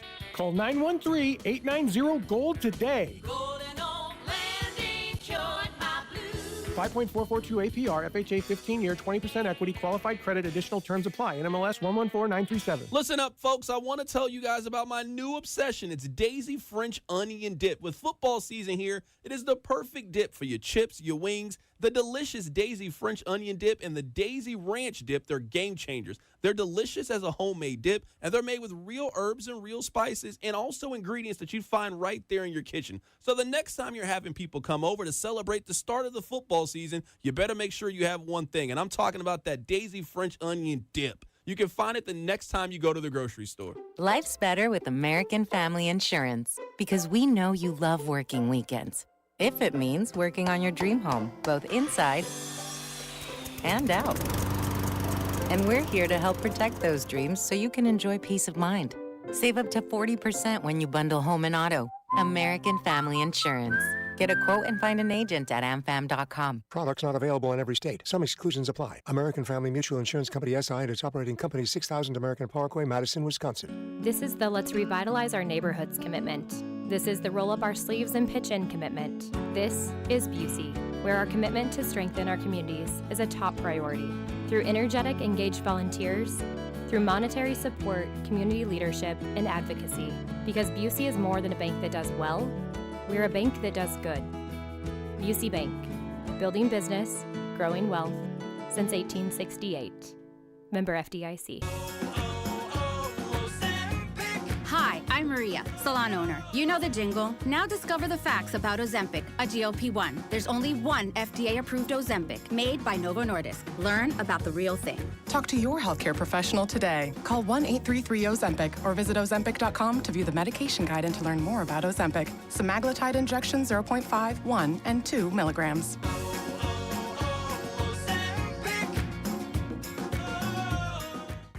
This is the story of the one. As a custodial supervisor at a high school, he knows that during cold and flu season, germs spread fast. It's why he partners with Grainger to stay fully stocked on the products and supplies he needs, from tissues to disinfectants to floor scrubbers. Also that he can help students, staff, and teachers stay healthy and focused. Call 1-800-GRAINGER, click Grainger.com, or just stop by. Grainger, for the ones who get it done. Check engine or ABS light on? Take the guesswork out of your warning lights with O'Reilly Veriscan. It's free. Ask for O'Reilly Veriscan. O'Reilly Auto Parts. Find what you love and love what you find at Total Wine and More. There's so much waiting for you. With the lowest prices for over 30 years, find what you love only at Total Wine and More. Drink responsibly, B21. Hey, it's Cody and Gold. You guys know we've been telling you about our friends over at Centric and how in just as little as 4 months you could find a brand new career in IT. October is Cybersecurity Awareness Month, and cybersecurity threats are increasing every year. You could have a new career working in that field. Don't just take it from us. Listen to Carney. I'm Carney, a U.S. Army veteran and now an Enterprise Service Desk Technician. Using my GI Bill here wasn't just about training for a civilian career. It was about joining a community that supports veterans. So go to Centric.com to learn more or schedule a meeting with our buddy Russ. This report is brought to you by O'Reilly Auto Parts, your professional parts people. Check engine or ABS light on? Take the guesswork out of your warning lights with O'Reilly Veriscan. It's free. Ask for O'Reilly Veriscan. O'Reilly Auto Parts. Here's traffic, brought to you by DM Injury Law. Have you or a loved one been in a car wreck? Contact DM Injury Law today and get the money you deserve. Car wreck? Remember, Mike's got this. Brought to you by O'Reilly Auto Parts. We've got a wreck now, Lee Summit on the curve. Multi-car crash, 435 eastbound just past Douglas. It is the right lane blocked. Riverside, that's a two-car crash, 29 southbound past Gateway, right lane blocked, slow in the area. I'm Val with traffic on 96.5 The Fan. This is 96.5 The Fan, your home for Chiefs football.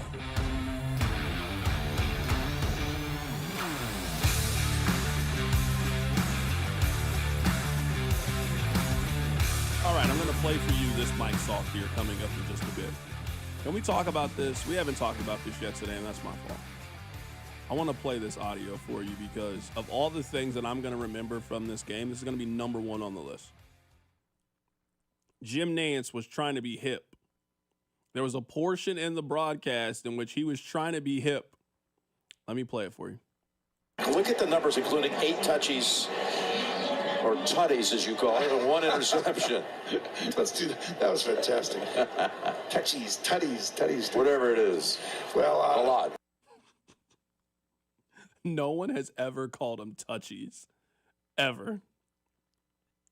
Touchies feels kind of inappropriate. Hey, man, I got 2 touchies today. Bro, what's going on? Hey, what's that one meme where he's like, how do you do, fellow kids? That's what Jim Nantz sounded like when he was trying to speak in the youth vernacular. Look at the numbers, including 8 touchies. 8 touchies. I was in the house dying laughing when I heard this. I had to find things to entertain myself with that game. The Raiders weren't entertaining me. And Jim Nantz calling them touchies, it entertained me. It definitely had me laughing. I was in the home giggling, as you would say. I want to play this for you. Seattle has, one of the biggest sports days that I can remember for a city. They're hosting Monday Night Football today against the Texans. They are also on the road for Game 7 against the Toronto Blue Jays. So we're talking about the multi-view is going to be getting a workout today in one of the most beautiful cities in America. Let's head to the phone lines right now to be joined by Mike Salk. We asked him how crazy is tonight going to be with everything going on in the sports calendar. Yeah, it is pretty crazy. I would say this is the best sports day in the history of the city. I've been here for 17 years. I guess I can't speak to, maybe there was a time in the 90s with the Sonics and Mariners, but the Mariners, yeah, maybe. The Seahawks really weren't that good yet. So I think this is probably it. I mean, the only thing missing would be if the Game 7 was here. We had 2 games a couple of weeks ago with the Seahawks and Mariners both playing. But, yeah, I mean, this is out of control. I mean, I don't know that there's ever been a day where the Seahawks were playing at night and we barely had a chance to talk about them during the show because, as you know, and you were there for the whole Kansas City Royals run to the World Series a few years ago, when a baseball playoff run takes over your town, there is nothing like it and nothing beats it.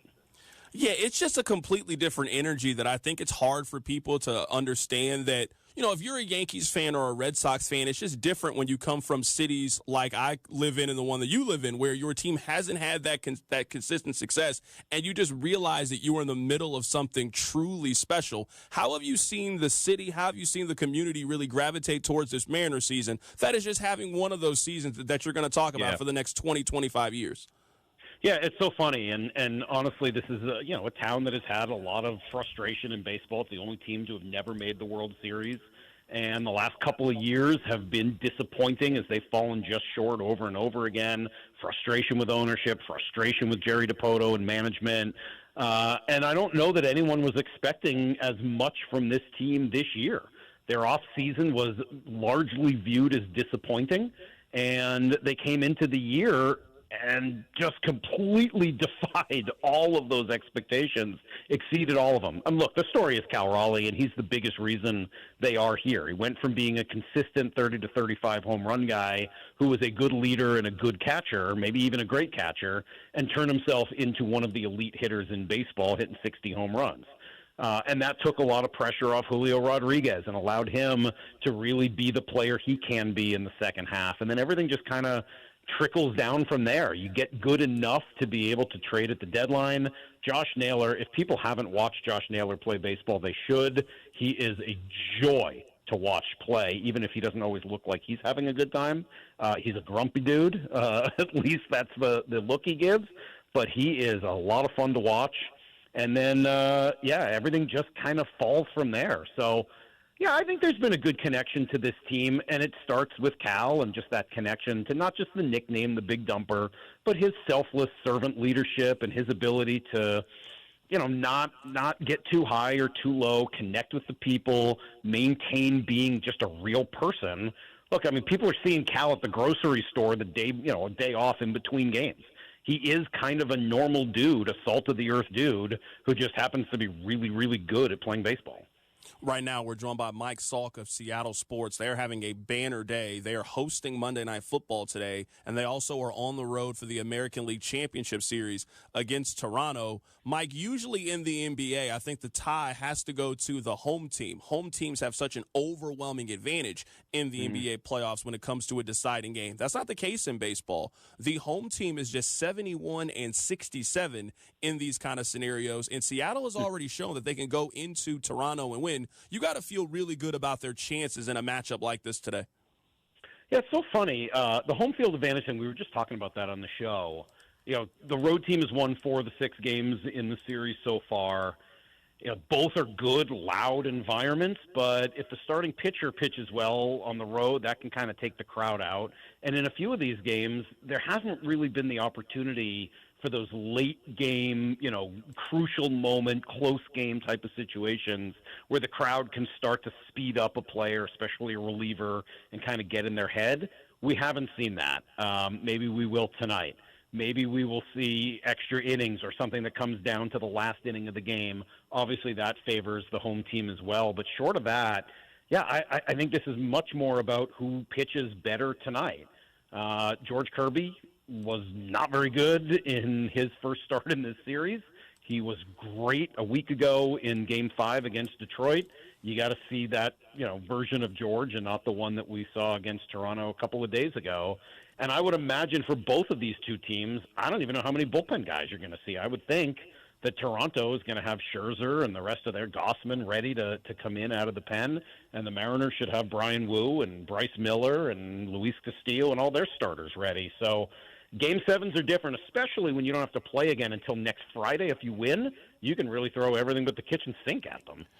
Right now, we're joined by Mike Salk of Seattle Sports. A big day in Seattle. They are hosting Monday Night Football. They're also going on the road for Game 7 of the American League Championship Series. Let's transition over to football. Let's talk about the Seahawks. I kind of feel like they're the forgotten team right now in the NFC. There's just so many good teams. It feels so bunched up right now. It feels like every division has a team that you think can win the Super Bowl. There might be 3 of those teams in the NFC West. What is it like to follow this Seattle team that isn't getting the talk that Detroit does or Green Bay, but might be as good as all of those teams? Well, I mean, that's nothing new. Obviously, a little corner of the country up here that the rest of the media does not pay a ton of attention to. It was interesting looking at power rankings this week. I don't know how much faith to put in those, but I saw the Seahawks everywhere from literally third behind I think it was Bucks and Lions, to, I want to say, 14th or so from one of the Fox writers. I mean, opinions vary widely on what kind of a team they are. I think they're a good team. I don't know if they've shown yet that they're a great team or anything close to it, but Sam Darnold has played really good football to the point where Daniel Jeremiah told us last week that we have to stop putting a but at the end of Sam Darnold's name. He's good, but, and I'm almost there with him. I mean, he's played really well now for 2 years in a row. The one thing we haven't quite seen, and it's a huge deal to me, and obviously you've seen it in Kansas City, is you got to be able to win those games in the final minute or two when you get the ball tied or maybe even down and your team needs a field goal or a touchdown to win. Those drives are everything, and he's 1 and 2 with 2 turnovers in those drives. So, the positive side of that, this team could legitimately be 6-0. The other side of it is they need their quarterback, who's been unbelievably good through the first 58 minutes of every game this year, to be as good in that final minute or two. A really big night for Seattle. They are hosting Monday Night Football. They also have a Game 7 today against Toronto. I looked this up today because I was curious. The home team in deciding games, win-or-go-home scenarios in the baseball playoffs are just 71 and 67. So this is virtually a coin flip between 2 very evenly matched teams, and the winner goes on to play the Dodgers in the World Series. Keep it right here. It's The Drive. This is Wyatt Thompson from K-State, and you're listening to The Drive with CDOT right here on 96.5 The Fan and the Odyssey app. Brought to you by DM Injury Law. Have you or a loved one been in a car wreck? Contact DM Injury Law today and get the money you deserve. Car wreck? Remember, Mike's got this. Morning, Zoe. Got donuts. Jeff Bridges, why are you still living above our garage? Well, I dig the mattress, and I want to be in a T-Mobile commercial like you. Teach me, Saldana. Oh, no, I'm not really prepared. I couldn't possibly. At T-Mobile, get the new iPhone 17 Pro on them. It's designed to be the most powerful iPhone yet and has the ultimate pro camera system. Wow, impressive. Let me try. T-Mobile is the best place to get iPhone 17 Pro because they've got the best network. Nice, Jeffrey. You heard them. T-Mobile is the best place to get the new iPhone 17 Pro on us with eligible trade-in in any condition. So, what are we having for lunch? Dude, my work here is done. With 24 monthly bill credits on experience beyond for well-qualified customers plus tax and $35 device connection charge. Credits ended, balance due if you pay off earlier or cancel. Finance agreement iPhone 17 Pro, 256 gigs, $1,099.99 and new line minimum $100 plus a month plan with auto pay plus taxes and fees required. Best mobile network in the U.S. based on analysis by Ookla Speed Test Intelligence data 1H2025. Visit T-Mobile.com. FanDuel, America's #1 sportsbook, is coming to Missouri. On December 1st, you'll finally be able to bet on all your favorite teams and all your favorite sports. With FanDuel, there's a ton of ways for you to get in on the action. You can bet everything from the money line to over-unders to which team will win it all. You'll be able to build parlays, bet player props, or even ride the live line. Whatever your style, FanDuel has you covered.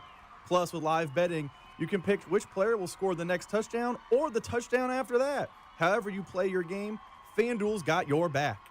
On December 1st, you'll be able to see for yourself why FanDuel is America's #1 sportsbook. With FanDuel, there's a ton of ways for you to get in on the action. FanDuel, play your game. FanDuel Sportsbook is an official sports betting partner of the NFL and 96.5 The Fan. 21 and present in Missouri. Gambling problem? Call 1-800-GAMBLER. Hey, Zach, Are you smiling at my gorgeous canyon view? No, Donald. I'm smiling because I've got something I want to tell the whole world. Well, do it. Shout it out. T-Mobile's got home internet. Whoa, I love that echo. T-Mobile's got home internet. How much is it? Look at that, Zach. We got the neighbor's attention. Just $35 a month. And you love a great deal, Denise. Plus, they've got a 5-year price guarantee. That's 5 whole trips around the sun. I'm switching. Me too. Yes, T-Mobile home internet for the neighborhood. Donald, you still haven't returned my weed whacker. Carl, don't you embarrass me like this, please. What's everyone yelling about? T-Mobile's got home internet. And Donald's got my weed whacker. Yes, T-Mobile's got home internet. Just $35 a month with auto pay and any voice line. And it's guaranteed for 5 years. Beautiful yodeling, Carl. Taxes and fees apply. See T-Mobile.com/ISP for details and exclusions. Okay, I have to tell you. I was just looking on eBay where I go for all kinds of things I love, and there it was. That hologram trading card. One of the rarest. The last one I needed for my set. Shiny like the... Designer handbag of my dreams. One of a kind. eBay had it, and now everyone's asking, ooh, where'd you get your... Windshield wipers. eBay has all the parts that fit my car. No more annoying. Just beautiful. Millions of finds, each with a story. eBay. Things people love. Oh, no. Ah, that's the sound of someone who's misplaced My debit card. their debit card. Where'd I leave that thing? Not at the gas pump, or the checkout counter, or the roof of your car. Now, if he has the Chase mobile app, he can use Card Lock. Wait, I could just lock my card. Yep, just a few tippy taps on his phone, and that sound, that's peace of mind from Chase. Chase mobile app is available for select mobile devices. Message and data rates may apply. JP Morgan Chase Bank N.A., member FDIC. Shopping for a new Ford? Go where it's easy. Rob Sight Ford. Non-commissioned staff, huge trade-in values, and Kansas City's top-rated Ford dealer. Rob Sight Ford. ROBSIGHT.com. Tonight, expect clear skies with a low of 50. Weather brought to you by Staples. Have you heard? The Staples Easy button is back with even more easy. Press it for custom prints, shipping services, even passport photos. Staples. That was easy. This is the story of the one. As a custodial supervisor at a high school, he knows that during cold and flu season, germs spread fast. It's why he partners with Grainger to stay fully stocked on the products and supplies he needs, from tissues to disinfectants to floor scrubbers. Also that he can help students, staff, and teachers stay healthy and focused. Call 1-800-GRAINGER, click Grainger.com, or just stop by. Grainger, for the ones who get it done. Check engine or ABS light on? Take the guesswork out of your warning lights with O'Reilly Veriscan. It's free. Ask for O'Reilly Veriscan. O'Reilly Auto Parts. Find what you love and love what you find. A Total Wine and More. There's so much waiting for you. With the lowest prices for over 30 years, find what you love only at Total Wine and More. Drink responsibly, B21. Chiefs coverage brought to you by Metal by the Foot, your metal project superstore. Who is the area's only dealer for Fronius professional welding equipment? Metal by the Foot, located in KC and Topeka. Online at metalbythefoot.com. When you need a piece of metal, remember, metal doesn't have to cost an arm or a leg, just the foot. You're listening to 96.5 The Fan from the DM Injury Law Studios. Mike's got this. Here's traffic, brought to you by DM Injury Law. Have you or a loved one been in a car wreck? Contact DM Injury Law today and get the money you deserve. Car wreck? Remember, Mike's got this. Brought to you by Kansas City Wind Supply Group Vendor Showcase. It is this Thursday, October 23rd at J. Rieger & Company Distillery. We've got the multi-car crash still working. Lee Summit, and that's 470 eastbound as you approach Douglas. Left lane is blocked. Also 69 northbound past 103rd. That's a stall. Right lane is blocked there. Discover the latest HVAC plumbing and trade solutions with companies like Honeywell and April Air and 20 plus other vendors at the KC Wind Supply Group Vendor Showcase. This Thursday, October 23rd, 3 to 6 p.m. J. Rieger & Company Distillery. Enjoy complimentary food, drinks, tours, prizes, and networking on Val with traffic on 96.5 The Fan. Hey, it's Juju Smith-Schuster from the Kansas City Chiefs. Welcome back to The Drive with C-Dot on your home for Chiefs football. 96.5 The Fan. I don't know how Netflix does it, but Netflix always has the flavor of the month documentary. Rob, have you watched the new one? The new Netflix documentary is The Perfect Neighbor. Have you watched this, The Perfect Neighbor, Rob? Have you seen this? No, but it is on my watch list. Okay, I just watched it yesterday. We have a list going home. Yeah, I watched it yesterday. And it's definitely worth your time. You know, Netflix stay with a crime doc once a month that you got to watch. This is a good one. I'm giving you, this gets my seal of approval, the Carrington seal, 913-586-7965. It's called The Perfect Neighbor. It's on Netflix. I didn't know the backstory. Maybe you guys knew the backstory of it. I had no clue. I just saw it, and it was, you know how Netflix, they make you think, you got to watch this one. It's number one. It's won all these awards. You got to watch it. And I was like, all right, let me check it out. I was like, oh, okay, all right. Ended up being good. I ain't going to lie to you. Before we get out of here, I want to, I guess, share a couple of thoughts with you guys. The first thought I have is there might not be a better feeling in all of fandom than when your favorite college football team goes on the road and picks up a really tough conference road win. There might not be a better feeling. I was so fired up on Saturday while I was watching that Missouri-Auburn game. There were so many opportunities for things to go left for Mizzou. Really so many opportunities. They couldn't run the football really at any point in the game. They missed multiple opportunities. They had 1st and 10 from the 30-yard line with a chance to win the game. They then took a sack. It got them out of field goal range. In overtime, Auburn misses a kick in the first overtime. All Missouri needs to do is score in the second or in their first overtime.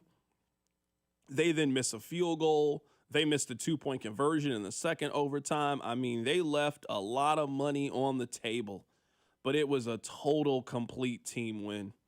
Bo Pribula, where I just think at this point, Missouri fans will just never be happy with who their quarterback is. They've been unhappy with the last 5 quarterbacks that they've had.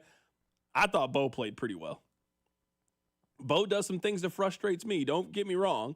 He throws that interception he threw in the second quarter. He throws that interception every game. It's literally every game. He does one of those kind of plays. You can't do that on the road against Vanderbilt, but he just makes one of those plays. But I think he's a very tough runner. You can see the athleticism. I think he's a better passer than people have given him credit for. I really, they don't win that game without Bo Pribula. They don't. They don't win that game. I thought his toughness was a major, major difference in the game. Their defense, they got true guys that can get after the quarterback. It was one of those things. I'm the house. I'm pacing. I'm fired up after a good road win on the road at Auburn. Fantastic. Now, it sounds crazy to say this, but, I mean, it's true. The winner between Vanderbilt and Missouri, they control their destiny when it comes to the college football playoff. They really do. Vanderbilt is one of the best teams in college football, which sounds crazy to say, but that is where we are.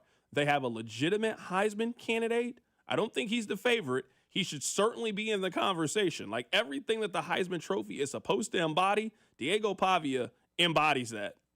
And they have the wins that they are starting to rack up. And I think Vanderbilt's got a shot to make the playoff. I think Missouri's got a shot to make the playoff. This feels like an elimination game for one of those two teams. They both have one loss. That loss comes to Alabama. You got to find a way to beat the other team. So we'll see if Missouri can do it. We're also really excited for this week. We got Kansas. We got Kansas State. This is the biggest Sunflower Showdown, it feels like, in a very, very long time. KU, if you can't win this one at home, this is a down K-State team. If you don't find a way to win this one, man, I don't know if you'll ever beat K-State again. I'm serious. I don't know if you'll ever win. You got to figure out, you got to get this one, Rob. You know you got to get this one. I had the same sentiment. I was talking to some friends, and they were like, is it this the year? And I'm like, if it's not, it's just never happening.